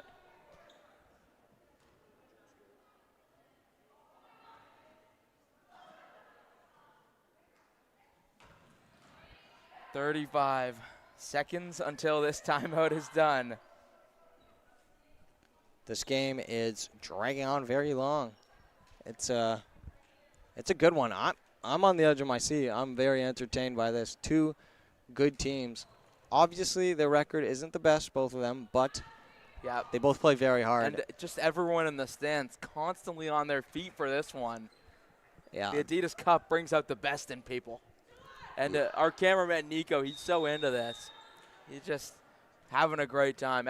Every play, he's ooh, ah, ooh, ah, ooh, ah. And he's just, I don't even know who he's a fan of. I think he's just a fan of excellent volleyball. Yeah, good volleyball, and that's what he's getting. A fifth set, 13-9. Yeah, of course he likes the Durham Lords, but come on, he just likes good volleyball, like the rest of us. He's a fan. And Valerie Hull, no hometown listed for her. Don't know where she's from. And that's going to be out of bounds. He's out, giving the Mountaineers a little bit of life. Yeah, a couple of these Paladins, they don't have a hometown listed. Don't know what's up with that. Paladins bump it up. Backcourt spike. Over. And that's no way they saved it. Wow. They're going to bump it up, just get it over. Cross court.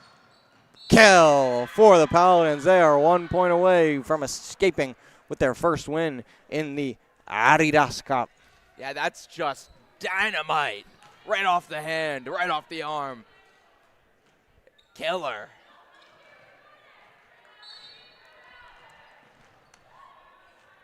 We're going to see number 18 for the Paladins. My bad. It's Elisa Marquintin. Is this it? Is this going to end it? Into the net. Paladins keep it alive. Set to cross.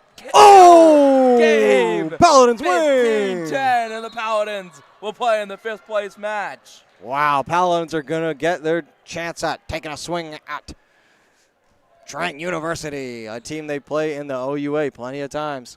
We will be back at 3:30 at the CRWC. If you aren't busy, come join us. We got a DJ. Love you guys.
We've come a long way since our doors first opened.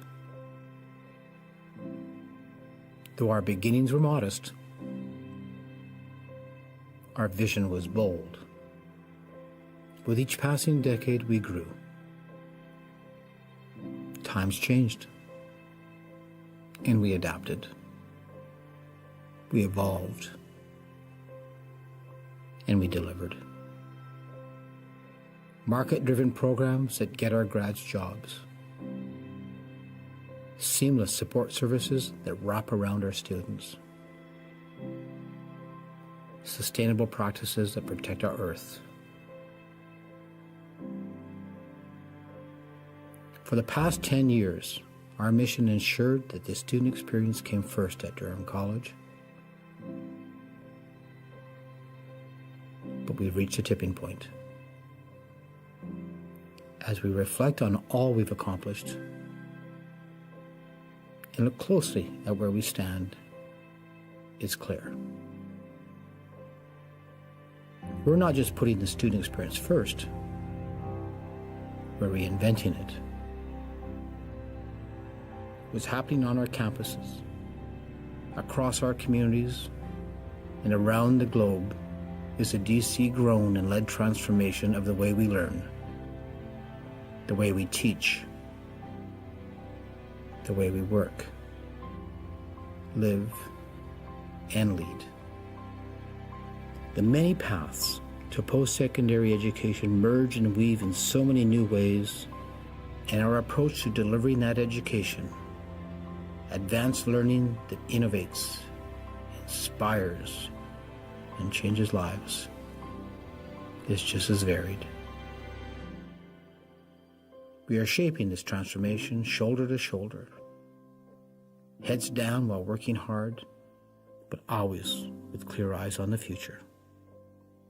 This is our stake in the ground. We are DC, and together, we are leading the way.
We've come a long way since our doors first opened, Though our beginnings were modest, our vision was bold. With each passing decade, we grew. Times changed, and we adapted. We evolved, and we delivered. Market-driven programs that get our grads jobs. Seamless support services that wrap around our students. Sustainable practices that protect our earth. For the past 10 years, our mission ensured that the student experience came first at Durham College. But we've reached a tipping point. As we reflect on all we've accomplished and look closely at where we stand, it's clear. We're not just putting the student experience first, we're reinventing it. What's happening on our campuses, across our communities, and around the globe is a DC-grown and led transformation of the way we learn, the way we teach, the way we work, live, and lead. The many paths to post-secondary education merge and weave in so many new ways, and our approach to delivering that education, advanced learning that innovates, inspires, and changes lives, is just as varied. We are shaping this transformation shoulder to shoulder, heads down while working hard, but always with clear eyes on the future. This is our stake in the ground. We are DC, and together, we are leading the way.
We've come a long way since our doors first opened.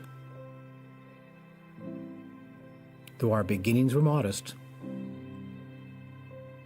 our vision was bold. With each passing decade, we grew. Times changed, and we adapted. We evolved, and we delivered. Market-driven programs that get our grads jobs. Seamless support services that wrap around our students. Sustainable practices that protect our earth. For the past 10 years, our mission ensured that the student experience came first at Durham College. But we've reached a tipping point. As we reflect on all we've accomplished and look closely at where we stand, it's clear. We're not just putting the student experience first, we're reinventing it. What's happening on our campuses, across our communities, and around the globe is a DC-grown and led transformation of the way we learn, the way we teach, the way we work, live, and lead. The many paths to post-secondary education merge and weave in so many new ways, and our approach to delivering that education, advanced learning that innovates, inspires, and changes lives, is just as varied. We are shaping this transformation shoulder to shoulder, heads down while working hard, but always with clear eyes on the future. This is our stake in the ground. We are DC, and together, we are leading the way.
We've come a long way since our doors first opened. Though our beginnings were modest, our vision was bold. With each passing decade, we grew. Times changed, and we adapted. We evolved, and we delivered. Market-driven programs that get our grads jobs. Seamless support services that wrap around our students. Sustainable practices that protect our earth. For the past 10 years, our mission ensured that the student experience came first at Durham College. But we've reached a tipping point. As we reflect on all we've accomplished and look closely at where we stand, it's clear. We're not just putting the student experience first, we're reinventing it. What's happening on our campuses, across our communities, and around the globe is a DC-grown and led transformation of the way we learn, the way we teach, the way we work, live, and lead. The many paths to post-secondary education merge and weave in so many new ways, and our approach to delivering that education, advanced learning that innovates, inspires, and changes lives, is just as varied. We are shaping this transformation shoulder to shoulder, heads down while working hard, but always with clear eyes on the future. This is our stake in the ground. We are DC, and together, we are leading the way.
We've come a long way since our doors first opened.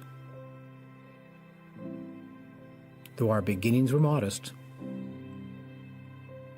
our vision was bold. With each passing decade, we grew. Times changed, and we adapted. We evolved, and we delivered. Market-driven programs that get our grads jobs. Seamless support services that wrap around our students. Sustainable practices that protect our earth. For the past 10 years, our mission ensured that the student experience came first at Durham College. But we've reached a tipping point. As we reflect on all we've accomplished and look closely at where we stand, it's clear. We're not just putting the student experience first, we're reinventing it. What's happening on our campuses, across our communities, and around the globe is a DC-grown and led transformation of the way we learn, the way we teach, the way we work, live, and lead.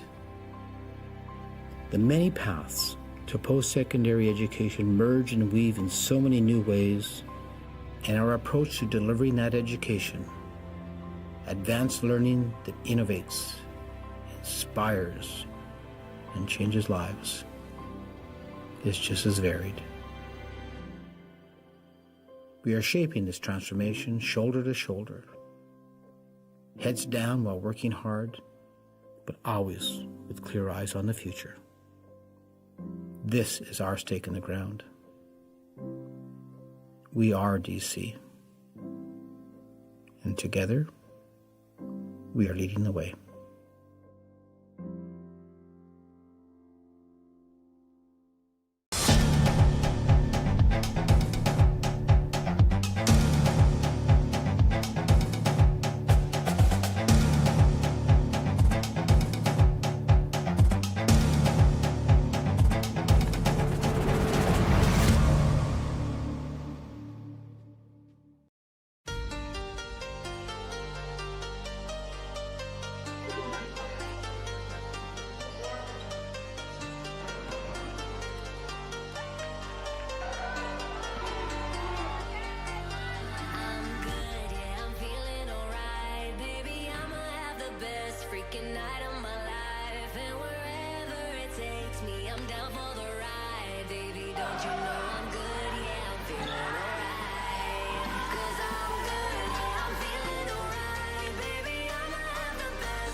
We've come a long way since our doors first opened.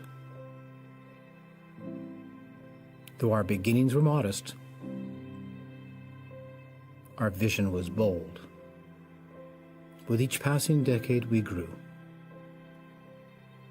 Times changed, and we adapted. We evolved, and we delivered. Market-driven programs that get our grads jobs. Seamless support services that wrap around our students. Sustainable practices that protect our earth. For the past 10 years, our mission ensured that the student experience came first at Durham College. But we've reached a tipping point. As we reflect on all we've accomplished and look closely at where we stand, it's clear. We're not just putting the student experience first, we're reinventing it. What's happening on our campuses, across our communities, and around the globe is a DC-grown and led transformation of the way we learn, the way we teach, the way we work, live, and lead. The many paths to post-secondary education merge and weave in so many new ways, and our approach to delivering that education, advanced learning that innovates, inspires, and changes lives, is just as varied. We are shaping this transformation shoulder to shoulder, heads down while working hard, but always with clear eyes on the future. This is our stake in the ground. We are DC,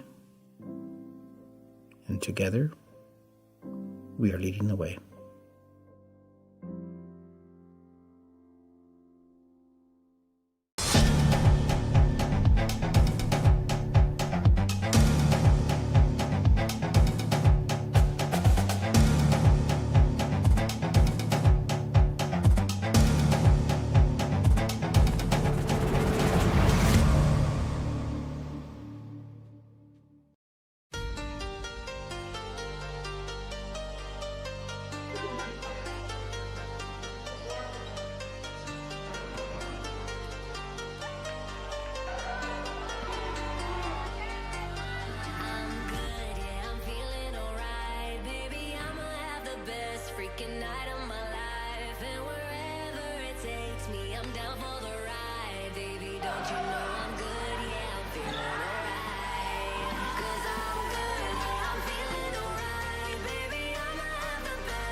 We've come a long way since our doors first opened. Though our beginnings were modest, our vision was bold. With each passing decade, we grew. Times changed, and we adapted. We evolved, and we delivered. Market-driven programs that get our grads jobs. Seamless support services that wrap around our students. Sustainable practices that protect our earth. For the past 10 years, our mission ensured that the student experience came first at Durham College. But we've reached a tipping point. As we reflect on all we've accomplished and look closely at where we stand, it's clear. We're not just putting the student experience first, we're reinventing it. What's happening on our campuses, across our communities, and around the globe is a DC-grown and led transformation of the way we learn, the way we teach, the way we work, live, and lead. The many paths to post-secondary education merge and weave in so many new ways, and our approach to delivering that education, advanced learning that innovates, inspires, and changes lives, is just as varied. We are shaping this transformation shoulder to shoulder, heads down while working hard, but always with clear eyes on the future. This is our stake in the ground.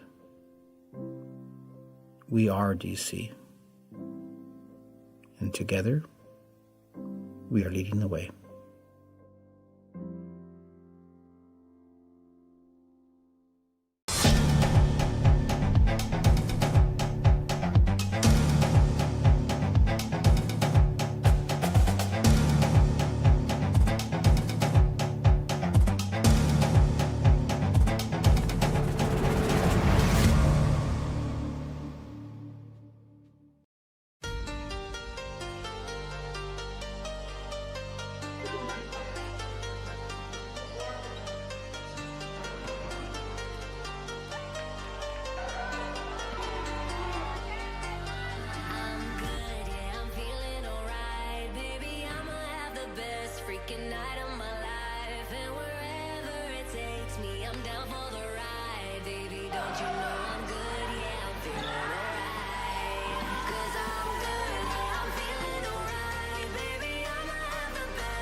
We've come a long way since our doors first opened.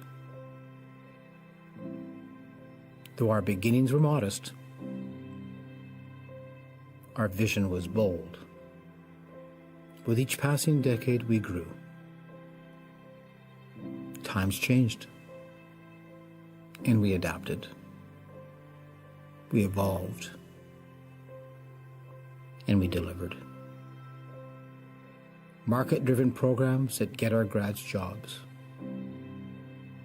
Seamless support services that wrap around our students. Sustainable practices that protect our earth. For the past 10 years, our mission ensured that the student experience came first at Durham College. But we've reached a tipping point. As we reflect on all we've accomplished and look closely at where we stand, it's clear. We're not just putting the student experience first, we're reinventing it. What's happening on our campuses, across our communities, and around the globe is a DC-grown and led transformation of the way we learn, the way we teach, the way we work, live, and lead. The many paths to post-secondary education merge and weave in so many new ways, and our approach to delivering that education, advanced learning that innovates, inspires, and changes lives, is just as varied. We are shaping this transformation shoulder to shoulder, heads down while working hard, but always with clear eyes on the future. This is our stake in the ground. We are DC, and together, we are leading the way.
We've come a long way since our doors first opened. Though our beginnings were modest, our vision was bold. With each passing decade, we grew. Times changed, and we adapted. We evolved, and we delivered. Market-driven programs that get our grads jobs. Seamless support services that wrap around our students. Sustainable practices that protect our earth. For the past 10 years, our mission ensured that the student experience came first at Durham College. But we've reached a tipping point. As we reflect on all we've accomplished and look closely at where we stand, it's clear. We're not just putting the student experience first, we're reinventing it. What's happening on our campuses, across our communities, and around the globe is a DC-grown and led transformation of the way we learn, the way we teach, the way we work, live, and lead. The many paths to post-secondary education merge and weave in so many new ways, and our approach to delivering that education, advanced learning that innovates, inspires, and changes lives, is just as varied.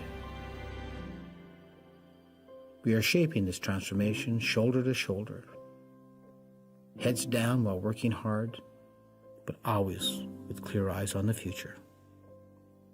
This is our stake in the ground. We are DC, and together, we are leading the way.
We've come a long way since our doors first opened.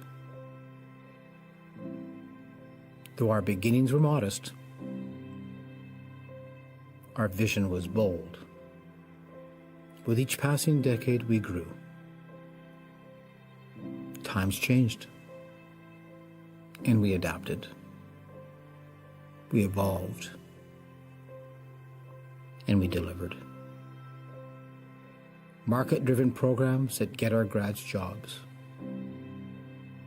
Seamless support services that wrap around our students. Sustainable practices that protect our earth. For the past 10 years, our mission ensured that the student experience came first at Durham College. But we've reached a tipping point. As we reflect on all we've accomplished and look closely at where we stand, it's clear. We're not just putting the student experience first, we're reinventing it. What's happening on our campuses, across our communities, and around the globe is a DC-grown and led transformation of the way we learn, the way we teach, the way we work, live, and lead. The many paths to post-secondary education merge and weave in so many new ways, and our approach to delivering that education, advanced learning that innovates, inspires, and changes lives, is just as varied. We are shaping this transformation shoulder to shoulder, heads down while working hard, but always with clear eyes on the future. This is our stake in the ground. We are DC, and together, we are leading the way.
We've come a long way since our doors first opened. Though our beginnings were modest, our vision was bold. With each passing decade, we grew. Times changed, and we adapted. We evolved, and we delivered. Market-driven programs that get our grads jobs. Seamless support services that wrap around our students. Sustainable practices that protect our earth. For the past 10 years, our mission ensured that the student experience came first at Durham College. But we've reached a tipping point. As we reflect on all we've accomplished and look closely at where we stand, it's clear. We're not just putting the student experience first, we're reinventing it. What's happening on our campuses, across our communities, and around the globe is a DC-grown and led transformation of the way we learn, the way we teach, the way we work, live, and lead. The many paths to post-secondary education merge and weave in so many new ways, and our approach to delivering that education, advanced learning that innovates, inspires, and changes lives, is just as varied. We are shaping this transformation shoulder to shoulder, heads down while working hard, but always with clear eyes on the future. This is our stake in the ground. We are DC, and together, we are leading the way.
We've come a long way since our doors first opened. Though our beginnings were modest, our vision was bold. With each passing decade, we grew. Times changed, and we adapted. We evolved, and we delivered. Market-driven programs that get our grads jobs. Seamless support services that wrap around our students. Sustainable practices that protect our earth. For the past 10 years, our mission ensured that the student experience came first at Durham College. But we've reached a tipping point. As we reflect on all we've accomplished and look closely at where we stand, it's clear. We're not just putting the student experience first, we're reinventing it. What's happening on our campuses, across our communities, and around the globe is a DC-grown and led transformation of the way we learn, the way we teach, the way we work, live, and lead. The many paths to post-secondary education merge and weave in so many new ways, and our approach to delivering that education, advanced learning that innovates, inspires, and changes lives, is just as varied. We are shaping this transformation shoulder to shoulder, heads down while working hard, but always with clear eyes on the future. This is our stake in the ground. We are DC, and together, we are leading the way.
And welcome everyone back to the Adidas Cup Women's Volleyball here, of course. On court 1, we have Trent and RMC playing in the third seed bracket from both. And on court 2, we have Andre Laurando and Mohawk. Those two are going to be taken on just over there on court 2. We're going to kick ourselves off here. Court 1, Trent and RMC. The serve is away. Ian, you ready? Yes, sir. I'm very excited to be here. First time ever being in the Adidas Cup, so I'm very excited to be here. Thank you.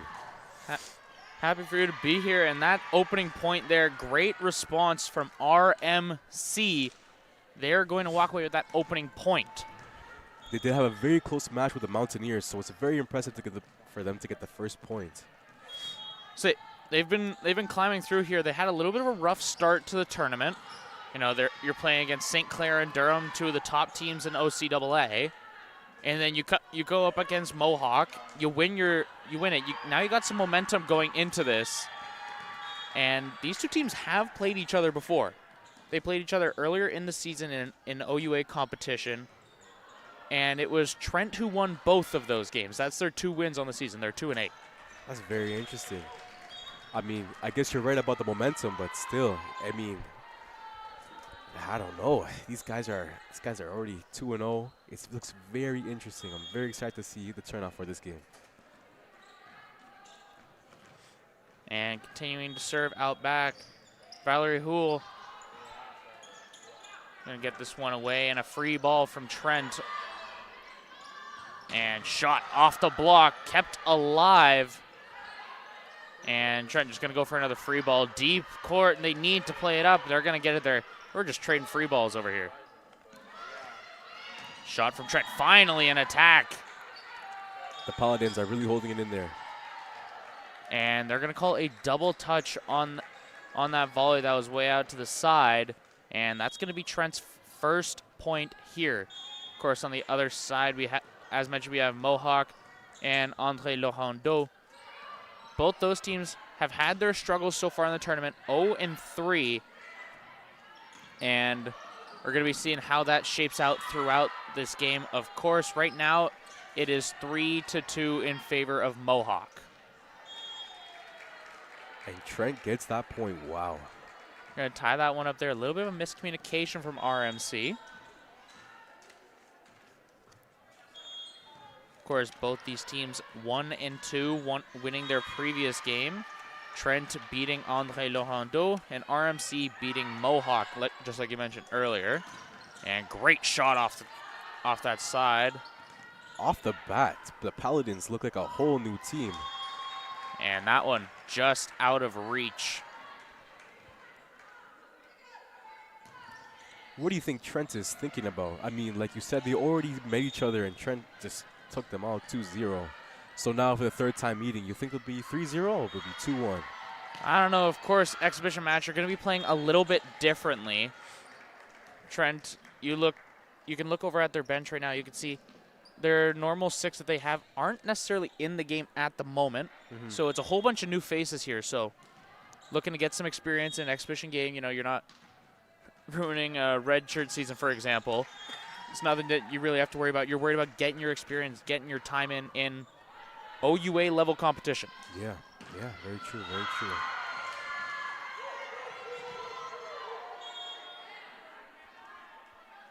And deep serve returned RMC. Going off the corner, sliced across and in.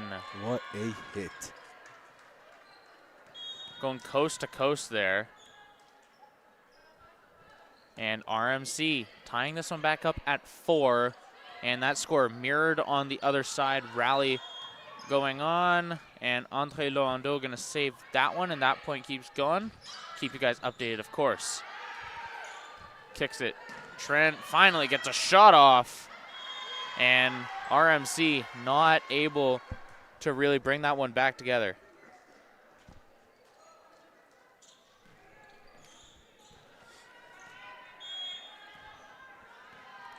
And we have number 19 for Trent serving. Charlie Culvert. Good serve there, and RMC, a little bit too ambitious. Ended up smacking up against the net. And it's going to cost RMC the point. 2 points the advantage for the Excalibur. And Charlie Culvert back at it again.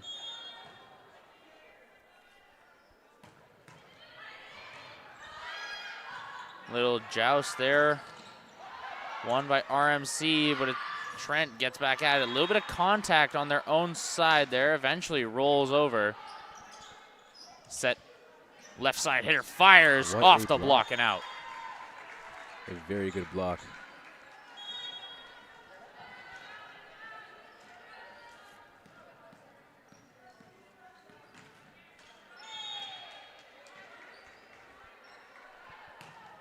Firing off again, Culvert. And a little bit of a roll. RMC as they keep it going, and that one eventually gets out of hand. Trent, another point. They're up 4. Number 12, Ashley Raymond couldn't really get that block, but hopefully the Paladins reform and regroup, and maybe they'll tackle this challenge in a different mindset later on. Staying out back there with Culvert. Clean serve. Even better hit. Drops just at the corner. Great shot there. That one, Mackenzie Lockett-Heemstra. Third year out of Kingston. Comes down perfectly in that corner. A little of a misread by Trent, but you could chalk that just as well to amazing placement. And got enough power on that hit, and that one flies. RMC kept it alive. Not quite sure what the call was. Already see some high tension from both teams with these refs. Very interesting.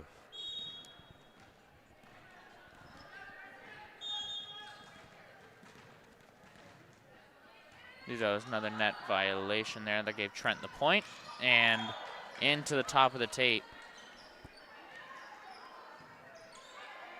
That one, Natalie Fournier, not quite able to put it over. You know, this Trent team averaging just about 2 aces per set in OUA competition. And not quite the support from RMC. No ace there for Trent. Looking to get that going here. But what a hit by Ali Odette. Man, what a strike. Speaking of Odette. And the Paladins bring it back over. Big shot. All the power in the world. But didn't quite hit the mark.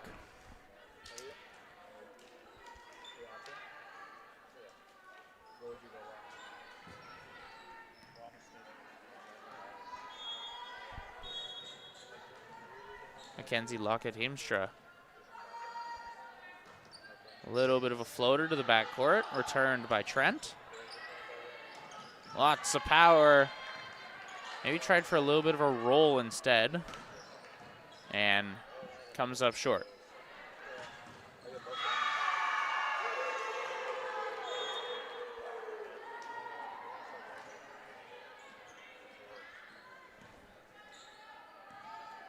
And then we have Mackenzie again serving. Oh, wow. What a hit by number 3, Sydney McLeon. Wow.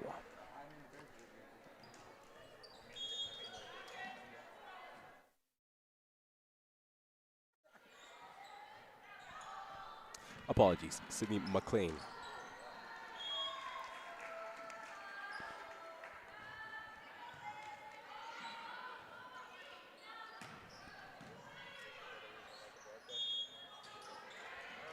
Isabel Pellerin gets it over, clips the tape. Has enough front spin on that one. Good power. Lets it roll just over, and a timeout RMC. First one of the game for them, and they're down 5. We're gonna take a quick trip over to the other game across, and let's take a quick look here. 10-10 the tie. Ian, you were saying? No, just a comment on the Trents with the Trent team versus RC. And it's just very interesting to see from the start. The Paladins seemed very confident, but now it seems like the Excaliburs are they're just digging into them, and these guys don't know how to recover. Well, you got to imagine there is a little bit of pressure, of course.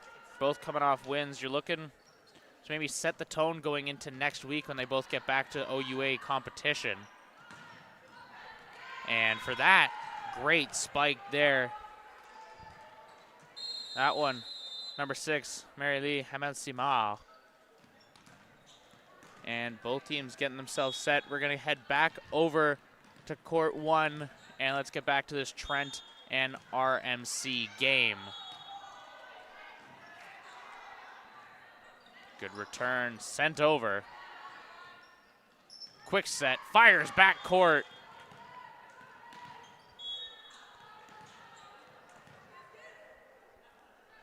And that one to RMC as it flies out of play. Just too much power on the hit, didn't get down. And the Paladins going at it again.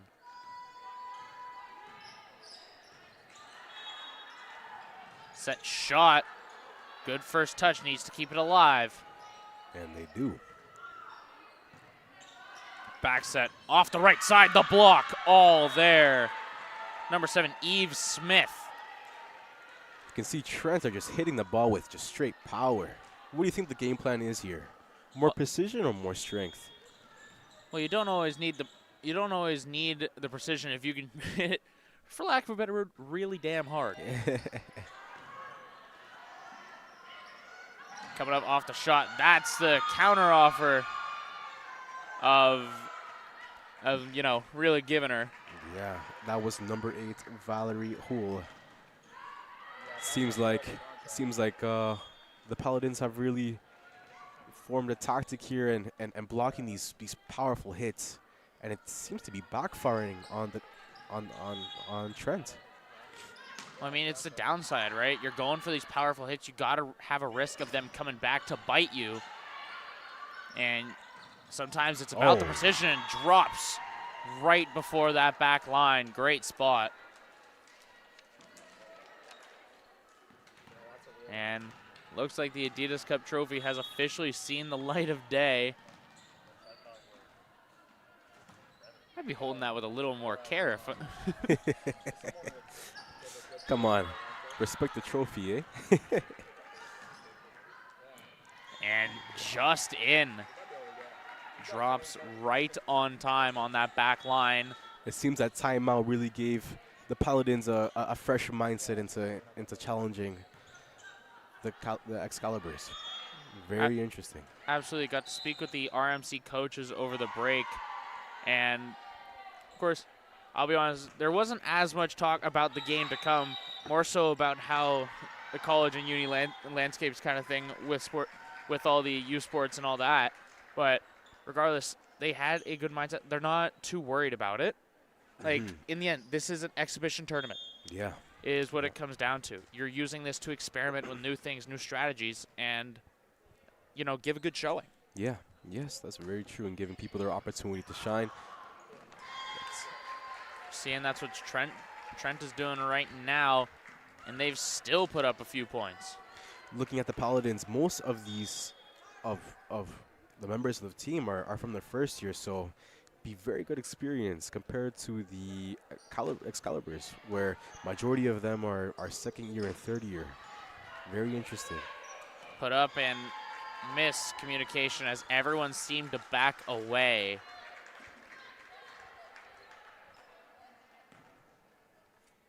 And a quick checkup on the other court. Mohawk up by 3, 16-13. And they're coming off a timeout over there. And back over. Serve and a great tip on the net. Number 17 there, Trent. That one I believe is going to be Natalie Fournier.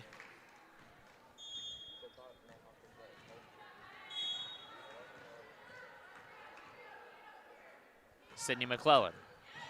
clips the tape, gets it over. Back set, fires from the outside. Oh my Second touch, goodness. sends it straight over into the adjacent court instead. Seems just like the Paladins are just going toe-to-toe. Some of them are using brute force, some of them are using precision, really mixing it up compared to Trent. Very interesting to take a look at these two teams play. And that one, corner, tried to kitty corner it. Ends up falling just out instead. Of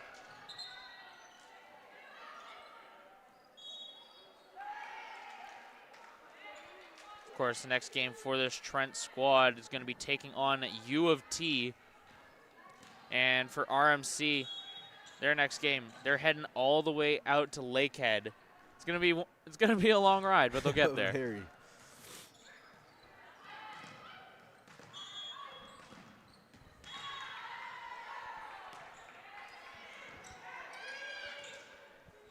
And quick set, left side hitter drops just in. I think looking at both of these courts with, sorry, how do you pronounce that French team's name again? André Laurando. Yes, they were going toe-to-toe with the Paladins in the previous match, but here going against the Mountaineers, it seems they're pretty even. Wow, Well, very surprised. André Laurando, they've had a good showing here. While the wins haven't come their way, they've taken every team past the bare minimum 3 sets. Prior to their game earlier today, they took 2 sets off Seneca, which matched the OCAA's total, and they did that in one game. They took 2 sets off Fanshawe, and they took 1 off of Trent. So they've put up a good showing, A good yet fight. to be swept, Yeah. and looking to keep it going the same. This team just has not heard the bell. Yeah, that's very true. And it seems like here's Trent just finding some difficulty to get a point here, while the Paladins are just taking advantage of this mind fog. Paladins 3 points down, looking to cut that, and that's exactly how. 2 points the difference. Now great serve. Really coming back. RMC's number 12, Ashley Raymond, gonna get that ace and forces the Excalibur to call a timeout, settle down the team, and get them going once again. Gonna take a quick look over to 2, and that shot just out of play from the Boomerang, and Mohawk gonna get another point, cut that lead, or sorry, add to their lead, up by 2. Good float serve, finds the back court, and shot comes over. Needs the support. Part 2. Off the block, sneaks past. Pancake, not quite gonna make it. A great shot from the Boomerang, cutting that lead to 1. They're really giving it their all. They want to prove themselves from that previous loss from the Paladins. They were very close, but they were pushing the Paladins to a good fight.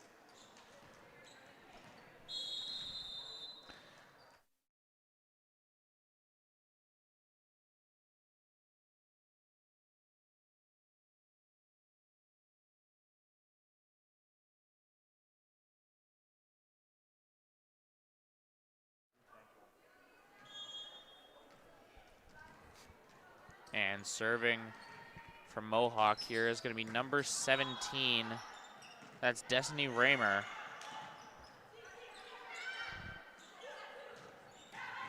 Raymer shanks that one.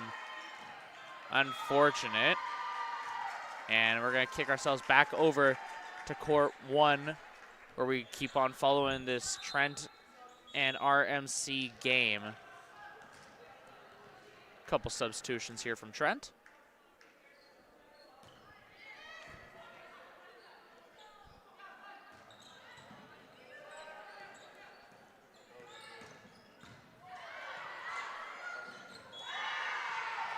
Now serving is number 9, Alora Lavige. Lavely. My apologies, I'm not very good with names. That's okay. And quick shot off the corner. Kicks it back up. Trent not quite getting the set they wanted. Going to opt for the free ball. Back set off the move. Gets it there. And a point to RMC. The lead is 2. 5 points to go for Trent before they could take this first set. It seems like in all this time, Trent only got 1 point, adding to 20. And now, incredibly, the Paladins have come back. And now, just 18. Wow. 2 points short. RMC the serve. Clean over, looking for the block. Opts for the tip instead for the pot. Not there. Gonna roll it over to the back court. Kicks it up. Firing. Welcome back to the game, Catherine Beresford.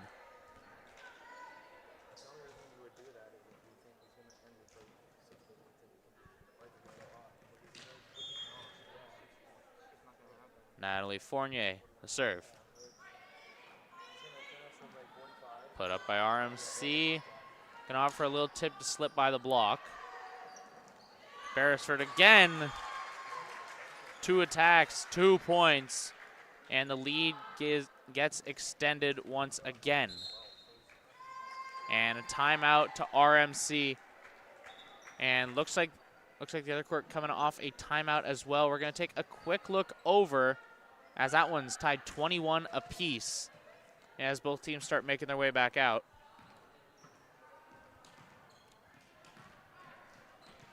It's going to be the Boomerang kicking off out of the timeout.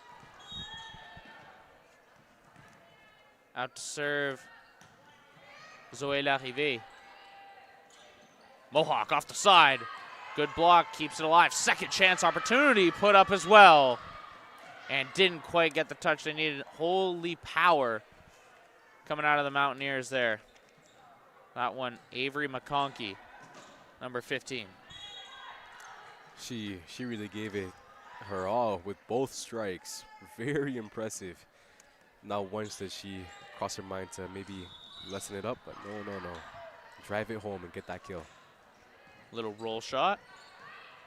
Volley kicks it down through the block. That's another point there for André Lohando. As they tie up 22-22, we're going to kick back over into the RMC Trent game.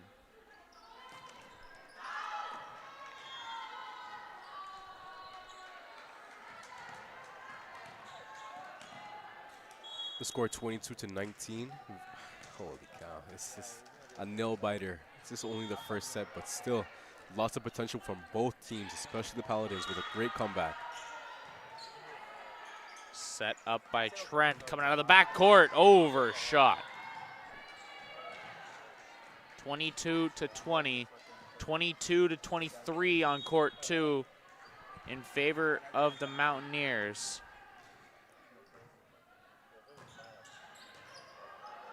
Little shot over and a kill. Goodness gracious. That was number 18, Elsa Markington. Put up a great shot there. Very. Right over the middle of the net. All the power straight down. And that shortens the lead by 1. 22-21. Trent's leading. RMC's had a great comeback so far. Looking to put the nail in the coffin. Coming out of the corner. And they do. Off the block. The point to Trent. The difference is 2.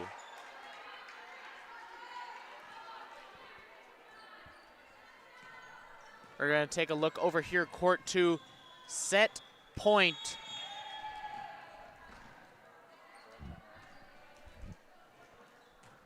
Set point over there for André Lohando. And both these sets coming down right to the wire. Shot off the corner. Trent able to send themselves to set point. No timeouts left for RMC. Players got to figure it out and draw themselves back into this. Done a good job of it so far. And out to serve, potential to put it away, Ali Odette. In. And she does it. The ace dropped just on the back line. Trent takes the first set. And just in time, we're heading back over to court 2. André Lohando. The Boomerangs with the serve. And looking to put a little extra spice here. Serving number 6, Maëlys Simard. Set shot from Mohawk. Overcooked. And that first set goes the way of André Laurando. Too much power there. Sometimes you just gotta tap it in. Not quite the look they wanted. And a couple minutes here between both of these sets as they really kicked off at the same time. And we're going to be bouncing between a lot, I feel, as we close in on the final points of these few sets. Especially the last day of the Adidas Cup. I mean, the last match for these 4 teams, and it's just going toe to toe. It gets very interesting when you know that it's the last match. You know, break's almost done. These guys are ready to go back to school, but still, they're in this mentality. Absolutely. And you got to look at these two teams. They're fairly evenly matched if you're looking at their OCAA versus OUA records. You have André Laurando, they're 3-6, and Mohawk 2-6 out in the OCAA. And both these teams have been sitting fairly consistent, of course, going into this tournament. André Laurando, they've been on a 3-game win streak. They ended up clawing 3 in a row going into this.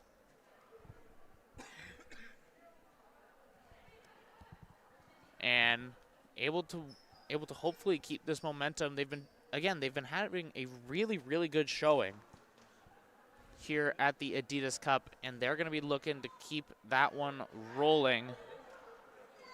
Their next game is going to be against Trois-Rivières. That's going to be back at home.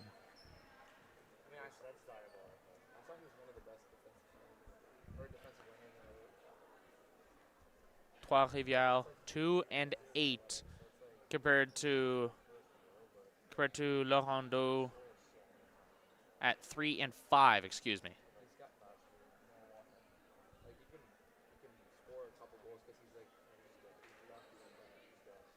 Going into the second set, the losing teams need to, give it their all. They need to change their mentality and just regroup, really communicate better. Maybe use less power, try to play mind games with the opposing teams. I believe if they do that, I think that they have the Paladins and Mohawk Mountaineers, they have a better chance at winning this. But again, power does have its benefits, as you can see when Paladins started going toe-to-toe with the Excaliburs. They were really giving it their all, and the Mountaineers as well, giving it their all, toe-to-toe. Absolutely, and especially when you're looking across here, you got the set over here on court 1 starting up, and that's Trent taking the opening point over there. 5 seconds ago till we kick off on court 2.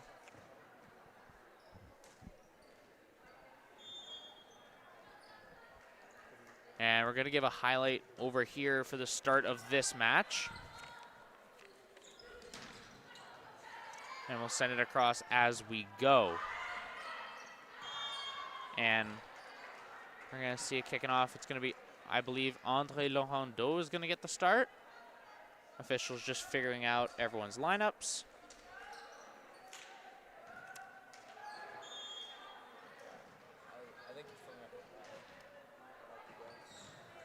And so that it is. Speaking of the history of the Adidas Cup, what can you tell me about this competition? Well, this competition, it's been running for more than a few years now at this point. Last year, winners that one ended up being the Seneca Sting. And, of course, we're going to be seeing them later on in the gold medal match. And they'll be taking on the host Durham Lords. Of course, a little bit of a different team compared to last year to this from Seneca. So we're going to have to see a little bit different there. And looking to get the best out of everyone here, of course. And that one, great opening strike from André Laurando. Serving again, number 8, Anne-Sophie Provencher.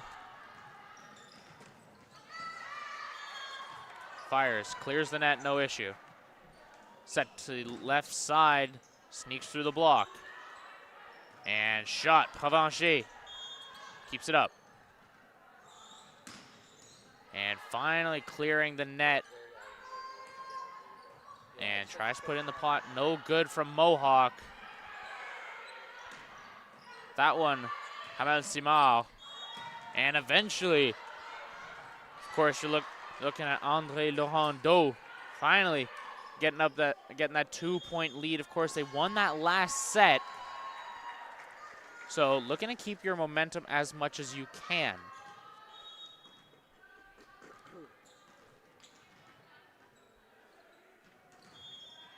Clears the net, no issue. And sneaks by, just out of play on that shot from Mohawk, and the lead is 3. Compared to that 3-3 between RMC and Trent right now on court 1.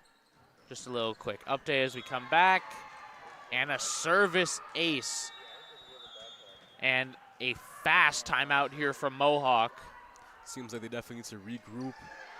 Again, as I was saying before during the break, in between sets, they really need to regroup and rethink what their strategy is. And great point there. Score is 4-3. And that's a good example for the Paladins compared to Trent. These guys, during the break, regrouped, rethought their decisions and what to do. Now it seems like they're working better as a team, really pumping out these points. Excalibur clipped the tape and it comes back down. And 4-4. RMC to serve. Number 18. Alyssa Marketon.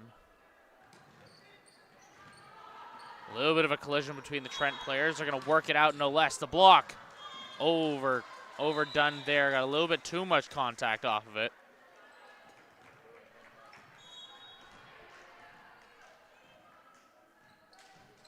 Seems like Trent needs to communicate a little bit better.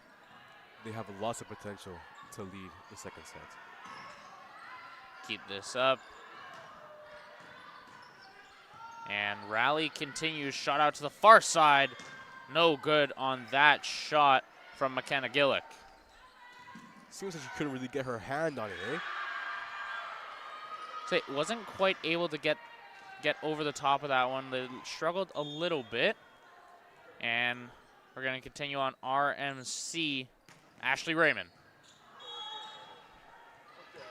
Eventually played back. And good redirection up in the net. Jada Phillipson. Excellent play. Great job there. Going to get a good block on it. Redirected down open hard wood. And good point. Ashley Raymond once again. And smooth through the RMC defense there. And a point to Trent. That was number 16, Catherine Beresford. And she really showed that power and precision is the ultimate weapon. Beresford, a great job there. Up to serve now. And almost got that service ace, but RMC able to reel it in at the last second here, and it's Beresford again. Wow. She really packs a punch, eh? That right arm. It's a great spot there. And RMC just wasn't able to recover, weren't in the right position. And it's 7-6 in favor of the Excalibur. Beresford, again, clips the tape, comes down inside, RMC forced to play it. Rolls over. Set, far side. McKenna Gillick. Why not another? And on the other side, Mohawk just took a point as well. McKenna really showed that when she gets her hand on that ball, she does not miss. Out back again, Catherine Beresford. Shot from the left side. Backcourt to backcourt. Laser beam coming down here for Trent's number 10. That one's Lexi Schmidt-Roycroft. as Beresford continues to reign from behind the service line.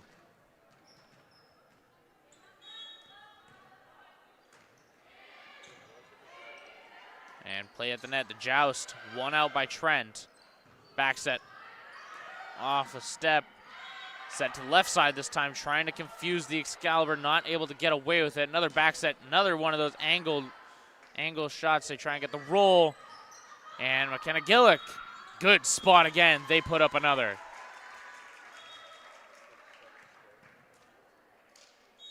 The Paladins taking a beating, but really keeping the ball up the best they can. And a timeout called by RMC, the first of the set. Let's tune back over to court 2 as another point scored. 7 straight.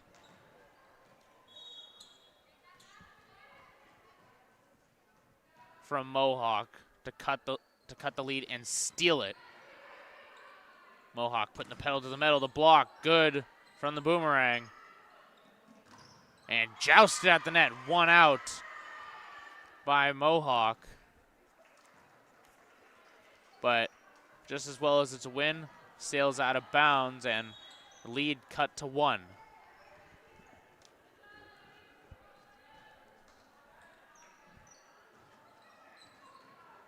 And a great serve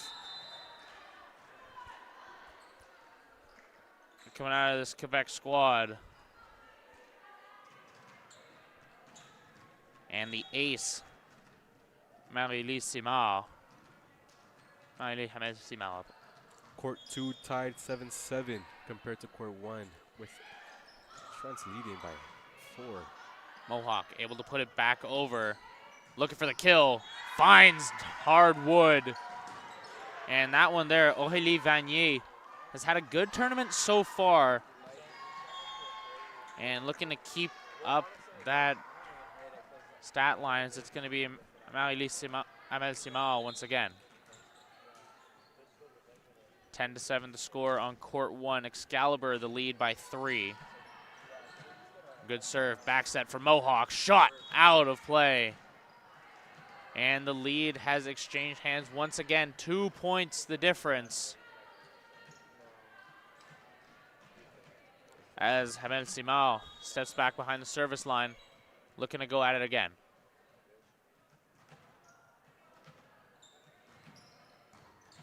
Great spot and a service ace.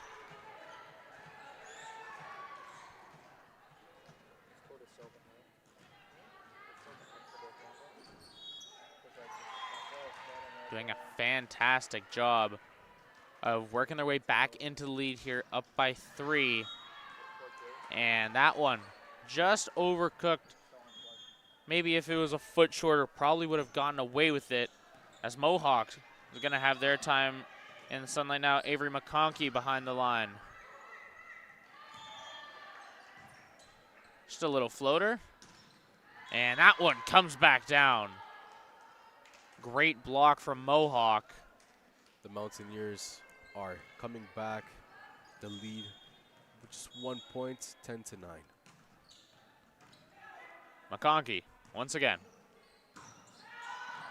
The return from Boomerang. And all the power in the world sneaks around the block. Just glances off the front side of it.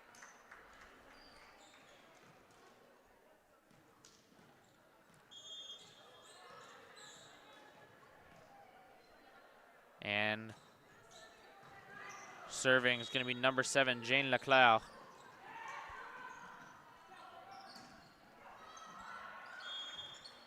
Clears no problem. Arguably would have gotten out. Didn't quite get the read from Mohawk. Roll into the pot. Kept alive. Mohawk going to take their 3 shots here. Give it their best. Tip to the back corner, and they got it. 11-10 the score. Down 1 are the Mountaineers.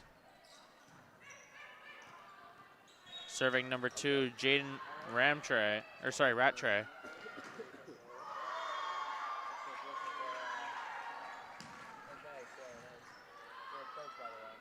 Back set. Shot off the right side. Nailed it. Aurélie Vanier.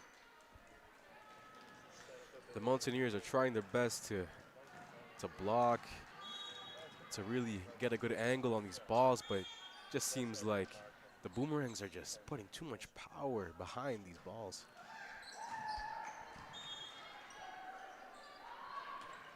Pressure all there from the Boomerang as they look to put up 3 in a row. And they got it.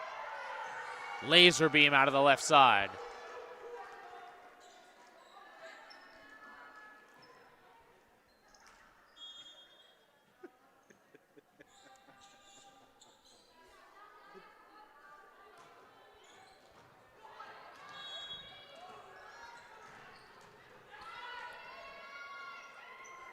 Boomerangs serving again, now up 3.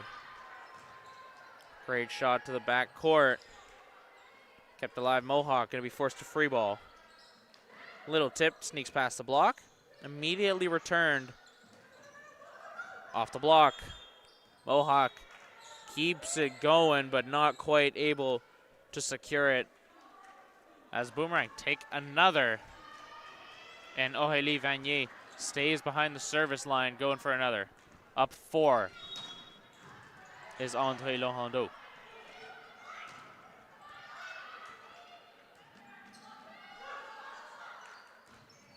(12-12) to score over on court 1.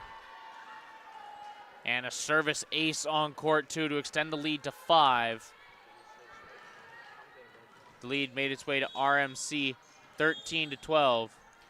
Seems like the Mountaineers are under a lot of pressure.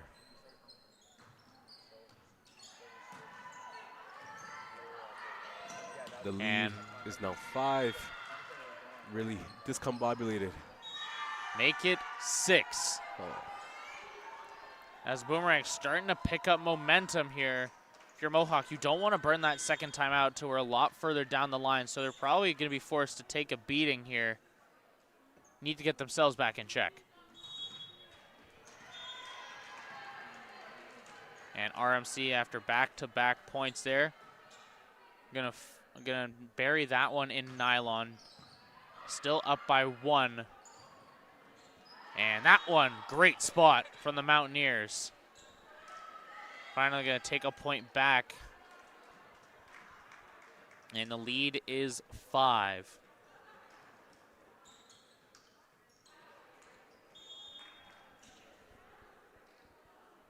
Serving for Mohawk, Kendra Baker.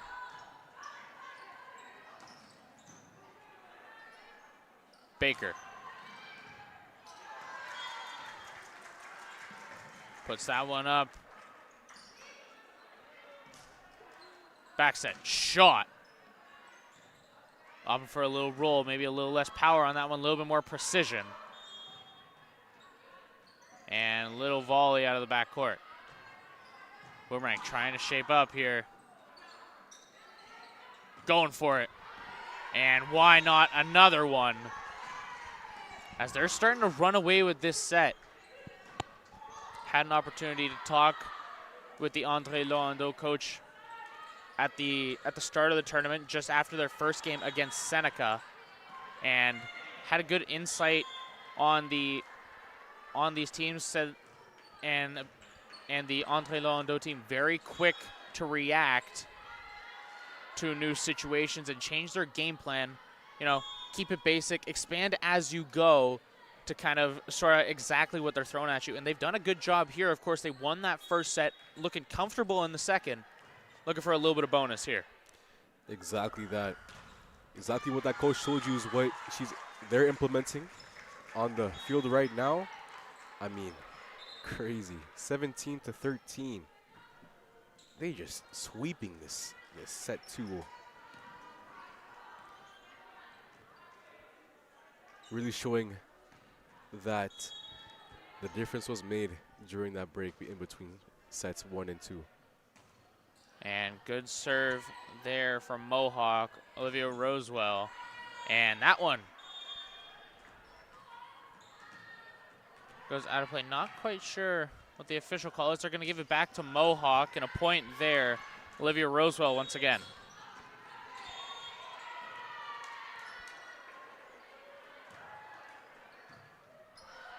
No problem. The joust. One out with swiftness. That one's Maggie Galland. Or Maggie Galland, apologies. Rosewell. Clears it. And a service ace. He's got 10 of those in OCAA play so far in the season, of course, just crossing that halfway point of the winter break. It seems like this comeback is secured by Olivia Rosewell. We'll have to see how she serves. Will she get that point? Rosewell, good one, puts it over. Boomerang looking to put a stop to it. And that run far from over. Number 5, Kendra Baker couldn't really get her arms in the proper position to get that bounce off correctly as it bounced off to the side. Boomerang gonna clear it and a service ace out of the back court.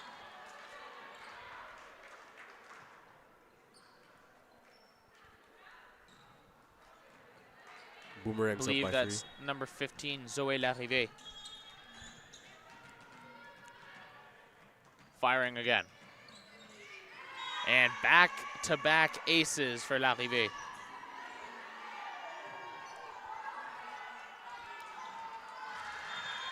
Again, it just seems like the Boomerang's power is just too much to get a good angle on.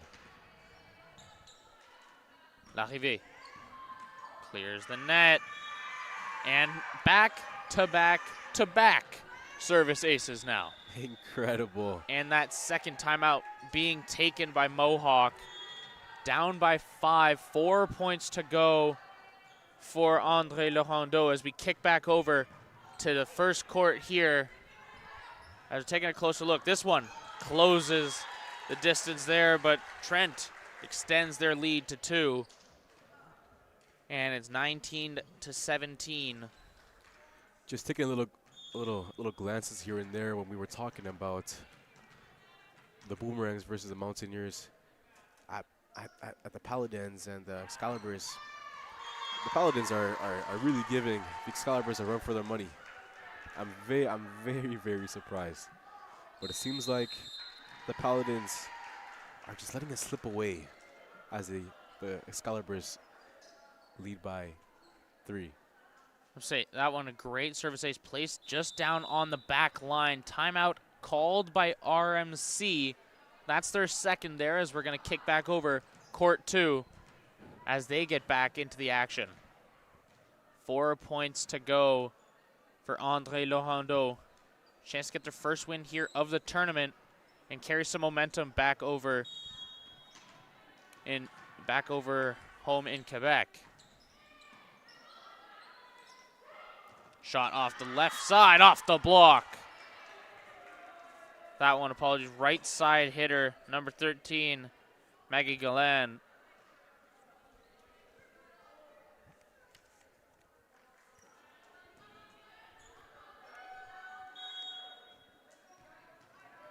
Speaking of Glenn, behind the service line.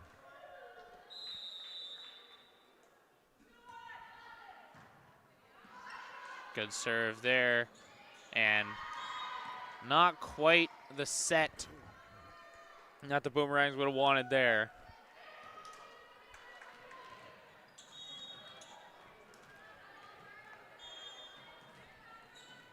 Two service aces on the year from Maggie Galland.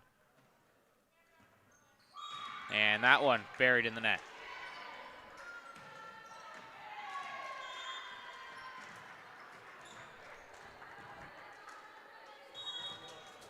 The Boomerangs up 22-18. Difference is 4. They still have both timeouts in their pocket too.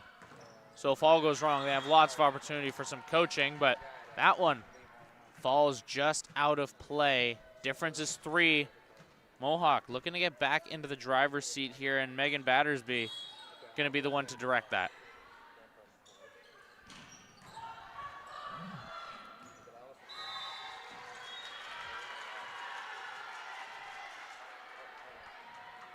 And another point to the Mountaineers. The difference is now 2. The Mountaineers are showing how they can climb back. Puts it up and over. Back set to the right side hitter. Up off the block. Sent back into Mohawk territory. Another volley firing left side. That one was McConkey, but kept alive. Question is for how long, as Boomerang look to put the dagger, try and secure themselves, and flies over the block on the tip. Roll to the right side, Hamed Simao. Coming out, McConkey.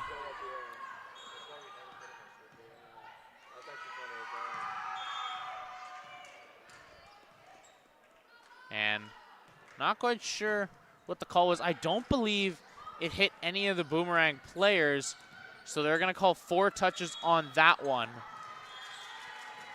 And Durham. Man, I'm reading the scoreboard. We got problems.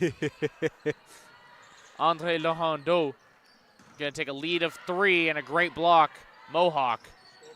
That one sneaks under, has to go over, does so. What a save by the Mountaineers. Good roll. And just clipped the tape. Made that initial read of where the ball was supposed to drop. Just a little off target. And it's going to be Avery McConkey stepping out behind the service line. Difference is 2. Mohawk down.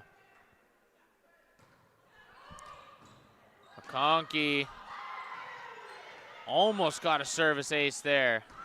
And shot backcourt. Kept alive. Swinging, fires. Counter block. Counter is all there. Mohawk with the block. Difference is 1. And a timeout called by Andre Lohondo. We're going to take a quick peek now back over onto court 1 as we look in on this. And this just in time, Trent set point. Looking for the dagger. Sent back. Comes back on the air, doesn't touch off a Trent player there. And the set goes as such. Tied 1-1 now. Or 2-0, apologies. As Trent takes a lead. A big difference, as the Paladins were showing lots of potential towards the beginning and middle of the match. But it seems like Trent just, they did what they do, and they got right back up. So need that extra little bit of power there. And RMC, they, like I said, they put on a great showing in this one. They've been keeping it very, very competitive. And back over onto the other side, Mohawk, another point on a little bit of a run here as it's tied 23 apiece. The Mountaineers are almost at the peak. The question is, will they make it? Shot off the left side, off the block, rolls free. Set down the middle. Loses the joust. Mohawk coming away with it. Shot off the left side. First touch, second, puts it up. Third, off to the side. And off the block once again. The Boomerang doing a great job keeping themselves in it. And set. And third touch comes back. Does not hit off a Mountaineer. And we have set point from Mohawk as they look to tie this one up. It's going to be Avery McConkey. But before that, going to ice the server as it would. And we have another timeout here coming out of Andre Lohondo. It's going to be interesting here. 0 timeouts left if we go into extra points. And Andre Lohondo, they need 1.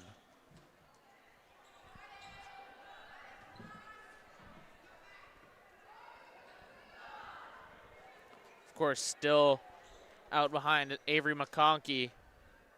Had a good run from behind the service line here. The Mountaineers are showing the Paladins that willpower definitely has a way with just determination. These guys are set a point away from finishing this game. They've done a great job so far, and that one set win for the Mountaineers. And a great shot coming over the top and drops just into that back far corner or back near corner. And 1-1 for that as the Excalibur and RMC make their way back on. 15 seconds till they're back on the court.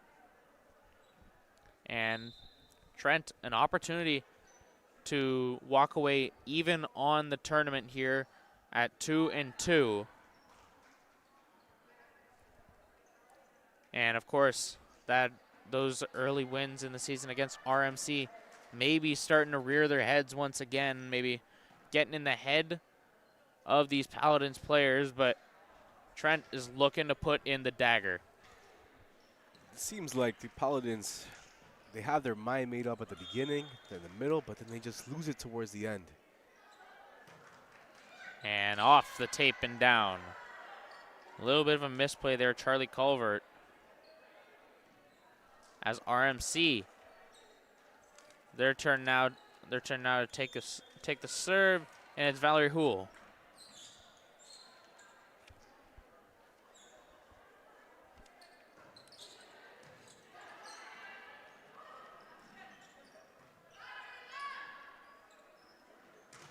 Big shot off the top of the tape in the block. And goodness gracious, the power. That one, Elisa Marketing. For Trent, number 10, Lexi Schmidt-Roykoff couldn't really get to it quickly because it bounced off that net, but geez, what a hit.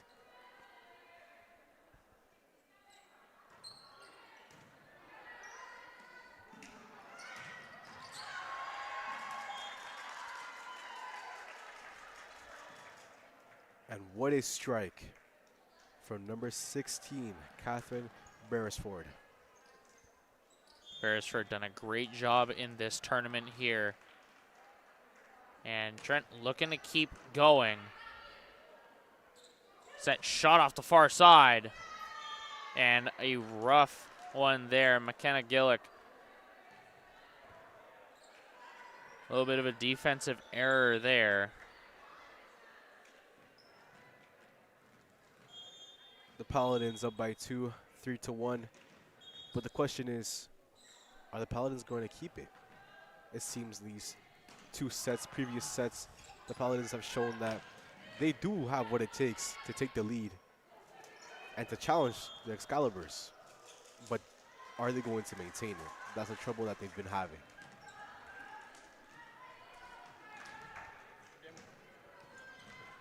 Two to 3 the score. Paladins the advantage. Trent, good serve, sent back. Beresford, all the power in the world. As that one ricochets off the touch into the rafters, and a point to Trent. Seems like I might have jinxed them. Trent easily take the lead. Well, not the lead, but they drew it 3-3. Fighting for the lead now as both teams keep at it. RMC set to the left side, a little bit off target, but kept alive, and they put it over. Joust, one out, Trent. Very, very well done as they take their lead like you mentioned.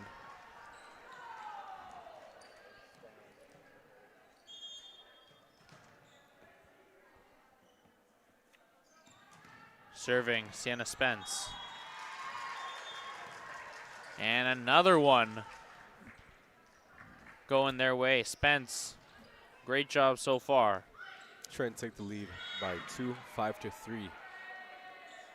Holy cow, it seems like I really might have jinxed them because, oh man. The commentator's curse, never a friend here. Set, far side, off the top, comes back down the ribbon. Never made contact with an Excalibur player as it comes back. And keeping on going here, Sienna Spence. Serve, great contact there and an ace. For the Paladins, number 2, Trisha Jane Ramirez. She couldn't really get her hands on that, and the deflection bounced towards a teammate. suspecting of the ball coming towards her. And up and over. An unfortunate turn of events for RMC as it keeps going. And a timeout early here for RMC as we head over back to court 2. 4-2 the advantage for André Laurando. And Joust one out by Mohawk to set. Fires, sneaks through. And a great one there. Number 10, André Laurando. That one is going to be Camille Coté. And out to serve Jane Leclerc. Good spot, keeps it in play. Back set, fires. Returned by the Boomerang. Looking for their own. Kept up, free ball into the back corner. Good touch to keep it up. Volley comes up short. Didn't quite have the power. 3 points now for the Mountaineers. Saw them work back from a much bigger deficit than that before. But do not count the Boomerangs out just yet. And a service ace there, Mohawk. Doing very well there. 1 point the difference.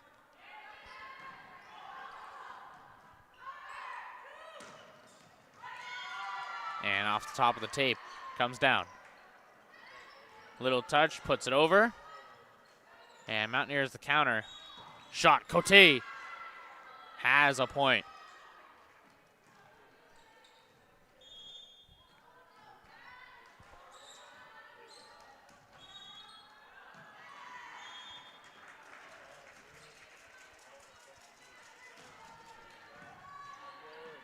And volley set there, and a shot, a laser beam coming out of Vanier. What can you do against that hit? That was a very good hit, hard and precise.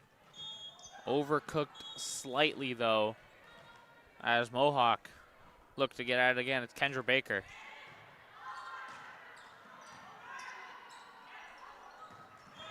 And big shot. 2 in a row. Mohawk looking for the counterpunch, stuffed at the net.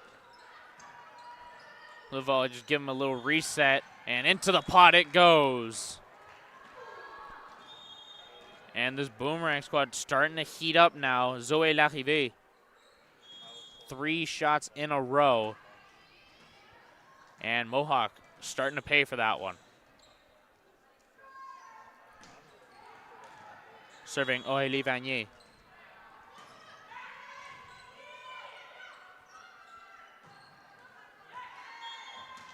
Vanier clears no problem. Shot coming out of Mohawk. Coté. Set firing once again. It's Coté. She had a big role in those earlier games, especially the ones against Seneca. Was the primary target on most attacks to really get it going. And won them their 2 sets. You got to look for that power and precision out of Coté. That one just off target from Zoé Larrivée.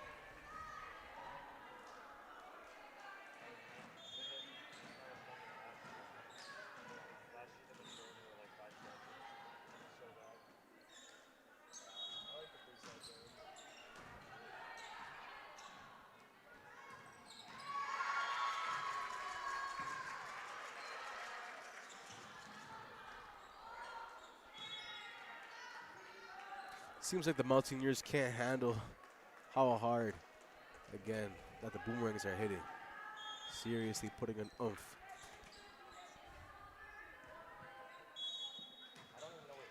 The score is now tied 7-7. This set could really go to anybody.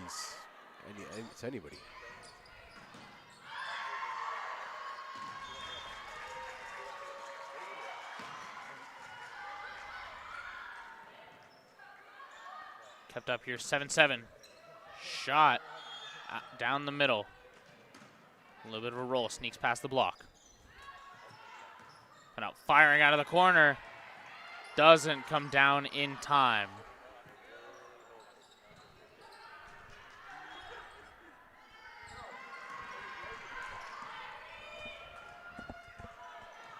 And the lead goes once again to André Laurando.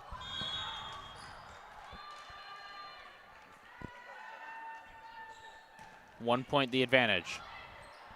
Good serve.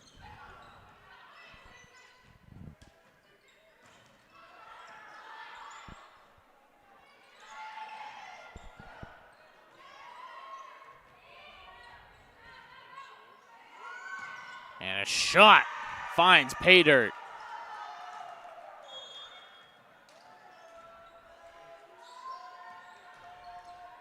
Apologies, 8-8 the score as André Laurando tie it up.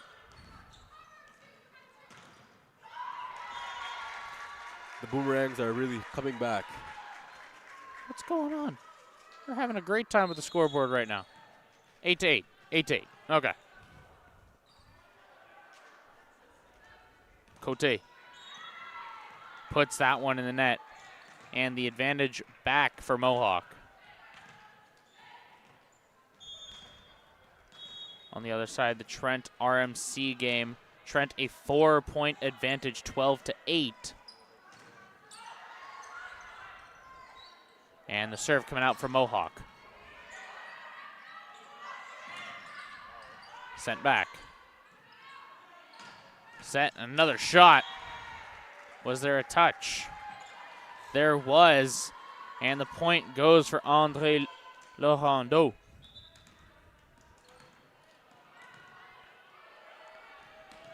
That was a good hit by number 16. L'arrivée, good serve. Mohawk tries to get the counter. Back set, fires. Into the backcourt, needs the help. Backwards bump, doesn't have the power. No, just short in the net. L'arrivée tried to get it there, wasn't quite able to do so.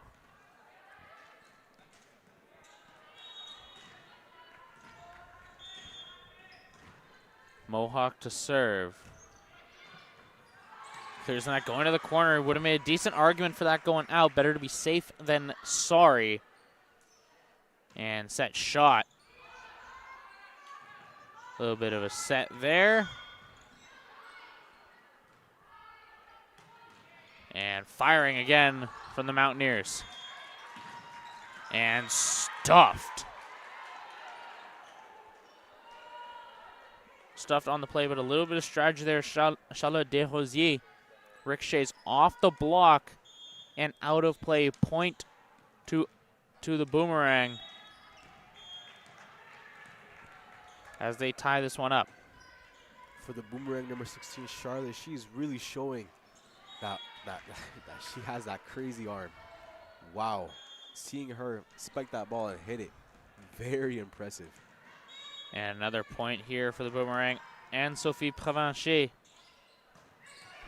keeps it going. And no good there. Another one goes out of play.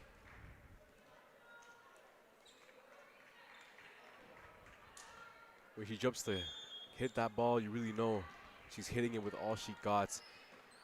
It really, in my mind, it seems like, is it going to go through the player's hands? Who knows? 11-11 the score.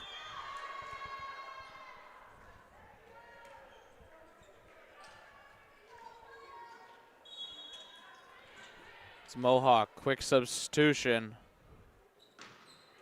And a good serve, clips the tape. And a service ace for the Mountaineers. Number 7, Jane Leclerc. But couldn't really reach to that.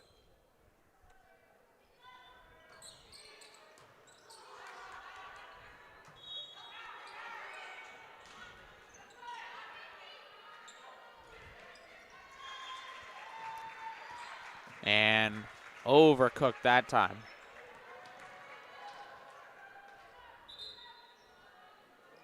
Mohawk Mountaineers That one was number 8, Teresa Ramirez Gomez. Just got a little bit too much. And that one, speaking of, comes off her hands, leads to a service ace for this André Lorando squad as they take the lead. And keeping it going. That was Desrosiers on the serve. Tip. No good, as just prior double touch from Mohawk. The lead is 2. 14-12.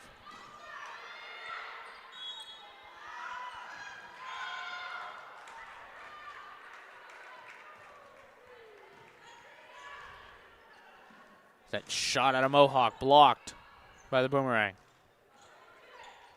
Part 2 of the block. Doing a great job defending up front, and a point to the Mountaineers. Great spot. Smash that one in. Doesn't have an opportunity, and the Boomerang didn't have an opportunity to really react.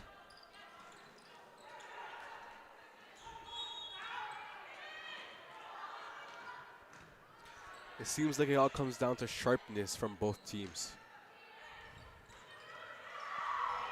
And shot laser. Out it goes, and a point to the Mountaineers to tie it up. That thing was fired on a frozen rope and just out of play.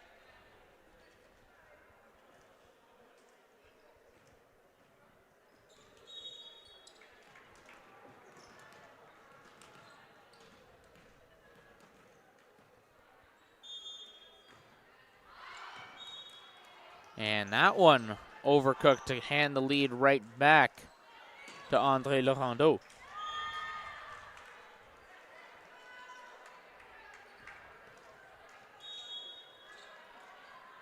Looking back to court 1, Trent's leading by 4. Paladins. The Paladins are really trying to get a comeback. Paladins down by 4 in that 18-14, but the rally still ongoing. Over here on court 2, and a big shot there. Not quite able to finish off that one. Kept alive, back set. Shot fired from Vanier, not quite able to do it. And gets away with it there. Little mistake from Mohawk, cost them another point. Up by 2. Number 4 for the Mountaineers, Sofia Splojar. I really do apologize. I'm not very good with names, but she is showing her flexibility and her reflexes. Insane, those dives that she's doing. And off the block, that shot comes down just inside the court. Very well done. And a timeout to Mohawk as they go down 3, 17-14. Let's check back in, court 1. The difference is 2. RMC, a little comeback, 2 in a row. Man, I hate the commentator curse. You know, I don't think we should say anything about the Paladins because just when they're about to come back, I say something, we say something, and then boom, they go straight back to losing. Trent leading 19-16. Trent keeping up here, looking to seal out 3-0. Back set, shot, finds pay dirt. As they cross 20. Trent now leading by 4.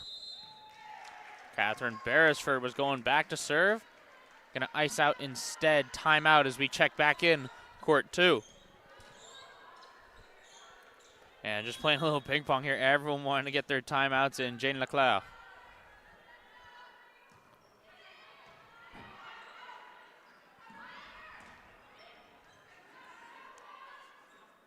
Set to the far side, Cote.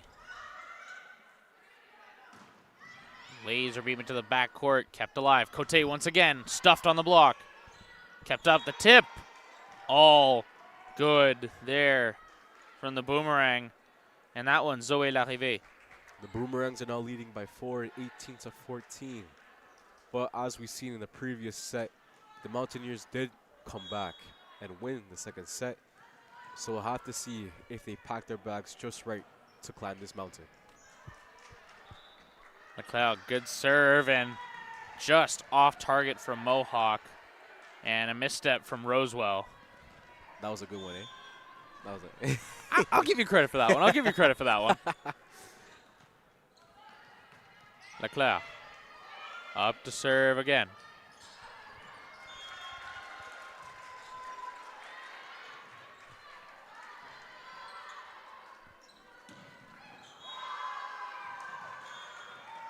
And that one slips out there, and Mohawk gonna walk away with the point.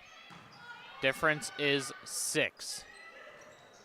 Or, apologies, that one there, point to André Laurando.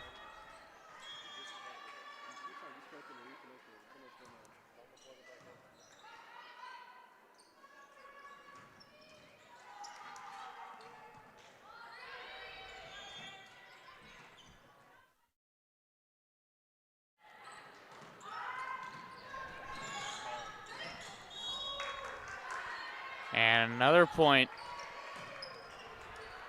going the way of Mohawk there. Difference is 5. My, oh my.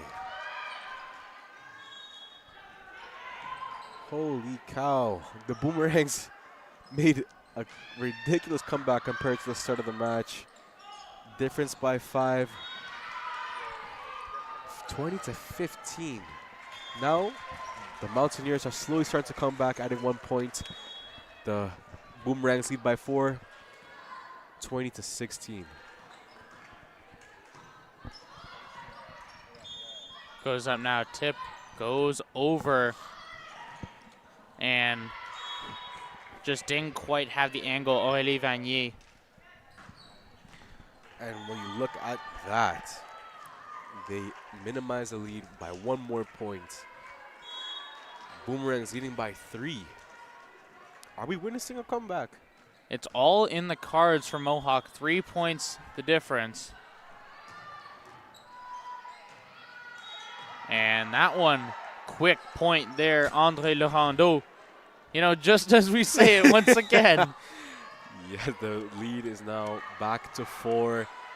Trent lead 21-17. Oh man, I really gotta stop talking about these leads because I don't know. I find it so interesting. André Laurando up 4. This is Vanier. Apologies, no, it's not. And Zoe Burnett. They've been doing a good job for the Boomerang. She tends to come in these last minute opportunities here, you know, couple points left to go, and she comes in looking for that service specialist role, and has done a pretty good job of it so far in the tournament. That tip kept alive. Setter. And into the pot, a little bit of a joust to slip it just over the block is Camille Coté. Gets it there, and another timeout forced out of Mohawk here. And we're going to check back in to court 1, where we have Trent and RMC fighting it out here, and RMC playing for their lives here in the tournament. Trent are leading by 4, 23-19. And RMC gonna walk away with the point on that rally. Wow. Trent are now leading by 3, 23-20. RMC have a chance though to take this back. Oh, up by 2. Or sorry, up by 3. Hopefully that wasn't a commentator's curse right there. RMC, clean serve. And a little bit of a stutter step there forced. And the joust won by Trent. Set. And the roll. Good from the Paladins. And set to the left side, cross court. Kept up. And rallies. Both these teams so evenly matched. And finally found the pay dirt. Number 12, Ashley Raymond. just before that soft hit, she did a beautiful spike, but Trent got to it, and she got them again when she seemed like she was gonna put a lot of power on that hit, but she just tipped it in. They weren't expecting that. Check back in, court 2. Mid-rally there, and that one comes down. Set point for André Laurando. Up by 7. And just as I say it, we got set point over here on court 1 as well. Beignet looking for the dagger. Not able to get it there. And point goes out the way of André Laurando. 2-1. Check it back in. Court 1. We got another one, and that one point to the Paladins. Again, number 12, Raymond. She just has that heavy hitter. And both these teams, as I mentioned just a few seconds ago, so evenly matched. 2 points the difference. RMC not willing to go down without a fight.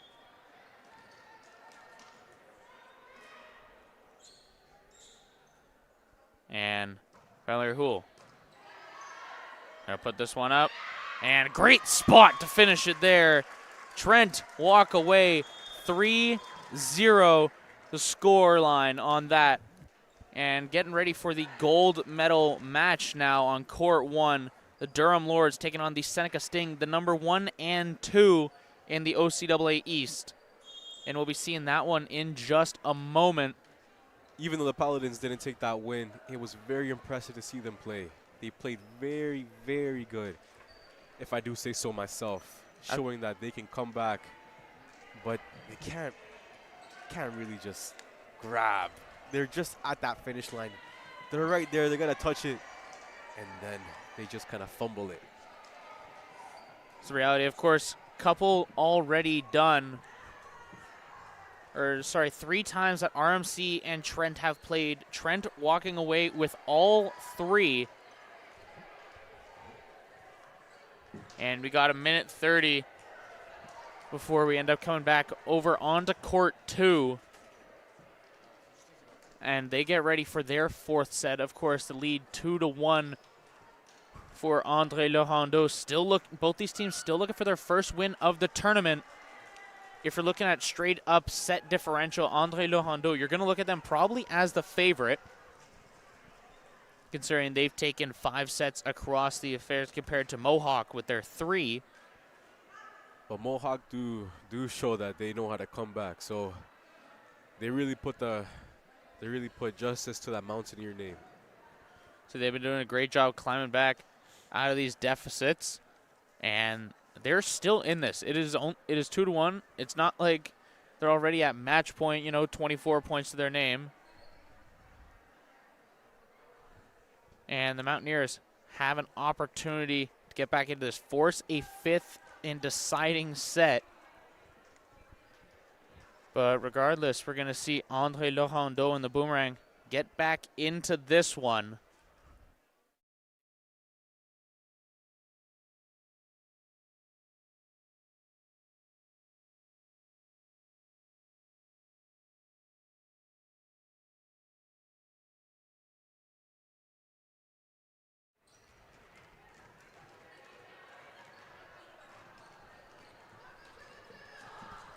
Apologies there, a little bit of a audio jump there. And both teams checking back in. Of course, 2-1 the advantage for the Boomerang. And as I mentioned just a couple seconds ago, if we take a look at back onto court 1 here, we're going to see both these teams getting warmed up. 35 minutes till the start here of Seneca and Durham, the gold medal, the championship match. And a couple of powerhouses getting going there. Of course, court 2 where our live action is at. And opening point secured for André Laurando. Clean serve. Checks back, fires off the block. Coming back around. Good first touch, keeps it alive. A little bit of a roll. Got to worry about getting a little too much momentum on that, but secured by Mohawk, and off the block it goes. Another point to André Laurando.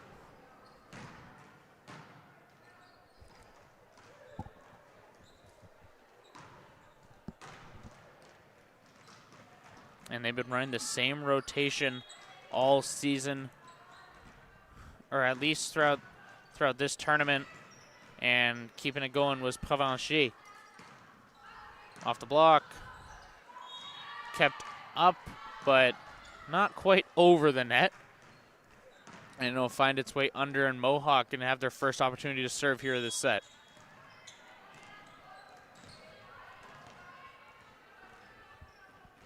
Number 1, Kyra Cameron.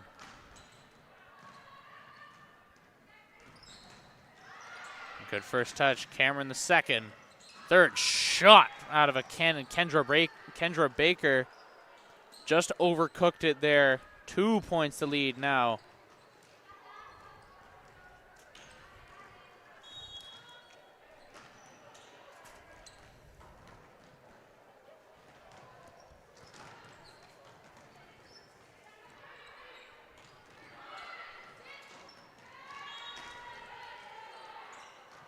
A good little poke there by number 15 for the Mountaineers, Avery McConkey.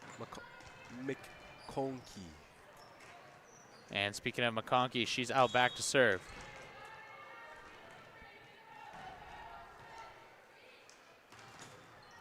Didn't have any issue there. And that one, just once again, too much power from Olivia Rosewell, and it sails out of play. Of course, the next team's coming up, waiting for their courts to free up. As mentioned, Lords and Sting already there, and St. Clair and Fanshawe taking their extra time. The Boomerangs lead by 2, 4-2. And that one, surprisingly, not off the block. And André Laurando extends their lead to 3.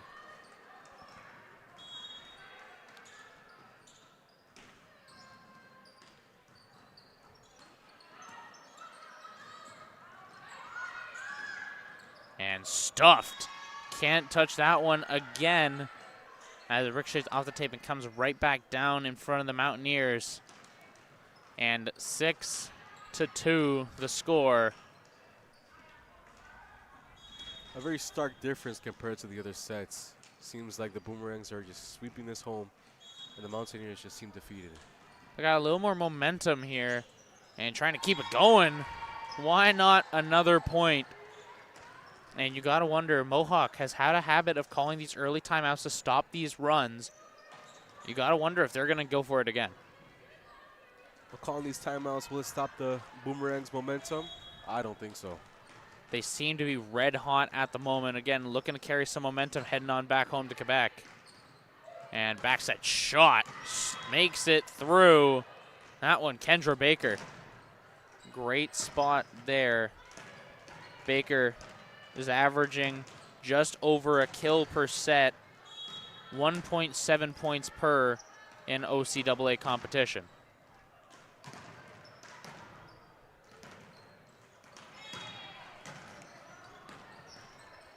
And that serve, no good.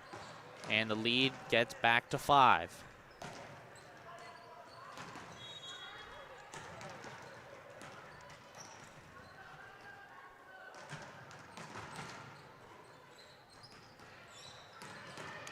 Clean serve for the Boomerang. Big shot sneaks through the block and just sits right down where it's needed. Jaden Rattray going to be the one to come away with this. And the lead is 4.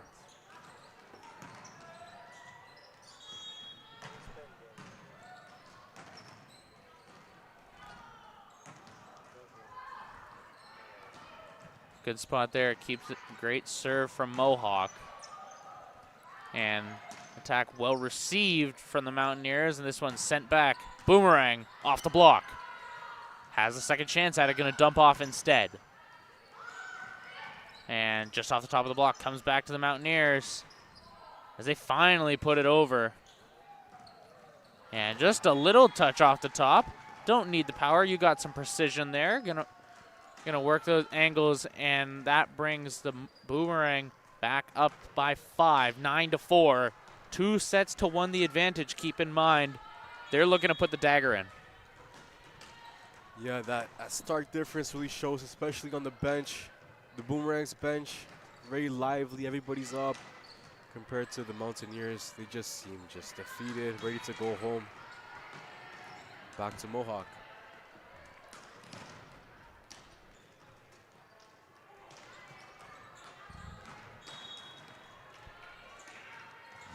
Got to keep themselves together here. Not out of it yet. And great spot.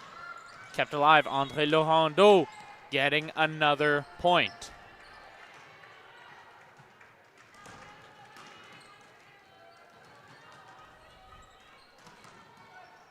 And serving there, Camille Cote.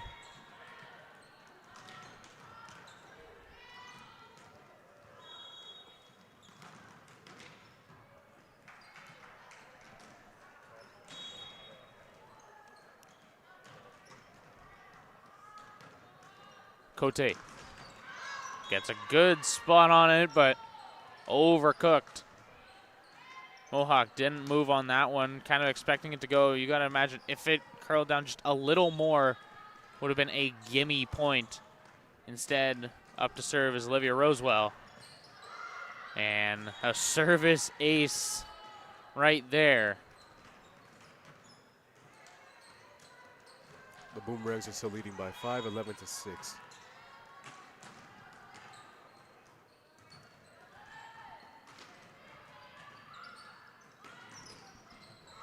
Kept alive. Mohawk not quite able to play off that touch.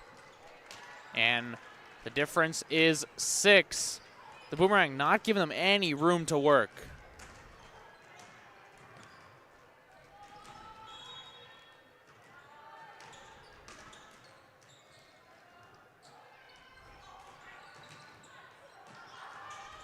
And the joust won out by the Mountaineers.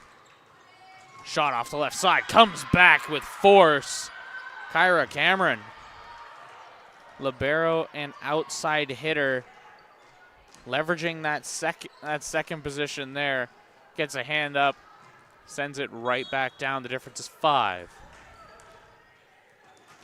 Mountaineers starting to look more lively now. Jaden Rattray, good serve. Desrosiers. A missile and a point for this Quebec squad. Really seems like the Mountaineers have a really hard time trying to control these hard balls.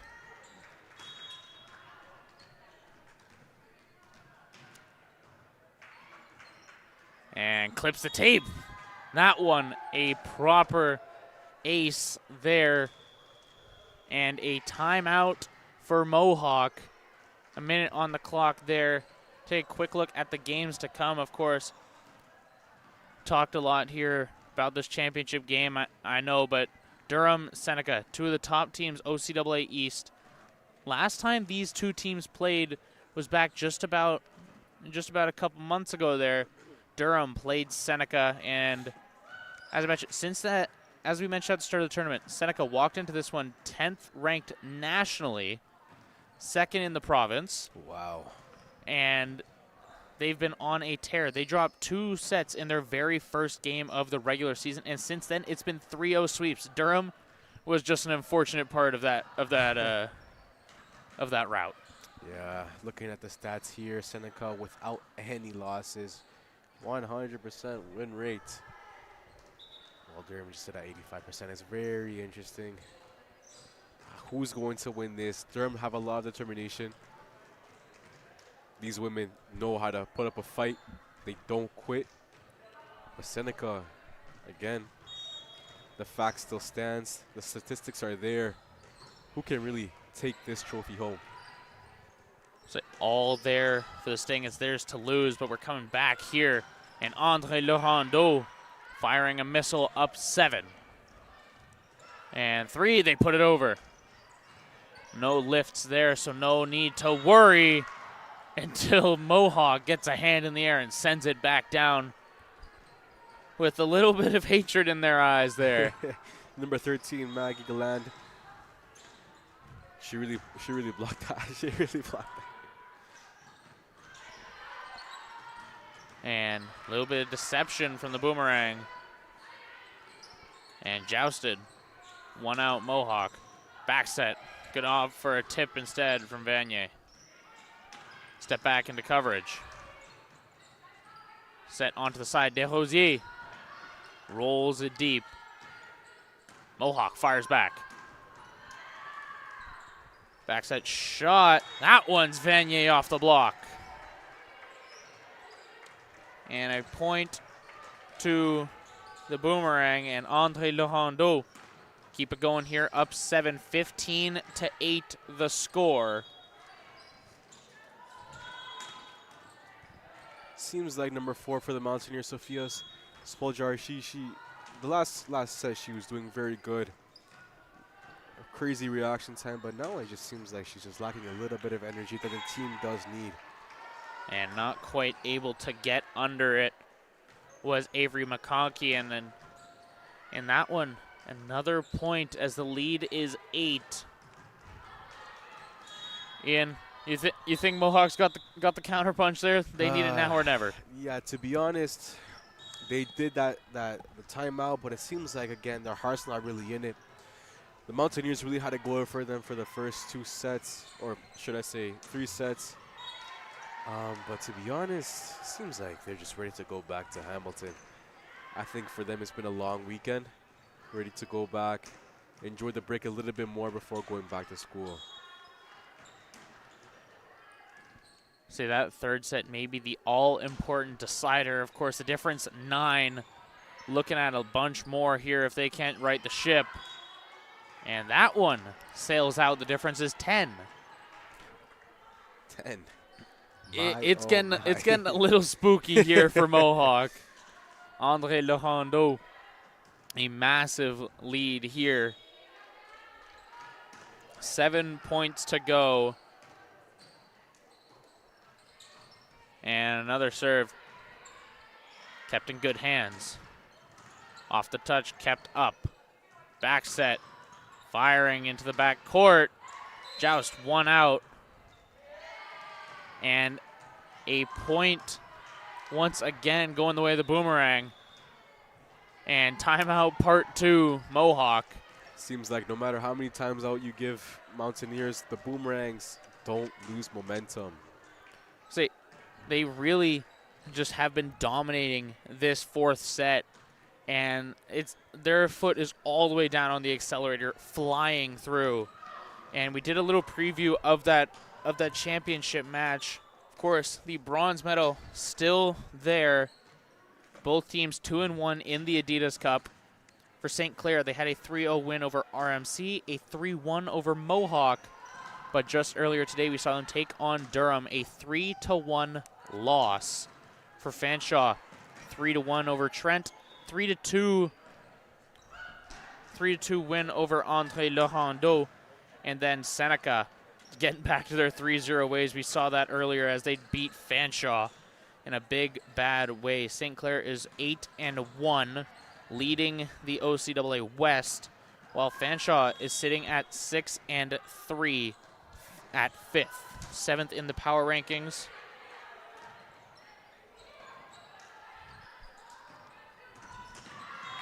Seventh in the power rankings compared to St. Clair's 5th. St. Clair versus Durham was a very good match. Both teams were very, very even, but it was really decided who wanted it more. Going by to court 2, the Boomerangs lead by 10 again.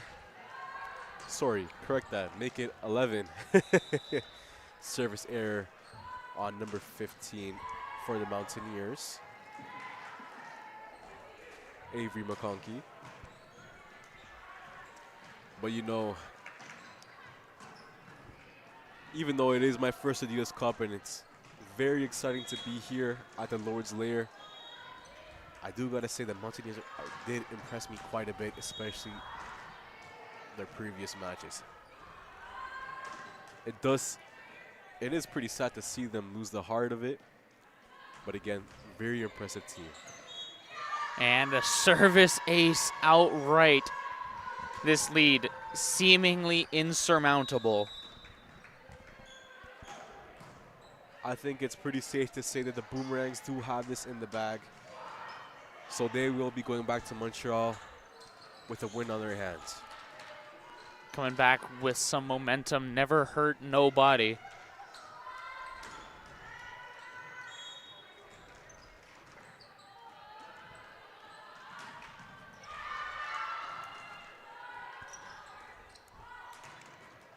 The serve from Andre Lerando. That time, overcooked, a little too much on it. And substitutions.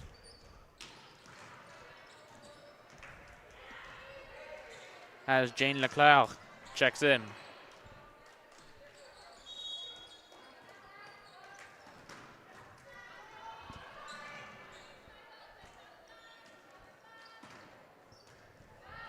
And that one overdone. That is up to 22-10. One of the most dominant sets we've seen from this Andre Lerando squad all tournament.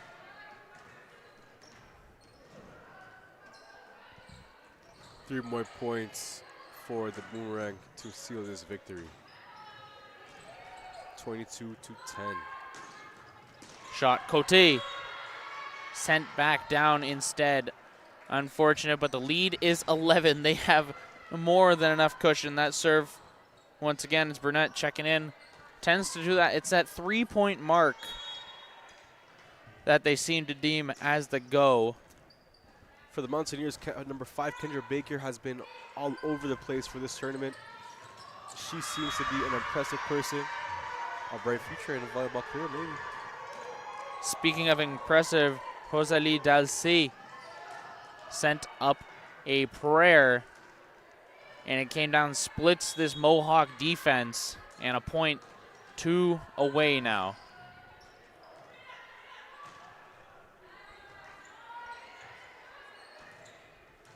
Set there, Mohawk, a chance.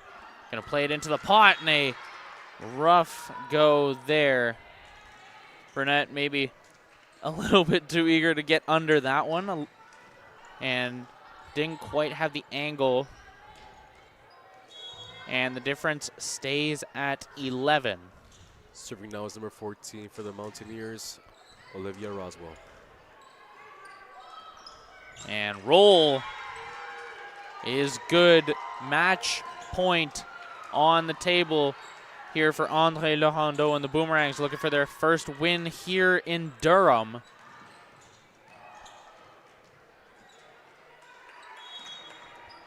Even though the Mountaineers will be leaving with a loss, it seems like they're not leaving heavy-hearted. Audrey-Anne Pagé, the dagger. They did it. The Boomerangs finally win. Andre Lerando, the Boomerangs walk away 1-3 in total for this. And don't go too far. Coming up, once again, we have our top 3 seed going at it. Of course, Durham and Seneca playing for the championship. St. Clair and Fanshawe playing for the bronze. We'll be back in just a little bit. Don't go anywhere. More games coming up shortly.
We've come a long way since our doors first opened.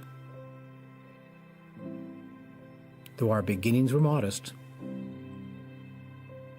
our vision was bold. With each passing decade, we grew. Times changed, and we adapted. We evolved, and we delivered. Market-driven programs that get our grads jobs. Seamless support services that wrap around our students. Sustainable practices that protect our earth. For the past 10 years, our mission ensured that the student experience came first at Durham College. But we've reached a tipping point. As we reflect on all we've accomplished and look closely at where we stand, it's clear. We're not just putting the student experience first, we're reinventing it. What's happening on our campuses, across our communities, and around the globe is a DC-grown and led transformation of the way we learn, the way we teach, the way we work, live, and lead. The many paths to post-secondary education merge and weave in so many new ways, and our approach to delivering that education, advanced learning that innovates, inspires, and changes lives, is just as varied.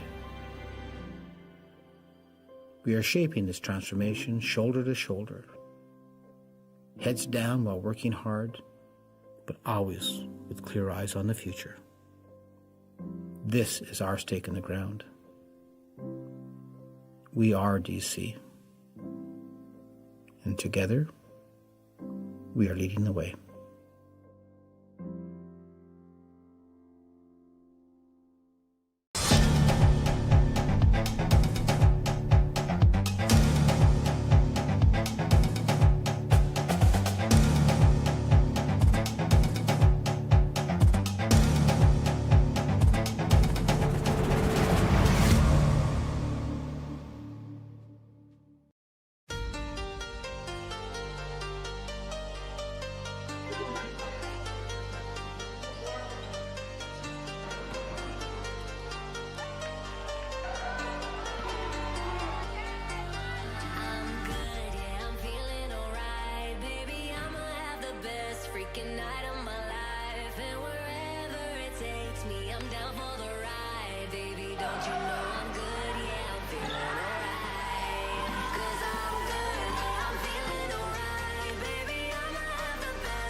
We've come a long way since our doors first opened.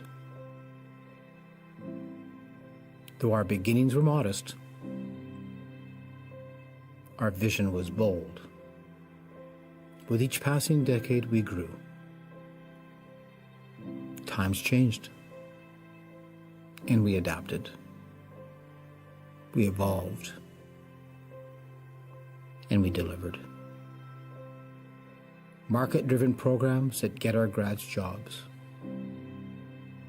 Seamless support services that wrap around our students. Sustainable practices that protect our earth. For the past 10 years, our mission ensured that the student experience came first at Durham College. But we've reached a tipping point. As we reflect on all we've accomplished and look closely at where we stand, it's clear. We're not just putting the student experience first, we're reinventing it. What's happening on our campuses, across our communities, and around the globe is a DC-grown and led transformation of the way we learn, the way we teach,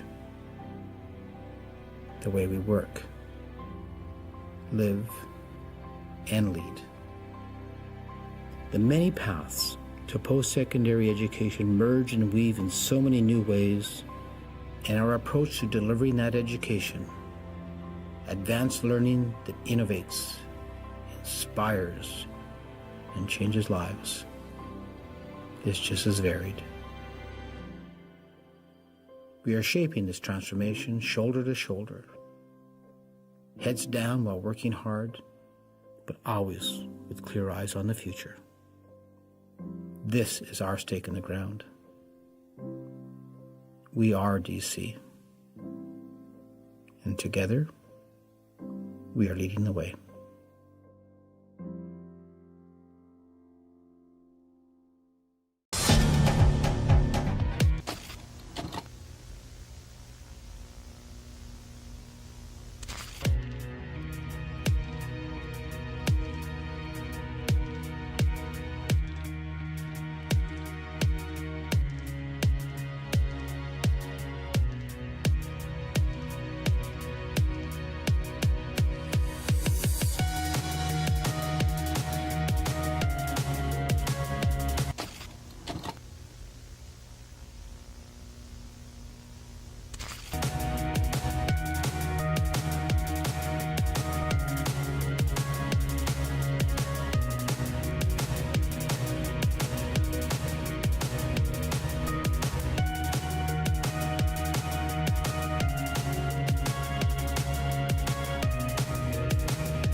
Welcome everyone back to the CRWC.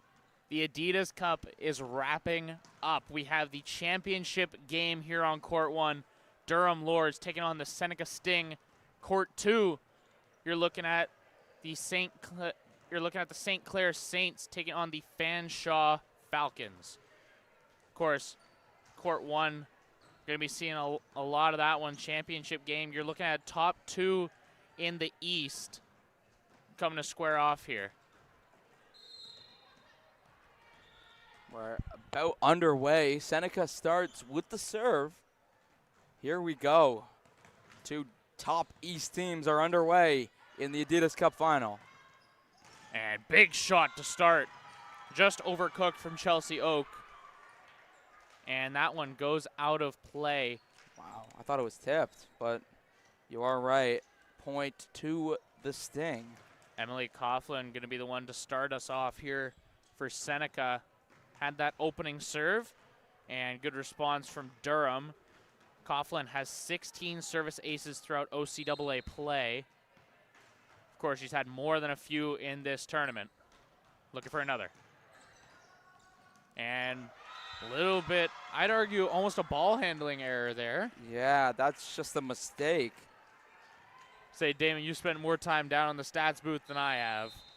I think that would just be a normal mistake. Ball handling error is usually for like 2-touch. But that's an ace. And Seneca's starting to roll a little bit here. We have to remember, St. Clair was up 9-0 against the Durham Lords. They did win that set, but the Durham went on to win 3 straight. Say, last time these two teams played, mentioned a while ago, Seneca Sting won 3-0. And you're looking for a little bit of a better showing here for the Lords. Of course, since then, Durham 4 straight, no sets dropped until they played the Saints in that game just previous.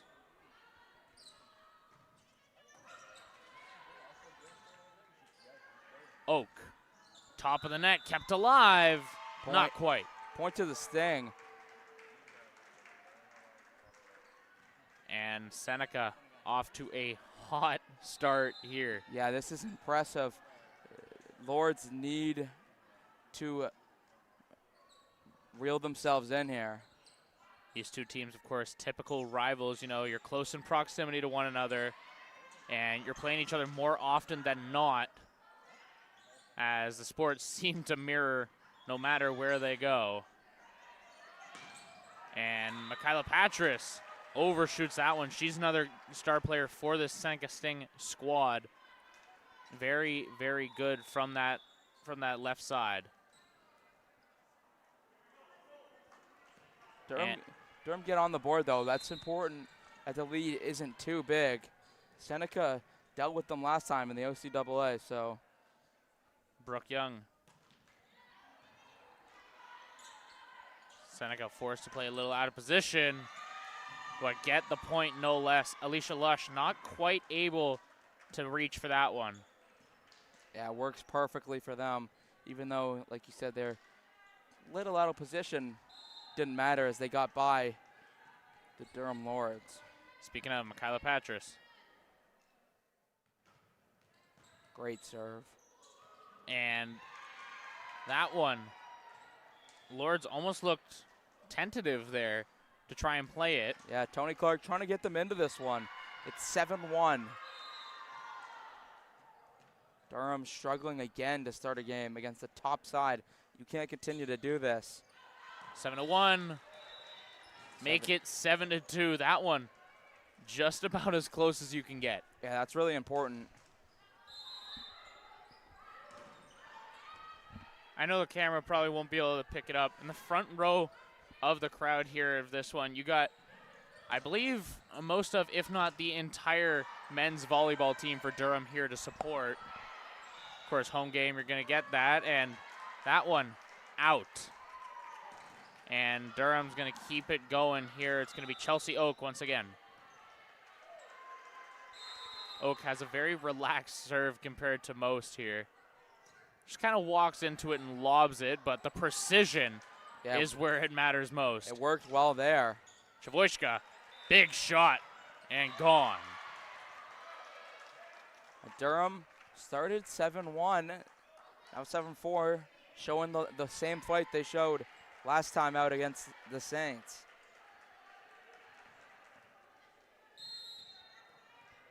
And keeping it going, Chelsea Oak. Again, the precision on that is where it comes back.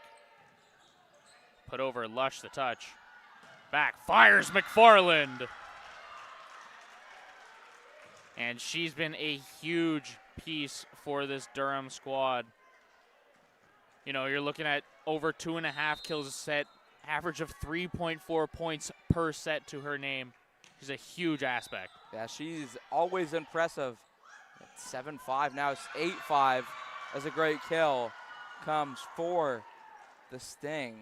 Presley McLeod, another great player there for Seneca. Just about 4.5 points per set on average. That's super impressive. It's not quite Michaela Patras, but still incredibly impressive. And good opening there, Shanice Brissett. This McFarland tips it over, not just the block, but also the coverage. Sneaks behind, 2 points the advantage for Seneca still, but it's cut down. Yeah, Shanice Brissett was right in position, but it snuck by. Huge for the Lords. And the Lords very, very precise on their serves so far. And Tia Chang set that up very well. Of course, rally building now, has to sneak through. Chelsea Oak, good touch, keeps it up. McFarland once again. Patras got the initial. No one there to follow. And the Lords welcome back, down just 1. Yeah, very impressive. 7-1 ever since it's a 6-1 run. Can Durham get this point and be tied? And misplay from Durham there. Yeah, kind of a mistake from Buck there. Didn't expect it to drop in her side. So kind of thought she could just kind of lightly touch it. Didn't do it well enough. Point to the Sting. Chelsea Oak, the first touch. And good one there from Buck. Has the highest hitting percentage in the entire OCAA. And that one, Chavoyska having to play a little bit from a sketchy angle. And these two teams tend to have a little bad blood, these two schools. Yeah, and the way that they're trying and showing out here, you can tell, even though this is technically an exhibition game, this means a lot to them. Good play there. Doherty gets the first touch. Chavoyska, the power. Coming off that one, just about had it for Seneca, and this is McFarland. Splits the block down the middle. And Durham back in this, down 2. Quick peek at the scoreboard across on the other side. Looking at the Saints, down by 3 to Fanshawe. Not exactly what you'd expect considering you look at St. Clair, they're the favorites 8-1 compared to Fanshawe's 6-3. And the serve for McFarland back onto court 1. Lush. And Chavoyska. Back set, firing. Chelsea Oak, good way to put that up. And these sets for Veronica Chavoyska just not seeming to fall where it's needed. And that's twice that she's been forced to hit it from outside the post. Yeah, it's been weird for the Lords, and it's costed them some points early on in this set number 1. Presley McLeod. Holy, reach over the top. Good morning. Yeah, that's a dominating slam. That one, Alora Lava, or sorry, apologies. That one's Ella Nicholas. Came out firing. Yeah. Presley McLeod gonna keep it going. Oak, Young, Chavoyska. And off the block, Seneca gonna keep up the power here. 5 points the advantage. And beginning to roll a little bit. It's 13-8 now.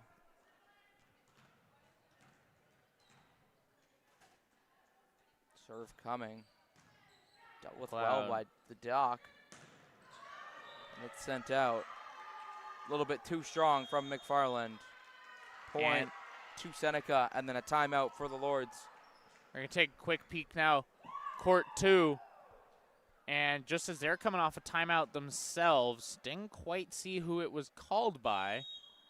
Yeah, I'm going to assume it was St. Clair as they're down 9-4. This is kind of shocking here. And Fanshawe going to look to keep this one up here. Some teams just play against you well. This might be one of those matchups for St. Clair. They get the point outside of the break, and now it's 9-5.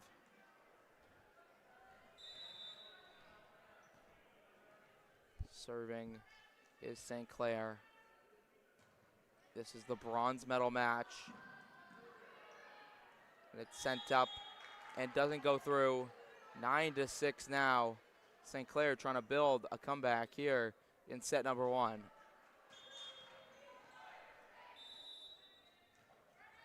Serving for St. Clair, number 9, Taya Veneri. Clips the tape. And that one, another point to Fanshawe. As we check back in here onto court 1, back to this championship game. Seneca, the lead by 5. Or sorry, the lead by 6.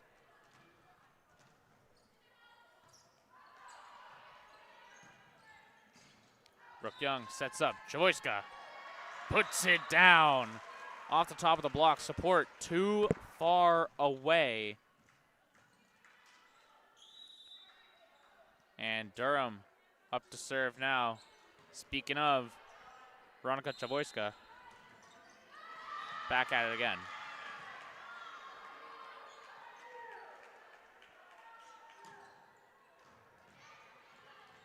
And set there. Sent back with some power there. Patras tried to get it going. You know, she's averaging over 4 kills per set. She's got 110 kills in OCAA play alone this year, and sent back with a little bit of force there. And Chavoyska looking to cut the lead to 3. Extends it to 5 instead. Service error. Yeah, those are big swings. Trying to cut it to 3, instead it's 5, like you said. And now the lead feels huge again for Seneca, as it is over for Fanshawe at 12-7. And Buck, highest hitting percentage in the OCAA for a reason. 565 compared to the next closest is 461. Hughes out of Humber.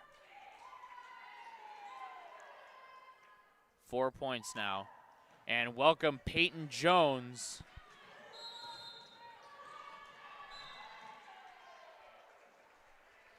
Peyton Jones, first time we're seeing her. And she has not quite gonna get there. And Jones checks out, got her first serve of the season though. And she's back out. And Jesse Buck taps in and immediately goes out in favor of the libero, number 10, Jessica Doherty. Over the top, Coughlin. Someone's got to get there. Chavoyska, free ball. Shot down the middle. And why not another point? Seneca, Shanice Brissett. Doing a great job there.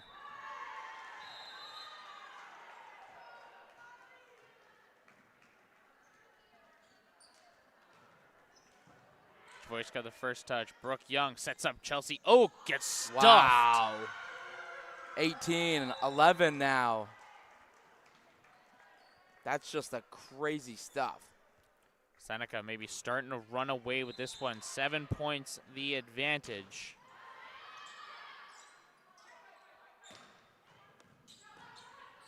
Doherty gets it to Young. Young sets it McFarland. Wow. And right back at him with a crazy kill, Well, Elizabeth McFarland. It's exactly what Durham needed. They need to get their feet back under them here, get themselves going. And it's Brooke Young out behind the service line.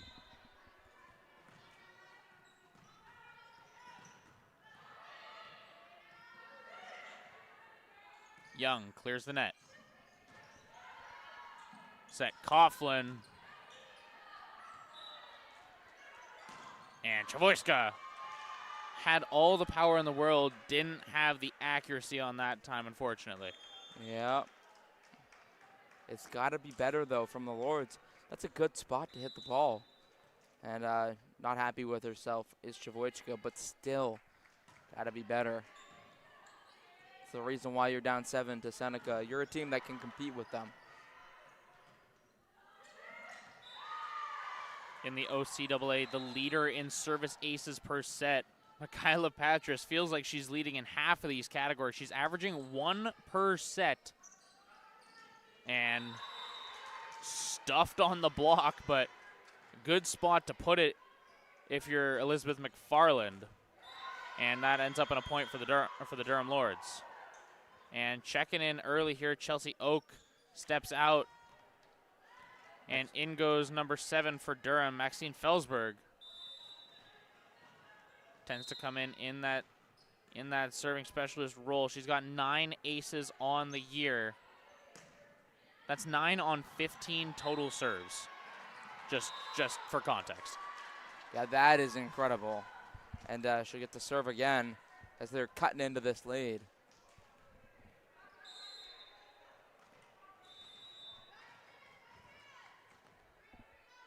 Felsberg.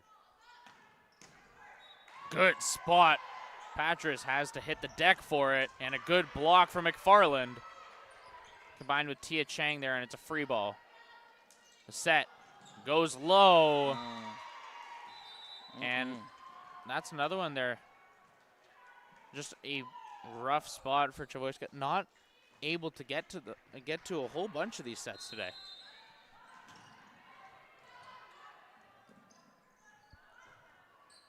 Brissett. Stuffs it. Tia Chang, good spot to get it back over. And stuffed. McFarland, good block.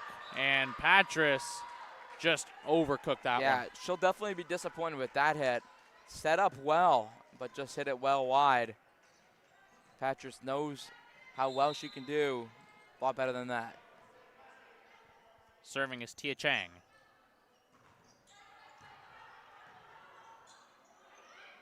And big block, Jessie Buck, Elizabeth McFarland.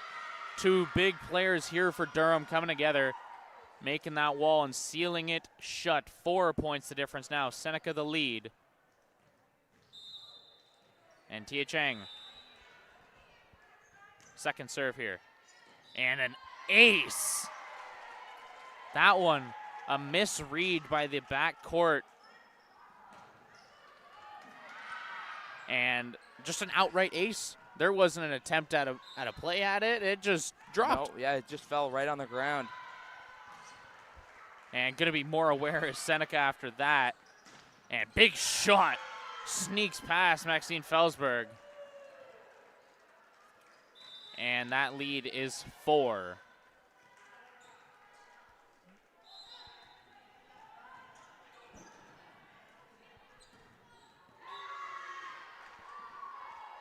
Seneca up to serve. Quick set, Jessie Buck. That's just an amazing dig. Good block, Felsberg. Or sorry, good block, Chavoyska.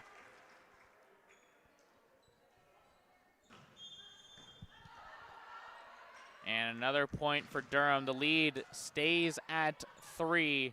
And this is McFarland.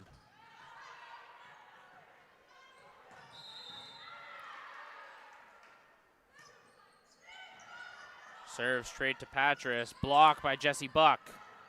And wins the joust at the net. Feels like for style points there, and a great dig there. Lush. This one, Chavoyska. All the power. And McLeod sneaks by. And that's what McLeod does so well. That's why she's second in kills per set at 4.08. So it's just impressive stuff. Picks her spot and gets a kill. Third highest hitting percentage, 440. And speaking of, it's McLeod again.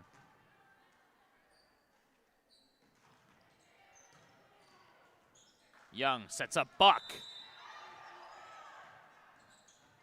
Patras gets caught on the block, keeps the pressure down. McFarland tries to go from range. Yeah, she's not hitting from range. Got to get her in close, so that's when she does her best damage. And keeping going, Presley McLeod.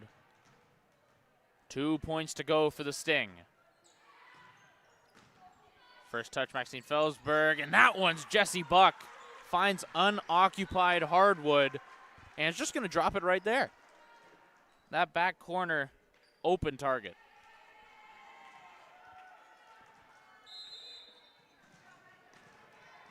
And to serve here, keeping Durham away from match point, Veronica Chavoyska. Back set, off the block. Great from Felsberg, and Buck, why not another? Using that height to her advantage, Jessie Buck. Yeah, hands in the air. It's perfect from Buck. Just 6'5", if I'm correct. Use the size when you can. Chavoyska just clips the top of the net there, and another block, Jessie Buck. And by herself, she's got this Lords team back in the set. Welcome back, Durham Lords. And a timeout called as maybe Sabaceta is getting a little worried about set number one. Say that momentum was all green and gold there. We're going to check back in on court two for a brief moment. And a big lead here for Fanshawe. 23-16. Yeah, not what we'd expect. Fanshawe up big. Serving here, Simone Pisano.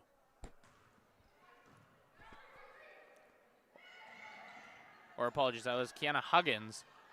Rally goes no less. Slips through the block. Fanshawe, chance to attack and respond. St. Clair, one touch, goes back over to Fanshawe. And 4 touches there from the Falcons and a point to St. Clair.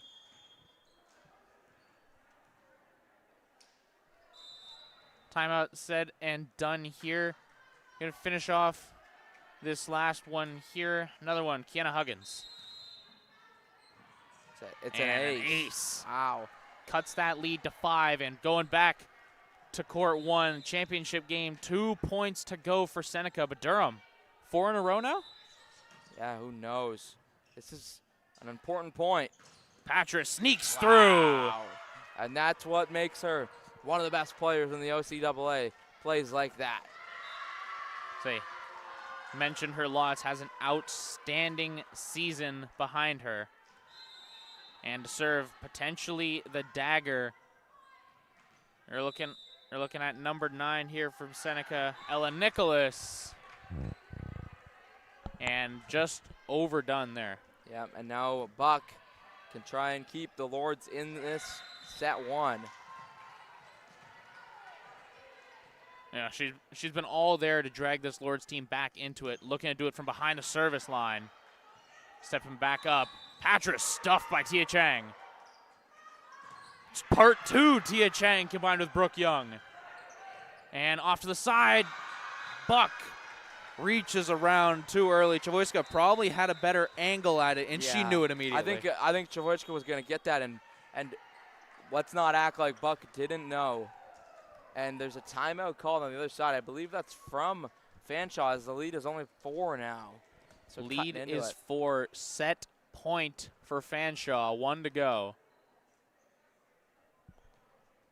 20-24. Both teams taking a quick moment there.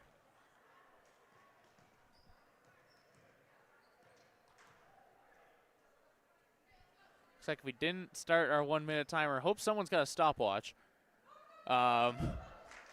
Yeah, let's hope so. Just eyeball it. Something about there. Yeah. Fanshawe makes their way back onto the court. Of course, not going to take as long on that timeout. Presumably not your own, set point yet to use a timeout. Yep. And looks like both teams have a good idea vaguely of what a minute is as they are both making their way out.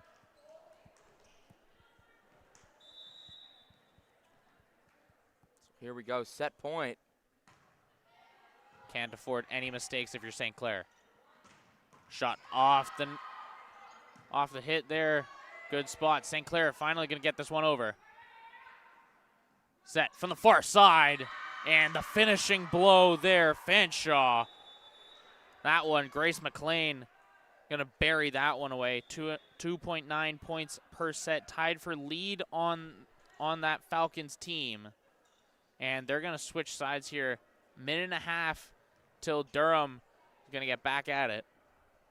And this Fanshawe team, they have been a surprise factor here. 2-1. They're only lost to the Seneca Sting team. Yep. They beat Trent. They beat Andre Lorando. And they had a very, very good tournament. Of course, when you're faced up against the, 10th ranked nationally, Seneca Sting, you're not exactly the favorite. Yeah, and especially the way Seneca's rolling. It's going to be always tough to beat them. They had a tough start, Seneca, that is, yesterday around midday time, that first game they against. took on the Boomerang. Yeah, when they played the Boomerang. It was a tough one. And ever since that game, they've settled in, and they've took over this tournament. It's been a problem so far, of course. Including this tournament, Seneca has dropped a total of 4 sets all year. 2 of them in their very first game, and 2 of them in the first game of this tournament. Yeah, and it seems like when they come to new events, they sometimes just need to settle in. Once they're settled, they're delivering big wins and big blows. And although Durham snuck back in that last set, that was always in Seneca's control. All there for both sides. Very, very winnable. Remember, this is the top 2 in the East. While this doesn't count for OCAA seeding or standing or anything, you got to imagine there was a price to pay in that 3-0 win for Seneca, and Durham wants to flip the script here. Yep. If they want to, they got to do it right here in this set. You can't go down 2-0 to Seneca. It's almost a death sentence. Yeah, Durham's closest was a 2-point affair in that first set, 25-23 back on November 5th. And after that, it just fell off for them. 18 points in the second, 17 in the third. They can't let Brooke Young, the opening. They can't let that happen here. Patras got the shot, and it's Travoiska going to start it, and Oak sneaks by, and a lift there. The right call from the official.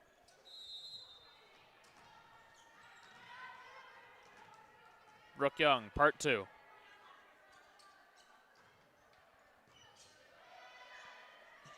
Set Coughlin into the wall of Tia Chang and Elizabeth McFarland. Durham, 2-0. The wall doesn't get much bigger than that. Just incredible. And the thing is, Durham can do that and not commit too much. It's just what makes them so good. We've been seeing a couple triple block sets come out, especially from teams such as Trent. And we've seen it come back to bite them. Durham, though, trying to do the exact opposite. Chelsea Oak, hands in the air, sends it back down on the other side. And probably reached over just a little. You're going to do what you got to do. Yep. And wins the joust there. And Durham, 3-0, looking like the opposite of this first set. Yes, exactly. And that's what they needed. That's what they did against St. Clair. Just turn it on and win this. They got to win this second set. Brooke Young, good serve. Michaela Patras overshot it again. Durham maybe seeming to find some holes in this Seneca Sting armor. The blueprint was laid out by the Boomerang. It's just about Durham seeing if they can follow it. And just a foot too far for Brooke Young.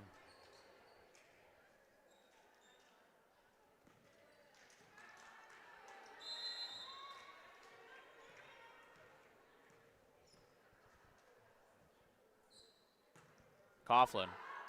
Overdone. Wow, you don't see that often. You don't see that often from Coughlin, excuse me. 5-1 Durham now. This is a big lead to start the game, or start the set, excuse me. Quick set the shot. Good morning, Brissett. Yeah, that's what they need from Brissett. Get up and slam the ball. Got 22 kills in OCAA play, and that one was a big one to split this Durham defense. Michaela Patras. A service ace. And that's her one service ace per set, which she often collects. 5-3 now. Durham can't let them sneak right back into it right away. Patras clips the tape, and McFarland caught unaware. Another ace. That's 2, making up for the lack of one in the last set.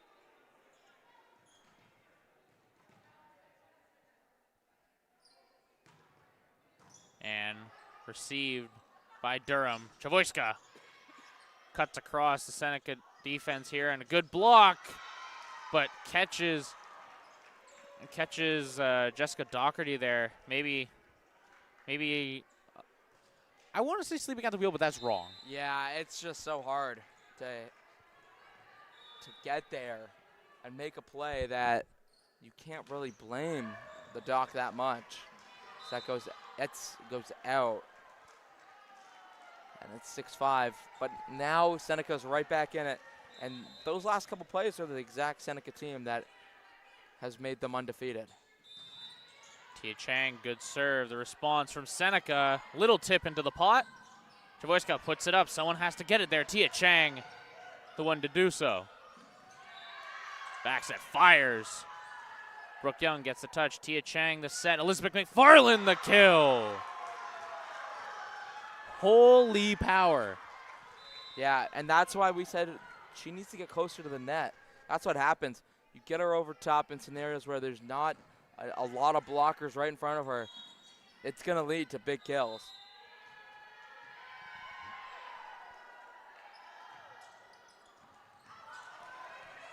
Got to deal with it. Seneca does. It's going over. Oak to Young. McFarland mistimed it. Seneca will take that point.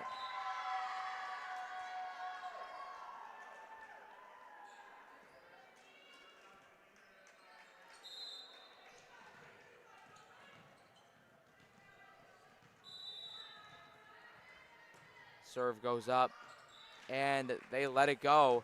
Smart play, good communication by Oak and Doherty to let it go by 8-6. 2 points the advantage for Durham. And McFarland drives the line, forces Seneca to make a little bit of an awkward play. And Brooke Young puts it up for Chavoyska. Set to the far side, sent down. McFarland gets the touch. Oak, a little bit of a roll, comes up short. Yeah, and hands are in head immediately after Oak does that. 8-7 now.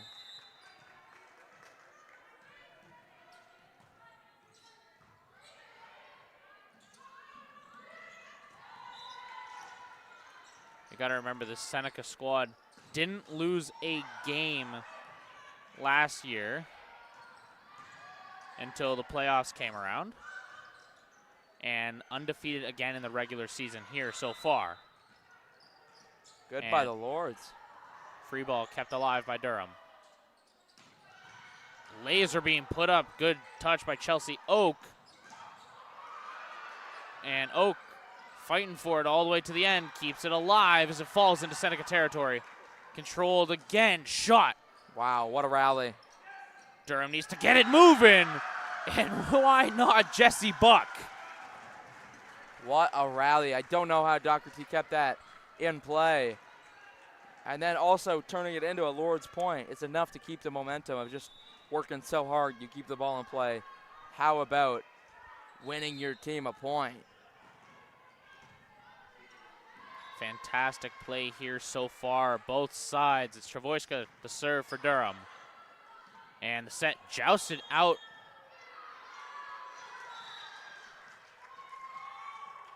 And a point to Durham. They're going to say Seneca touched the net.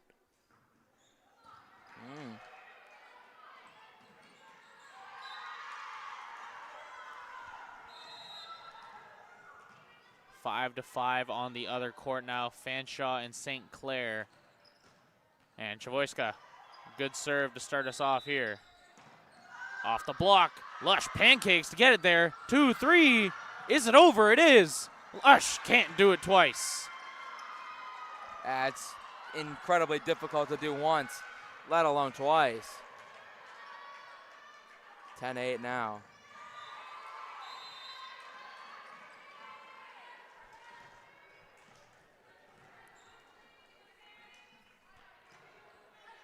Good serve. Kept up, it's Buck. First touch, kept clean. As Travoiska out of the backcourt, goes for a roll. Keeping Seneca on their toes. And this one's Oak with the power. Patras gets that kill. Durham chasing there. It was Oak and Travoiska trying to get a hand on it. Yeah, but it off hits, the netting it goes. Yeah, it hits the netting. That means Seneca gets the point. It's 10-9.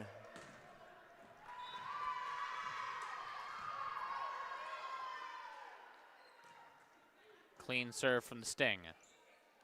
Back set, Buck gets jousted, and Seneca hit the net again. Wow, not a team you see making a lot of mistakes. They're making some today.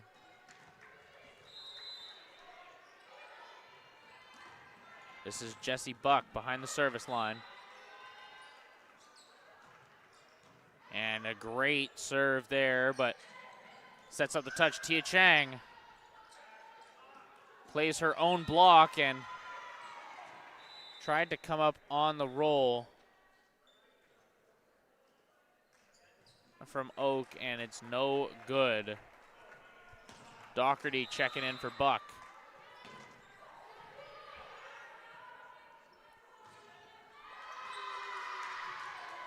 And another clean serve from Seneca. The difference is 1.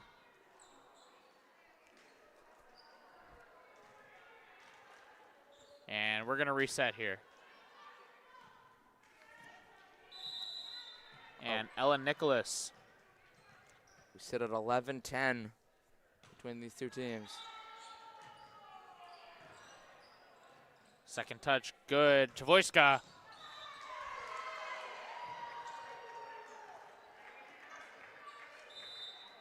Not quite able to bring that down in time. Maybe a couple inches off that back line. Yeah, everyone, you could hear the home fans wanting the in, but I think that was the right call. yeah. Nicholas once again. Travoiska on the return. Oak looking for redemption. Wow. Point to Seneca.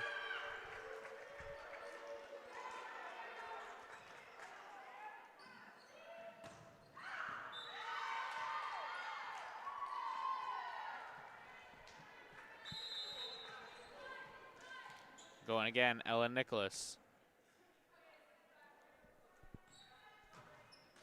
Taping down. Tie game once again, 12-12. Just the way it started. It's Brooke Young. 12-12, number 12 serving. What do you think about that? I don't know if that's a sign or something to be scared of. Yeah, who knows, man. Life is crazy. Patras down the middle. Oak, roll off the net. And down into Durham territory again. So they're saying that Coughlin never touched it. And point goes to the Sting. Speaking of Coughlin, she's up to serve.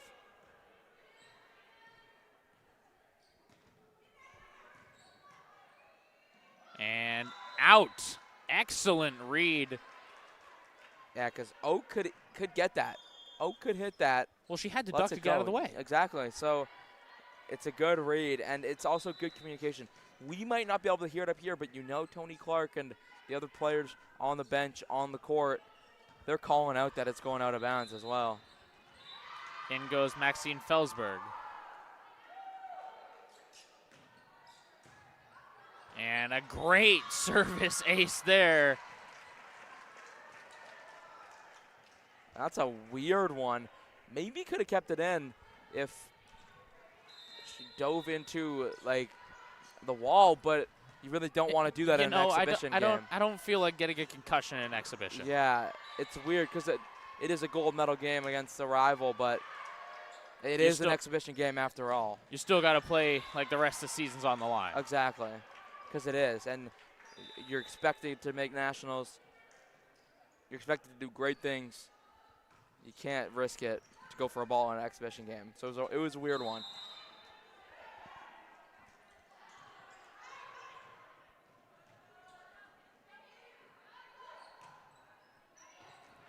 And out it goes.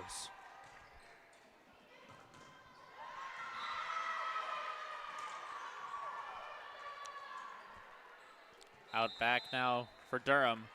Tia Chang playing up 1. Fires down the line. Chang, a little bit of a misread. Maybe thought that she was closer to that sideline than she thought.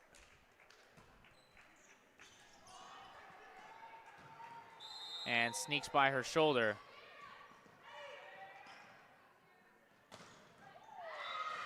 Brissett. Felsberg, Young, McFarland gets another. You got to remember, Elizabeth McFarland was the East Rookie of the Year. Forget that. Also the Women's Volleyball Rookie of the Year, period. So she's got some accolades to her name. Yeah, and honestly, she deserved it, and she's playing like someone that was it. Big shot, Felsberg, the response, double. Are you kidding me? McFarland off the block, Buck, Young, Chavoyska comes up short. And Veronica Chavoyska, part 2. A little bit of a roll. Kept alive, Lush, Young, Buck. The dig still up and clears. Incredible by Seneca. They could win this. This would be amazing. Young tried to dump. Durham's bench was calling for a double touch. Officials clearly disagreeing. This Chavoyska sent back down, and Seneca plays the rally to perfection as they tie it up. Look how much it meant to them, too, after the play. 16-16. Just insanity.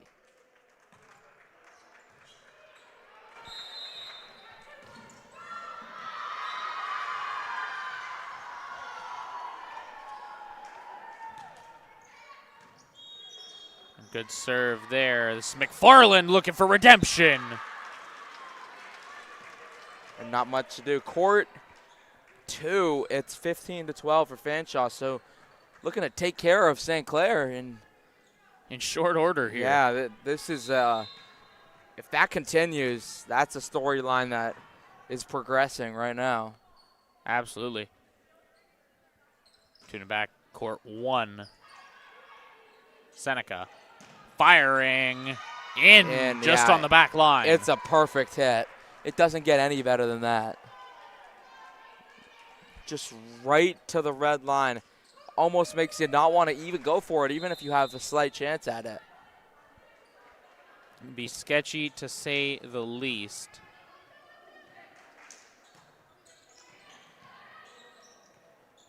And quick set, it's Felsberg. Wow. Splits the court. What a Kept dig. up. And nylon for Patras. Yeah, and she's disgusted with herself. Look on her face after. Yeah, that was not one of any kind of contentment at all. No. This is Jesse Buck up against the wall here. Needs that extra room with that 6'5" frame. And in service, ace drop just in time. And the facial expressions are going crazy right now. Buck can't believe what she just did. That's shock on her face.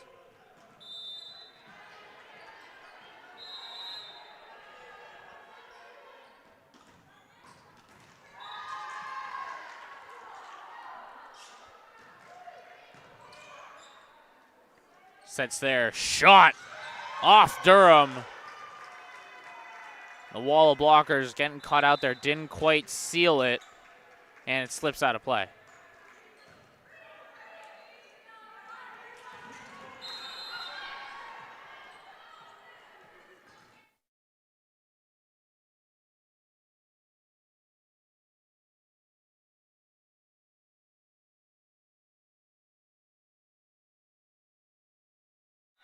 You think it's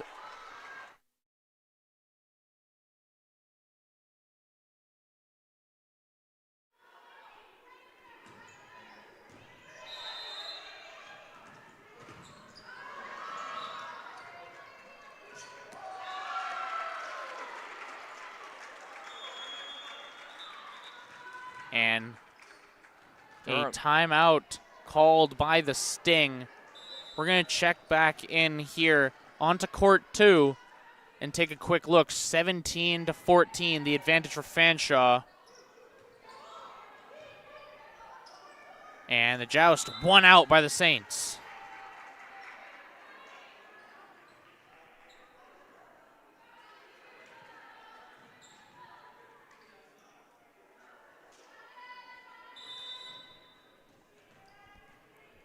So serving are the Saints, and it's a good one, but controlled by Fanshawe.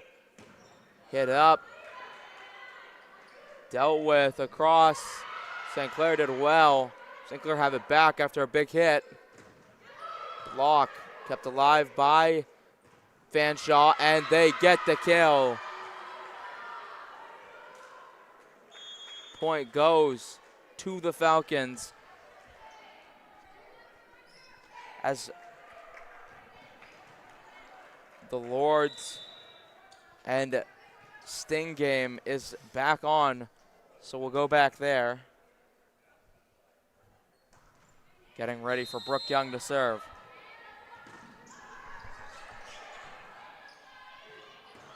And Durham catches him off guard here. That one, a good spot there, Brooke Young. She led Durham those first couple of points. Looking to get a little extra. Set Patras firing. Wow, if they would want to come back, feed Patras. Remember, over and over again. First team All-Star, at least for the East, Patras last year. So still in good spot to keep going. Yeah, I'll be looking at her as an All-Canadian right now. Set not quite, just overhead of Tia Chang. But Seneca, that one would have been all theirs, but they let it slip. They hit the net anticipating Durham to go for it. And misplay. Tia Chang. Wow.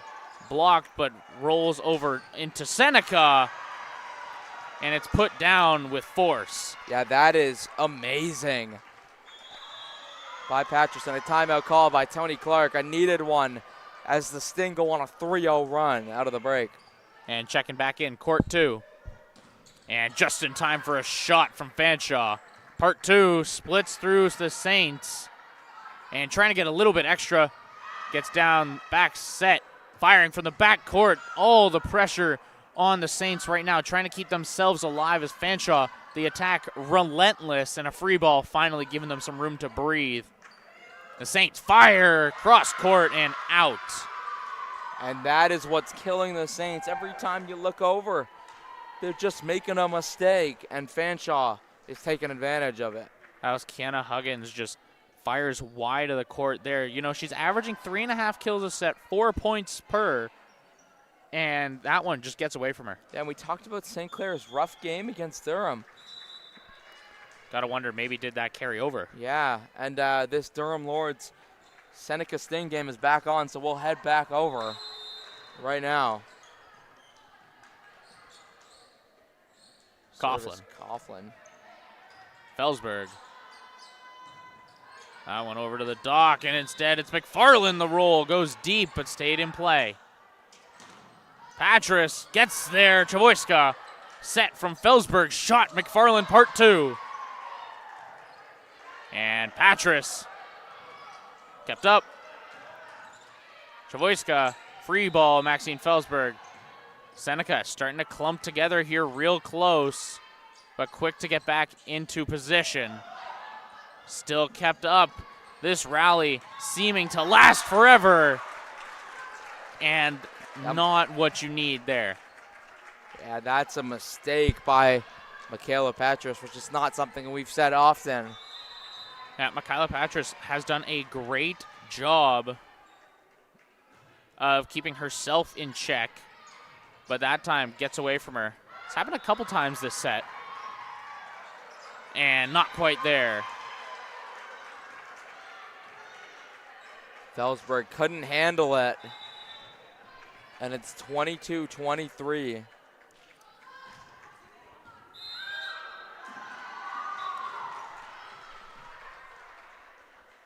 Michaela Patras. Young is Chavoyska sent back. Felsberg got a touch on it. This one is tied. And Seneca is back in this one.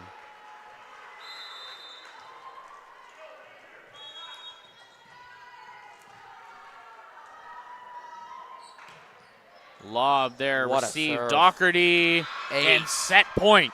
What a serve.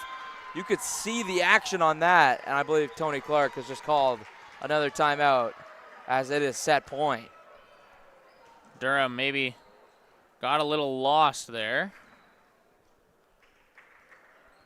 But there's timeouts on both courts right now, so there's no action really to throw you guys to at the moment. No. And for both of these teams that just used the timeouts, Fanshawe, who's now down 23-20, a 6-0 run for St. Clair.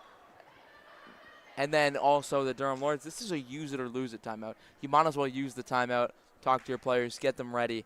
Because soon, if you lose one more point, 2 more points, now you don't have the timeout anymore. You don't get that opportunity to chat with your players. Say it's a 1 point to go here for Seneca, and they control it here. It's their serve. They have the opportunity to finish Durham off right here and go up 2-0 in the sets. Yeah, that a 2-0 lead is extremely commanding. And St. Clair is a point away from making it a 1-1 set split on the other side. We're going to hope we can ping pong back in time for either of those for you guys. Fanshawe puts it over, and Michaela Patras back over here, court 1. He's got it there. And a good shot. Wow. Tying it up. And that one goes the way of St. Clair as well on court 2. As we see both those teams clearing.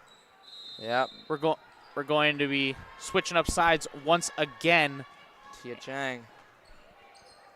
1-1 on court 2, and of course court 1 still battling. 24-24, make it 25 as Seneca gets their way over to match point, or set point, apologies. This Shanice Brissett.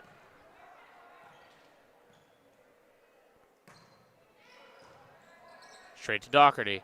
Kept alive, Brooke Young. Chavoyska splits the court. Looking for the shot. Durham answer the call.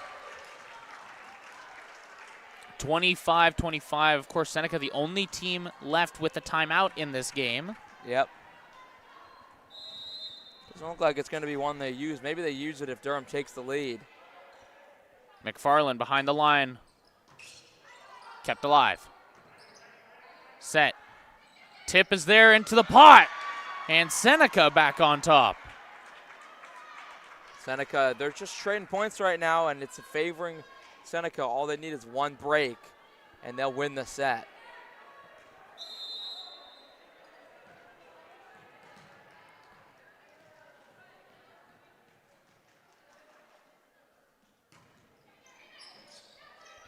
Good touch there. It's Brooke Young. Jesse Buck.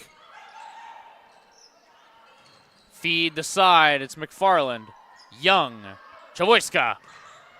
Up and at him. Good way to keep that one alive. Looking for the kill. Finds the pot. Good touch to Voiska. Free ball from Young. This is set up. This is Seneca's chance.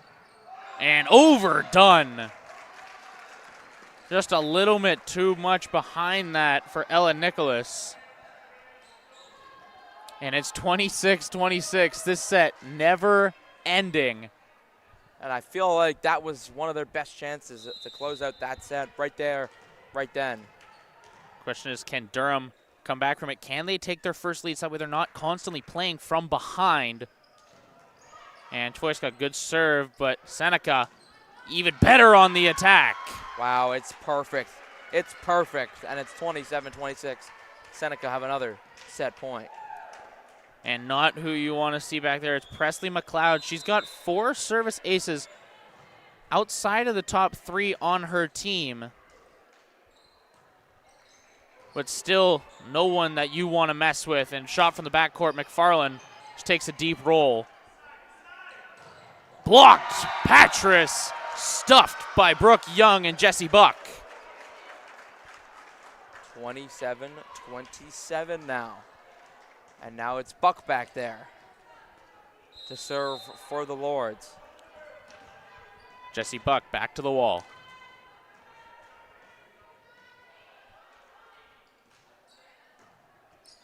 A roll service ace part 2. Jessie Buck. They needed that. Give them the advantage. It's the second service ace for Buck this set.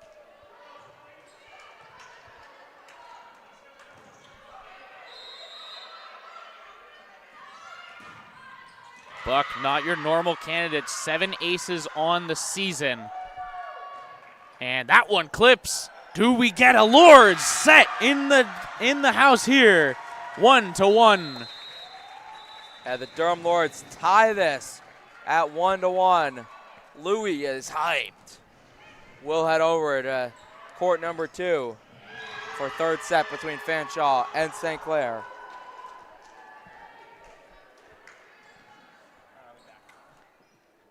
And a great job here from Durham to close that out 1-1.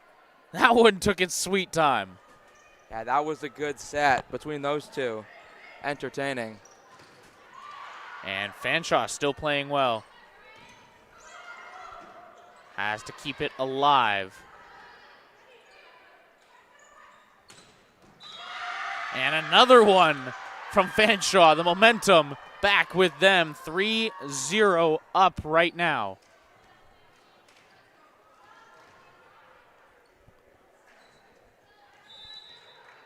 St. Clair not looking to run out of gas here. This game still hangs in the balance. And put over. Fanshawe the return. Fighting back are the Saints. Looking across, get a first point of the set. Comes back. Put up instead. And free ball. Set up to the far side. No good.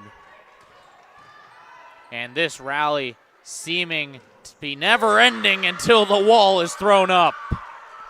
Yeah, Fanshawe just look energetic, excited. Timeout call by St. Clair. And Durham Seneca still a minute, just over a minute until they get back into action. And of course, 1 minute over there on the timeout. Damon, we've been taking a little peek, of course, at this bronze medal game throughout. Of course, focus has been on that championship match. How are we feeling so far? Which game? Let's go with the gold medal. Let's see how we do. So this gold medal game, it's been an interesting one. Seneca obviously started out amazing early, and then Durham started to pick it up. It's a similar outcome as the St. Clair Durham game. It's all going to depend on this third set for me. If Durham take it, whoever wins this third set, in my opinion, are heavy favorites to win in 4 sets. Not even just win the whole thing. I think whoever takes this next set is going to take the one after and win in 4. That's my prediction. I don't know who's going to do it, but from what I've seen, this is a momentum game, and Durham has it, but it's still up for grabs. Especially in extras, you got to imagine maybe a little bit more disheartening as you held as the Sting held that lead for most of the second set. Taking a look at that bronze medal, we said we were also going to talk about that. How are we feeling about that one, Damon? This one, Fanshaw's impressed me. I'm not sure what's going on with St. Clair right now, but Fanshawe, you got to give them all the credit for what's going on court number 2. That's down, and a point to Fanshawe again. 6-0 as court number 1, the gold medal match, is about to begin set number 3. Serving up, Simone Pisano. Got this one. It's the Saints. A little roll to the back court. Kept up. Firing. And overdone as the Saints get their first point of the set. And it's 6-1 the difference.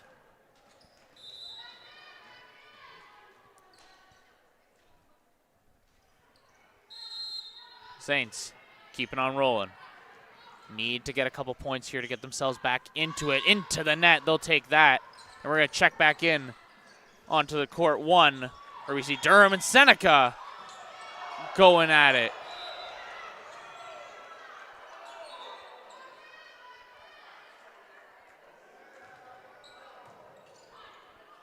And they say it touched?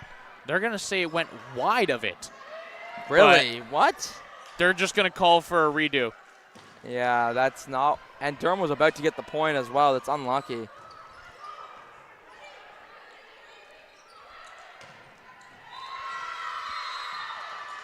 And we're going to start it again here. It's Coughlin keeping it at 0-0.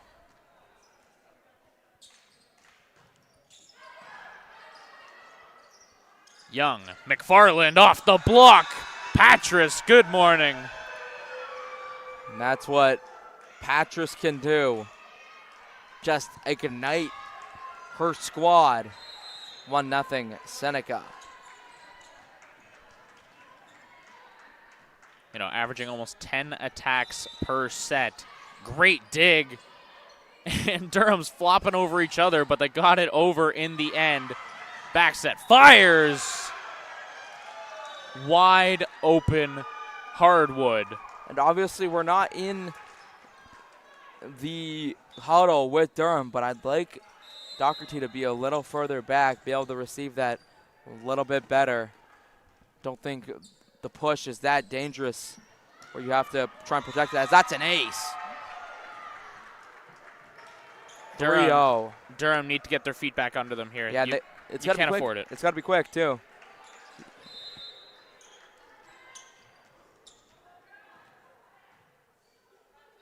Coughlin had 16 aces in their 8 OCAA games so far.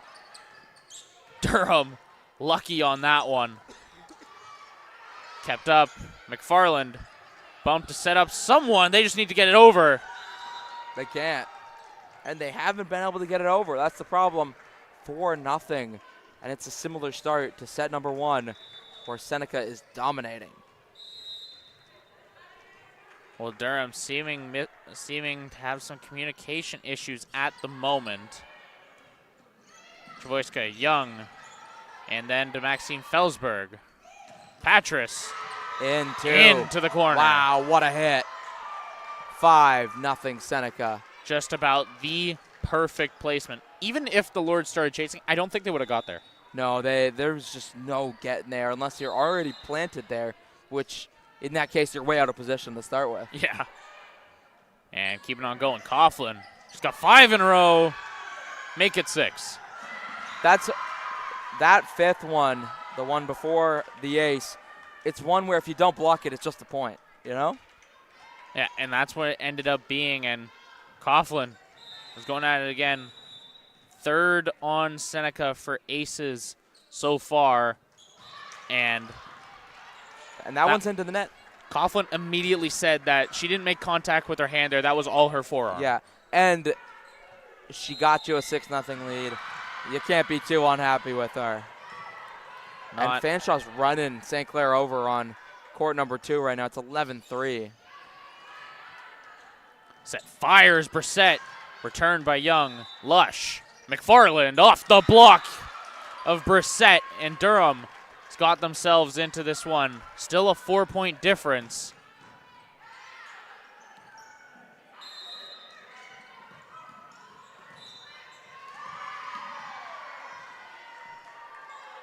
And this, Brooke Young. Patras puts it up. And it was perfect, Joust too. won by Tia Chang and out. It was perfect by Patras. Didn't think it was her ball to go after, and suddenly has to dive for it. And he has a perfect hit, to be honest. And a fantastic play, too. 7-2 now.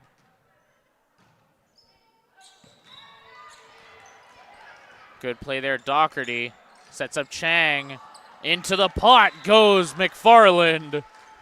And a pancake, but then the pancake turned into nothing.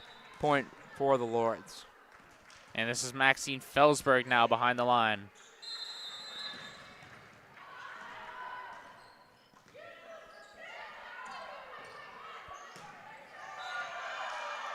Felsberg directly into the netting. Hitting nylon only. And it's 8-3.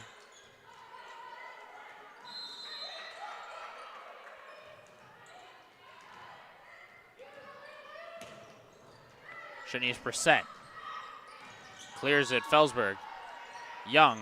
McFarland follow the superstars.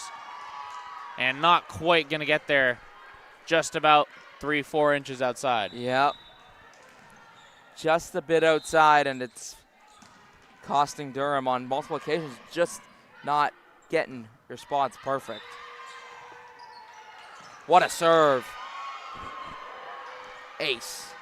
Durham's getting caught unaware. Yep, and just not exactly sure where the line is, because that was well in. That's a clear inbounds. I just got to figure it out soon here as we switch over to court number 2, where it's 13-6 for Fanshawe. They're having a good time on court number 2.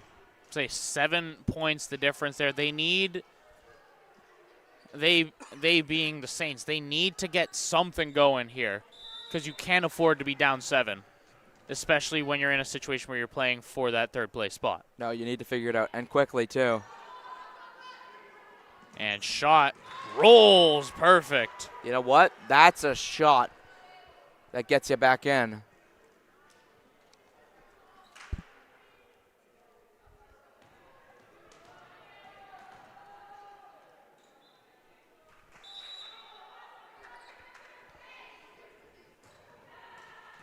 Clean serve, Brianne Hobbin.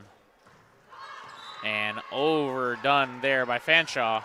And Fanshawe starting to show cracks in the armor. That was a great third set here. St. Clair bouncing back. The Durham game about to get on. We'll show that after this point. It's hit up. Fanshawe, what a play, what a kill. 14-8. And we'll switch over to the Durham Lords and Seneca Sting. As Seneca has a 7-point lead. It's 10-3.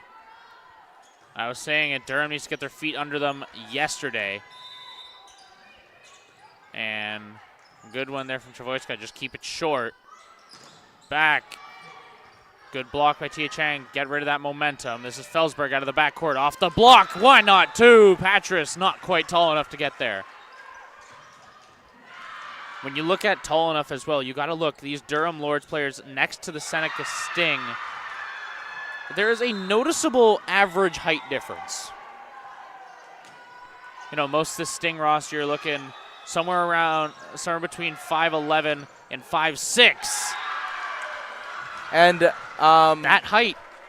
The Fanshawe has just beat St. Clair as it was the 3-set match, first to 15 in the third set. It was unclear, but Fanshawe needs to get home in time. So well, these teams have played each other. Of course, they are in the same conference. So there's not much of a need to play a 5-setter against each other. Absolutely, both these teams have a long ride home. One to London, one all the way out to Windsor. They got a long drive ahead of them. I see no reason why we should keep them any longer. Yep. And so Fanshawe will win 15-8, and they'll win 2-1. So now all of our focus is on Seneca Durham. Wish we could move them to mid-court. Yeah, that'd be a lot of setup to have to change it up again. Nah, not worth it. Not worth it. This court is doing just fine. Great dig by Wow. Doherty. Wow, wow, wow. Hello, Ella Nicholas.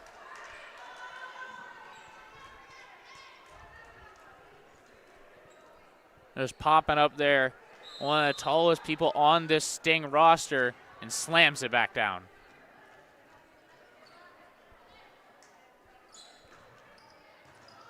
And an ace. Another one. Seneca starting to clean up a little bit.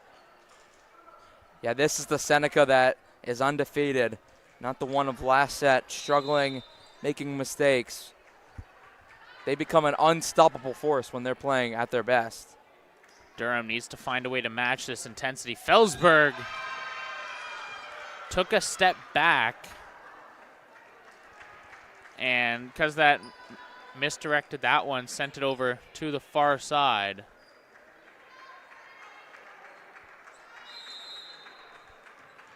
And we have that third place ceremony taking place over on court 2. If we get a chance during a timeout or a break, we will show it, but obviously all of our attention right now is at the gold medal match between these two teams on your screen.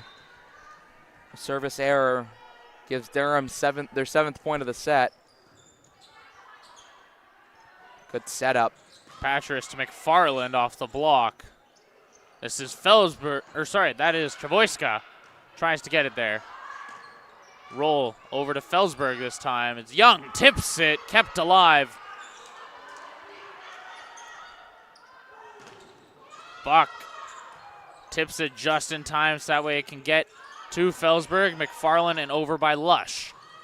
And sent overhead, and Durham got that one.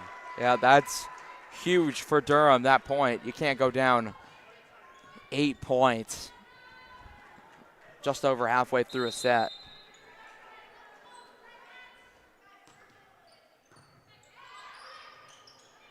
And shot there, Patras. Return Felsberg. Travoiska. Over and out. And right now it's just looking like Durham doesn't have enough in the tank, and I think Tony Clark is agreeing because he's making a couple of substitutions. Brooke Young out, as well as said Elizabeth McFarland out. It is. By no means is this a white towel from the Lords. I think he's understanding they've played a lot of games, and you can get a little fatigued. So to make a couple of substitutions isn't the worst decision.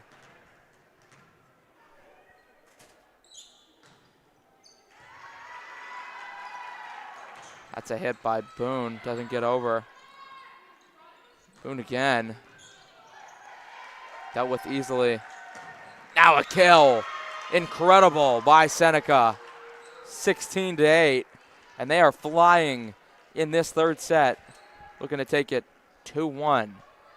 Couple of awards being handed out over there. Carly Mello, as well as Hannah Gill, I believe, given tournament all-star packages.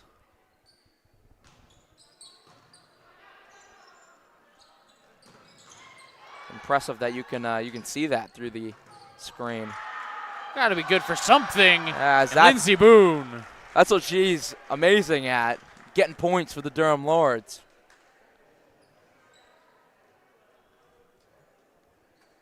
I was mentioning earlier that height difference. It's coming into play. Durham, two of their tallest people on the court right now, Lindsey Boone, Jesse Buck. They're maybe, what, 6-8 inches off the top of the net just standing? Like, with the hands in the air, they're up and at them. And a great spot there, just puts it along that near back line. Seneca's 8 points away, and they're up by 8. Dominating this third set. Feels a matter of time until it's 2-1 Seneca.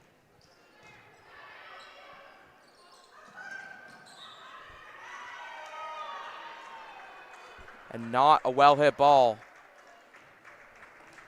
18-9. Keeping it going here. Ella Nicholas. Drops just in front of Chavoyska. Felsberg splits the court. Oh, and it just bounced weird off of the tape. And catches Brissette by surprise. She thought she understood it, but just took a weird bounce and caught her off guard. 18-10 now. And the wall there, but wow, not too much that you can do if you're Aaron Black. When you're as talented of a player as she is, some things come natural, and that poke over, it didn't look natural, but it felt it. And this one, it's going to be Emily Coughlin. 10-10 here. And that one splits over. Oh. Good morning. It's 20-10. The doc saying she's okay. But the Durham Lords' chances at winning set number 3 are not okay in the same sense. Ceremony over on court 2, so we didn't get to show you any of that. It's all on this contest on court 1 between the Durham Lords and Seneca Sting. It's 20-10. What can Durham do? Do you think Durham can get back in this set is a better question. And if they can, how? I mean, the comeback's always on the table. We've seen that in this tournament across several games and several teams. And more so to the point, you got to look at this Durham squad. They've been relentless all season. They've had a 5-setter. They did that against Georgian. And this tournament, they've been playing very well. 3-0, 3-0, 3-1. And it's 1-1 still. And I believe this is their biggest point differential they've had. But the comeback is it always has to be there. You have to shape up. You can't afford to give up silly mistakes. And you seem to have a read on this Sting team in that second set. That's what was able to get you to extras. You got to get back to basics. Yeah, and honestly, with all these fans in the stands getting hype, you got to show something, and then they'll give you all their energy. And then you can feed off of that. So it has to start here because if it gets to 23-24, it's just too little too late. Coughlin, good serve. It's back set, Lindsey Boone. And good touch, Tia Chang keeps it alive. Chavoyska set up, Felsberg standing. Going to take that one. And Brissette, hello. And when Seneca's doing that, they don't give you much of a chance. They're just going to keep on setting themselves up, and there's not much that can be done. See, their attack relentless as it has been all season. Coughlin, Doherty. This one gets away. It's Lindsey Boone free ball. Off it goes. Shot. Retained by Durham. This is Felsberg. Puts it just over. Gets it there off the block. Lindsey Boone, Tia Chang. And substitutions here. Lindsey Boone out. Brooke Young in. McFarland in. And Aaron Black out. Durham needed something like that. Tia Chang delivered. Let's see what Brooke Young can do. A great server. So we'll see what she has up her sleeve on this play. She can rattle off 13, 14 in a row.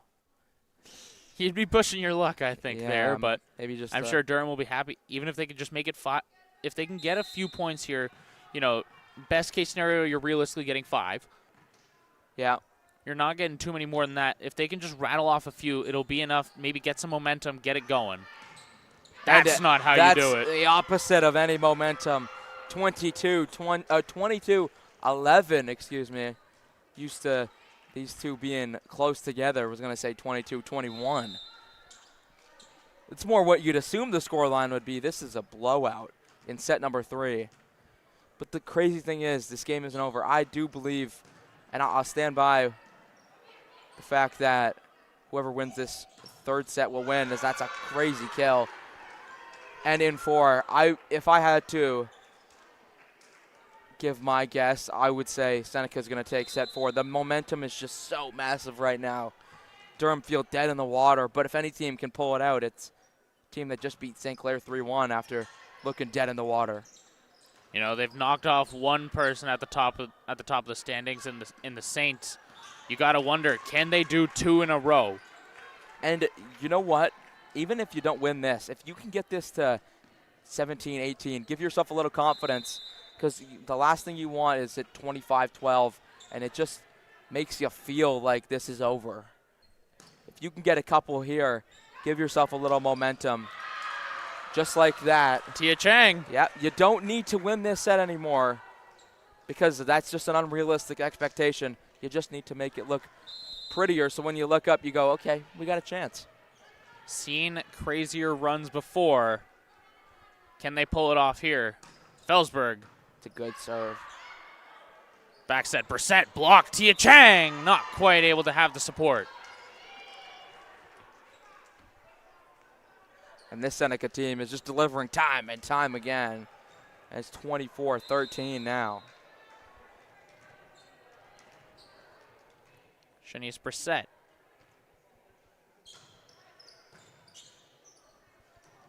And Brooke Young gets the set. Chavoyska fires it. Looking for extra. Seneca looking to close out. Doherty sets up McFarland. Gets away with it, needs to come over, does so. Felsberg sets it. Chavoyska doesn't get there. That's how the set ends. Seneca will take it 25-13 over the Durham Lords and go up 2-1 set-wise. Not quite what you're looking for Durham. Of course, never want to be down, but Seneca really cleaning up their efforts here. It seems like every time they get in a situation, maybe they lose a set or two, they come back angrier. And no matter what seems to happen, Durham need to fight their way back into this. Down 1 set, need to bring that pressure back. Yeah, what really needs to happen is their stars need to show up. And they need to show up quickly here. You wonder if Tony Clark, this is the championship game, but you might see them just put in some bench players, see what they got from them against a good Seneca team. You never know, though. Durham, I don't think they're a team that shies away. And we talked about Seneca. Yesterday we talked about Seneca after their 3-2 win over the Boomerang. We said, that's not enough. That you're not showing us enough. And for after that, throughout the rest of this tournament, they showed us exactly what they're made of and why they could go on and win a national championship. They've been beating the daylights out of everyone here. They've been doing the same in the OCAA. Yep. And with this, they proved as well, the West doesn't have as much on them. Of course, 3-0 over Fanshawe. Yep. And you're looking for a little bit extra now for Seneca. You want to put the cherry on top, for lack of a better word, win out here, take away that trophy for the second year running.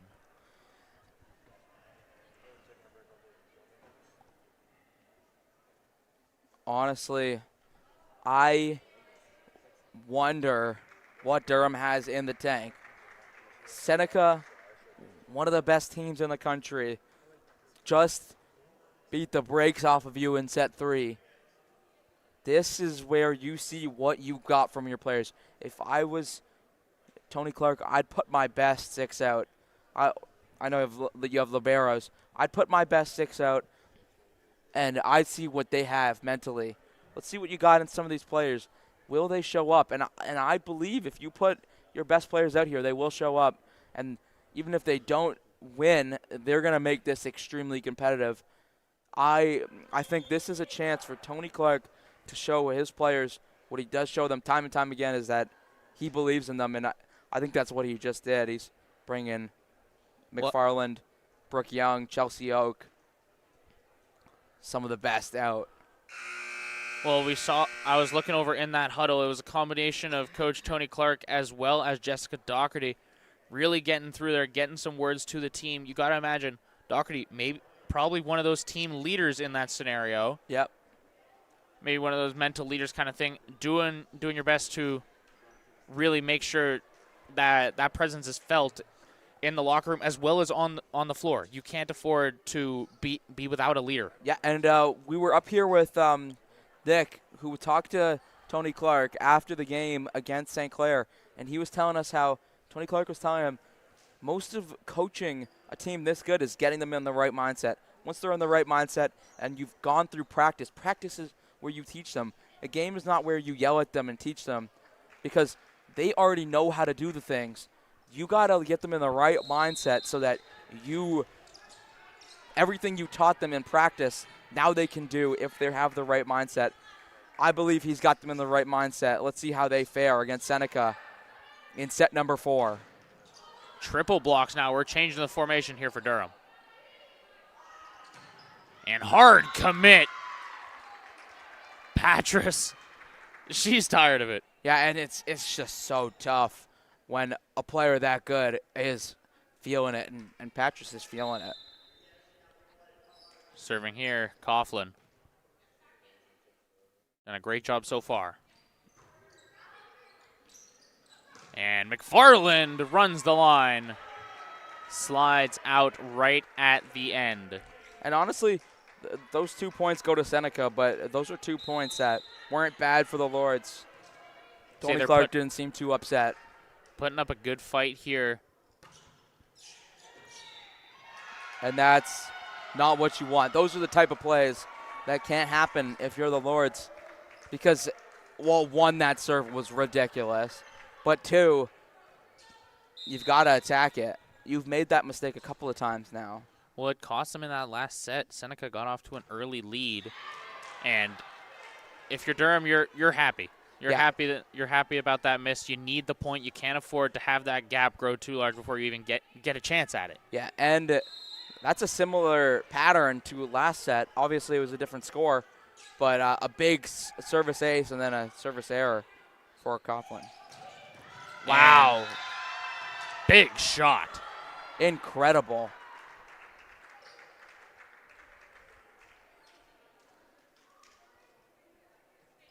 Doherty checks back in. Alicia Lush out. And Michaela Patras sends it. Doherty the first touch. Brooke Young gets the weird set, and Felsberg wasn't quite able to finish the deal. This is not what you want if you're a Lord. They've got to fix it.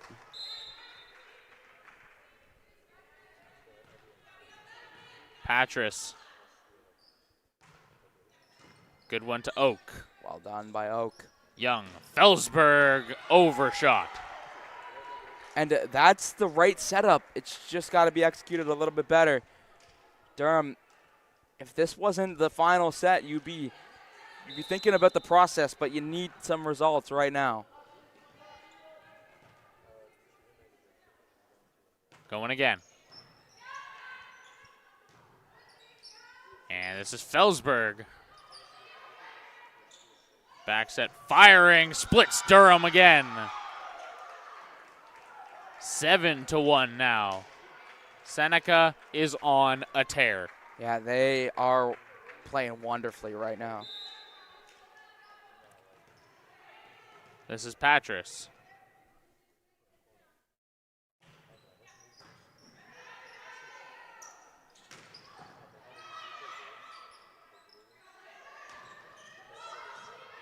Chang, Young, McFarland slips through a couple Seneca defenders.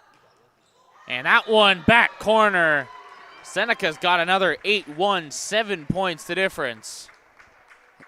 Have you seen a team dominate the Durham Lords like this in a long time? It's been a hot minute. You got to imagine, even when this team went out last year, and they went out early in the first round, even then they put up a much harder fight than this. And we haven't really seen them look any different than that all year, even last time that these two teams played. I mean, Durham hosted nationals, and They those got a were couple some of the wins. best teams in the nations, and they didn't. It wasn't this bad. They're just having an off night, and Seneca's having an on night. Even on an off night, taking a set, nothing to scoff at, Exactly. but still in the balance, and Durham seeming to get the better of themselves here, and it's a timeout. At 10-1, not where Tony Clark thought his team would be. 11 points into set number 4.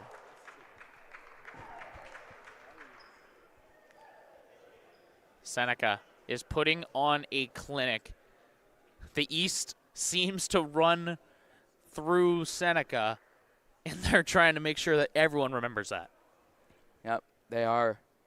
And for being honest, we are going to remember that because this is a dominant win, and it's making them a team to beat, the team to beat, maybe in the entire OCAA.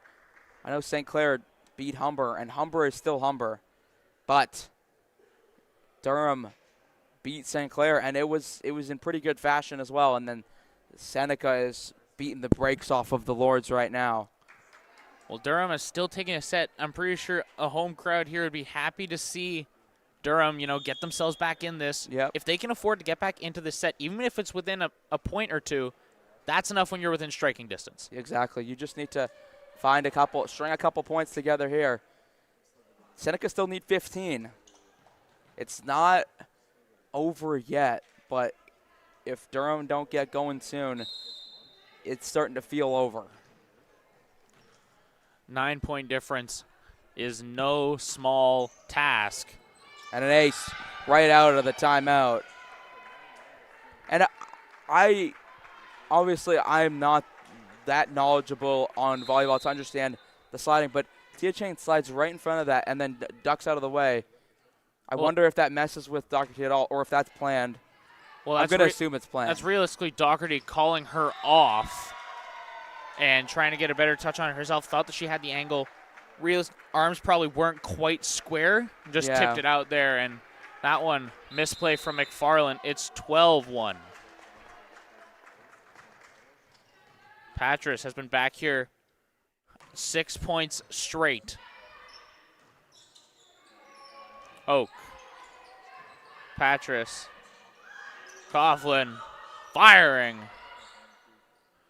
Felsberg blocked. And Doherty got a hand on it. This is wild stuff. 13-1 Seneca. I mean, we haven't seen this even in some of the worst games this tournament. Yeah. Patras buries it nylon. And after 7 points, I think it's reasonable to give one. If we look back, that's the only 2 points that Durham has is Seneca hitting the net. So Durham needs to get some points on their own here. And that one sneaks through. McFarland. Overshot again. And Seneca just creeping up to that 25 number. Already at 14. Need to give a little extra. Shanice Brissett. Jesse Buck finally got one for Durham. And there we go. Durham's first manufactured point at 14-3. And this is McFarland.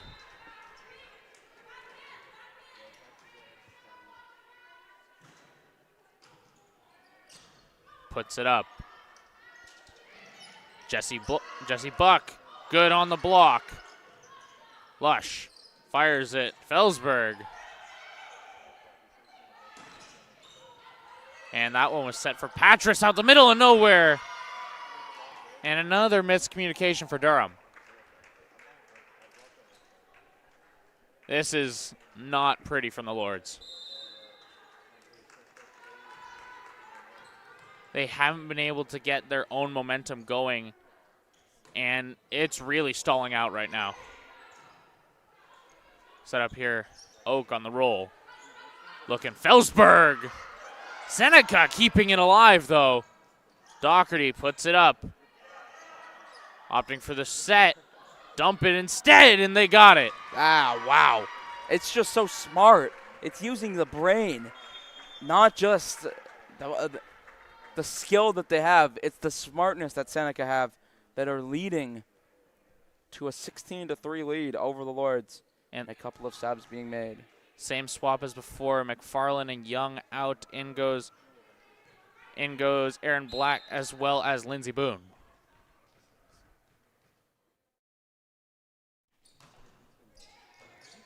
Felsberg. Black puts body on the line, and Boone gets there. Good block, Maxine Felsberg. From the back, Patras. Overdone and out.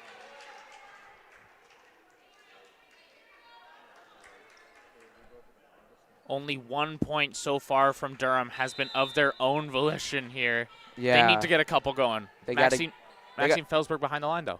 It's kind of who you want for that. That is who you want, and that's a good hit. There you go. Felsberg gets him on the board again. So I was just saying, usually comes in that service specialist spot.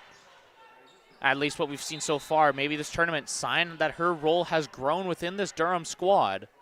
So you're looking for a little bit extra here.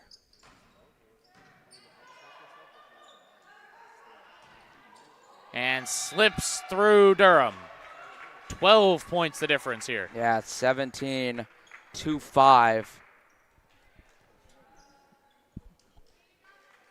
And I imagine Durham kicking themselves right now. We were talking about momentum. You're talking about mental strength. It's no worse than this, losing to your rivals by this much. Buck, high hitting percentage. She's loved that corner. Yeah, that corner is her corner. And if they want to get back in this, that's a good way to do it, using Buck. Well, we've seen Jesse Buck, a few service aces, and you see how far back Seneca is camping right now. They're looking for it. Oh, yeah.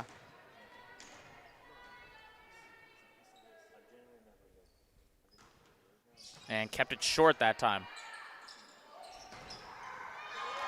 And another one for Seneca. Anytime Durham seems to get one, Seneca take 4 in response. Yeah, that is the problem.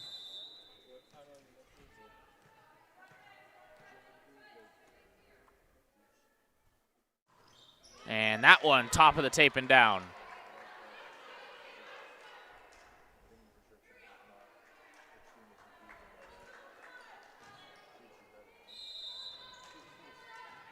Lindsey Boone out to serve.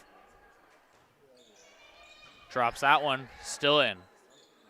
Big shot, big kill. Hello, once again, Shanice Brissett. Yeah, she's been a superstar in this one.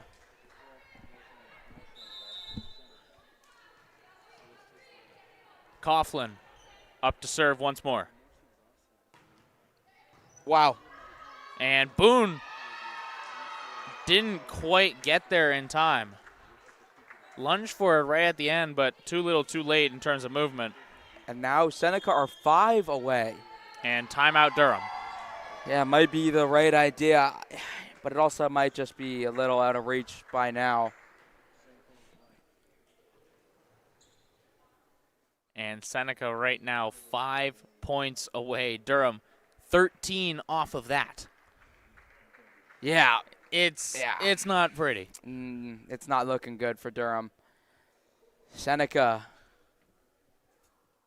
are looking to win the Adidas Cup in dominant fashion.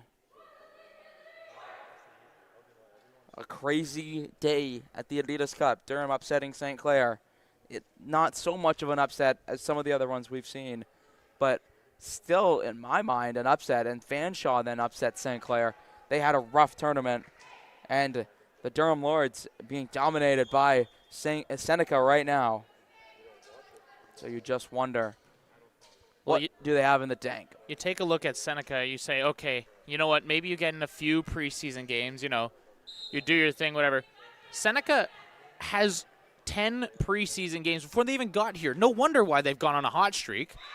Yeah. They had 10 preseason games to work out every kink that they could have had. Just prepare yourself properly, and that's what they've done. And that's a true coach that cares about his players, and it's 21-7. And that, like, because that takes preparation to get these matches. Say literally 9 out of 10 of those are U Sports. Those teams are not anything to treat lightly.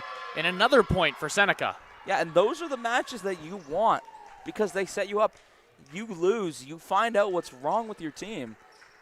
And you find a way to piece it together. 10 preseason, another 3 exhibition here, 4 actually. If there was any time to work out any problem, It's right then. It's an ace. This is Coughlin's leading them to the promised land. domination, 23-7. And coming up, of course, January 9th, we'll see this Seneca Sting team back in action. They're taking on the Loyalist Lancers on the 9th. And for Durham, going to have to wait just a touch longer as we'll be seeing them back in action against Georgian on the 17th. Of course, we were talking about it earlier. Last time they played 5 sets. You got to hope that this isn't going to eat at them. Exactly. You need to be prepared for that. This is game point and gold medal point. This is back. Doherty. Oak. Free ball. Keeping themselves alive. It's Coming up. back. Patras off the block and gone. It's a gold medal hit for Patras as they win the Adidas Cup in dominant fashion, 3-1 over Durham, 25-7 in set number 4. Well, you were talking about you win that 3rd set, you win the whole thing, and oh my goodness, did they ever. Durham, of course, a great showing here. Hosts making their way, getting the silver there. That 2nd place spot, nothing to scoff at. Of course, a few awards going to be coming out as well as the trophy. And we're going to have to figure this one out on the fly. Seneca doing a fantastic job to hold themselves to a very, very high standard. And undefeated on the regular season. They're going to look to keep that going once again on the 9th, as we mentioned. And we're going to have to see just how that one goes. Championship shirts being handed out, of course. And there will be a speech by the Durham Lords, so should we hand it off to them? Yeah, we're going to send this one down to camera audio we're going to send this one over to camera audio stadium sound, and we'll be right back in just a moment.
just a quick recap there. We got the full list of all-stars as well. We have Brooke Young from Durham, Elizabeth McFarland, Carly Mello, Hannah Gill, and from Seneca, we have number 9, Carolina, and number 7, Asia. She also ended up as the tournament MVP. As you guys can see, Seneca still getting their flowers on the court, taking a quick picture with the trophy as well. And that's going to be all from here. Myself, Etienne Skitch, and thank you from everyone here who has been on the broadcast and on the court. Have a good one, everybody.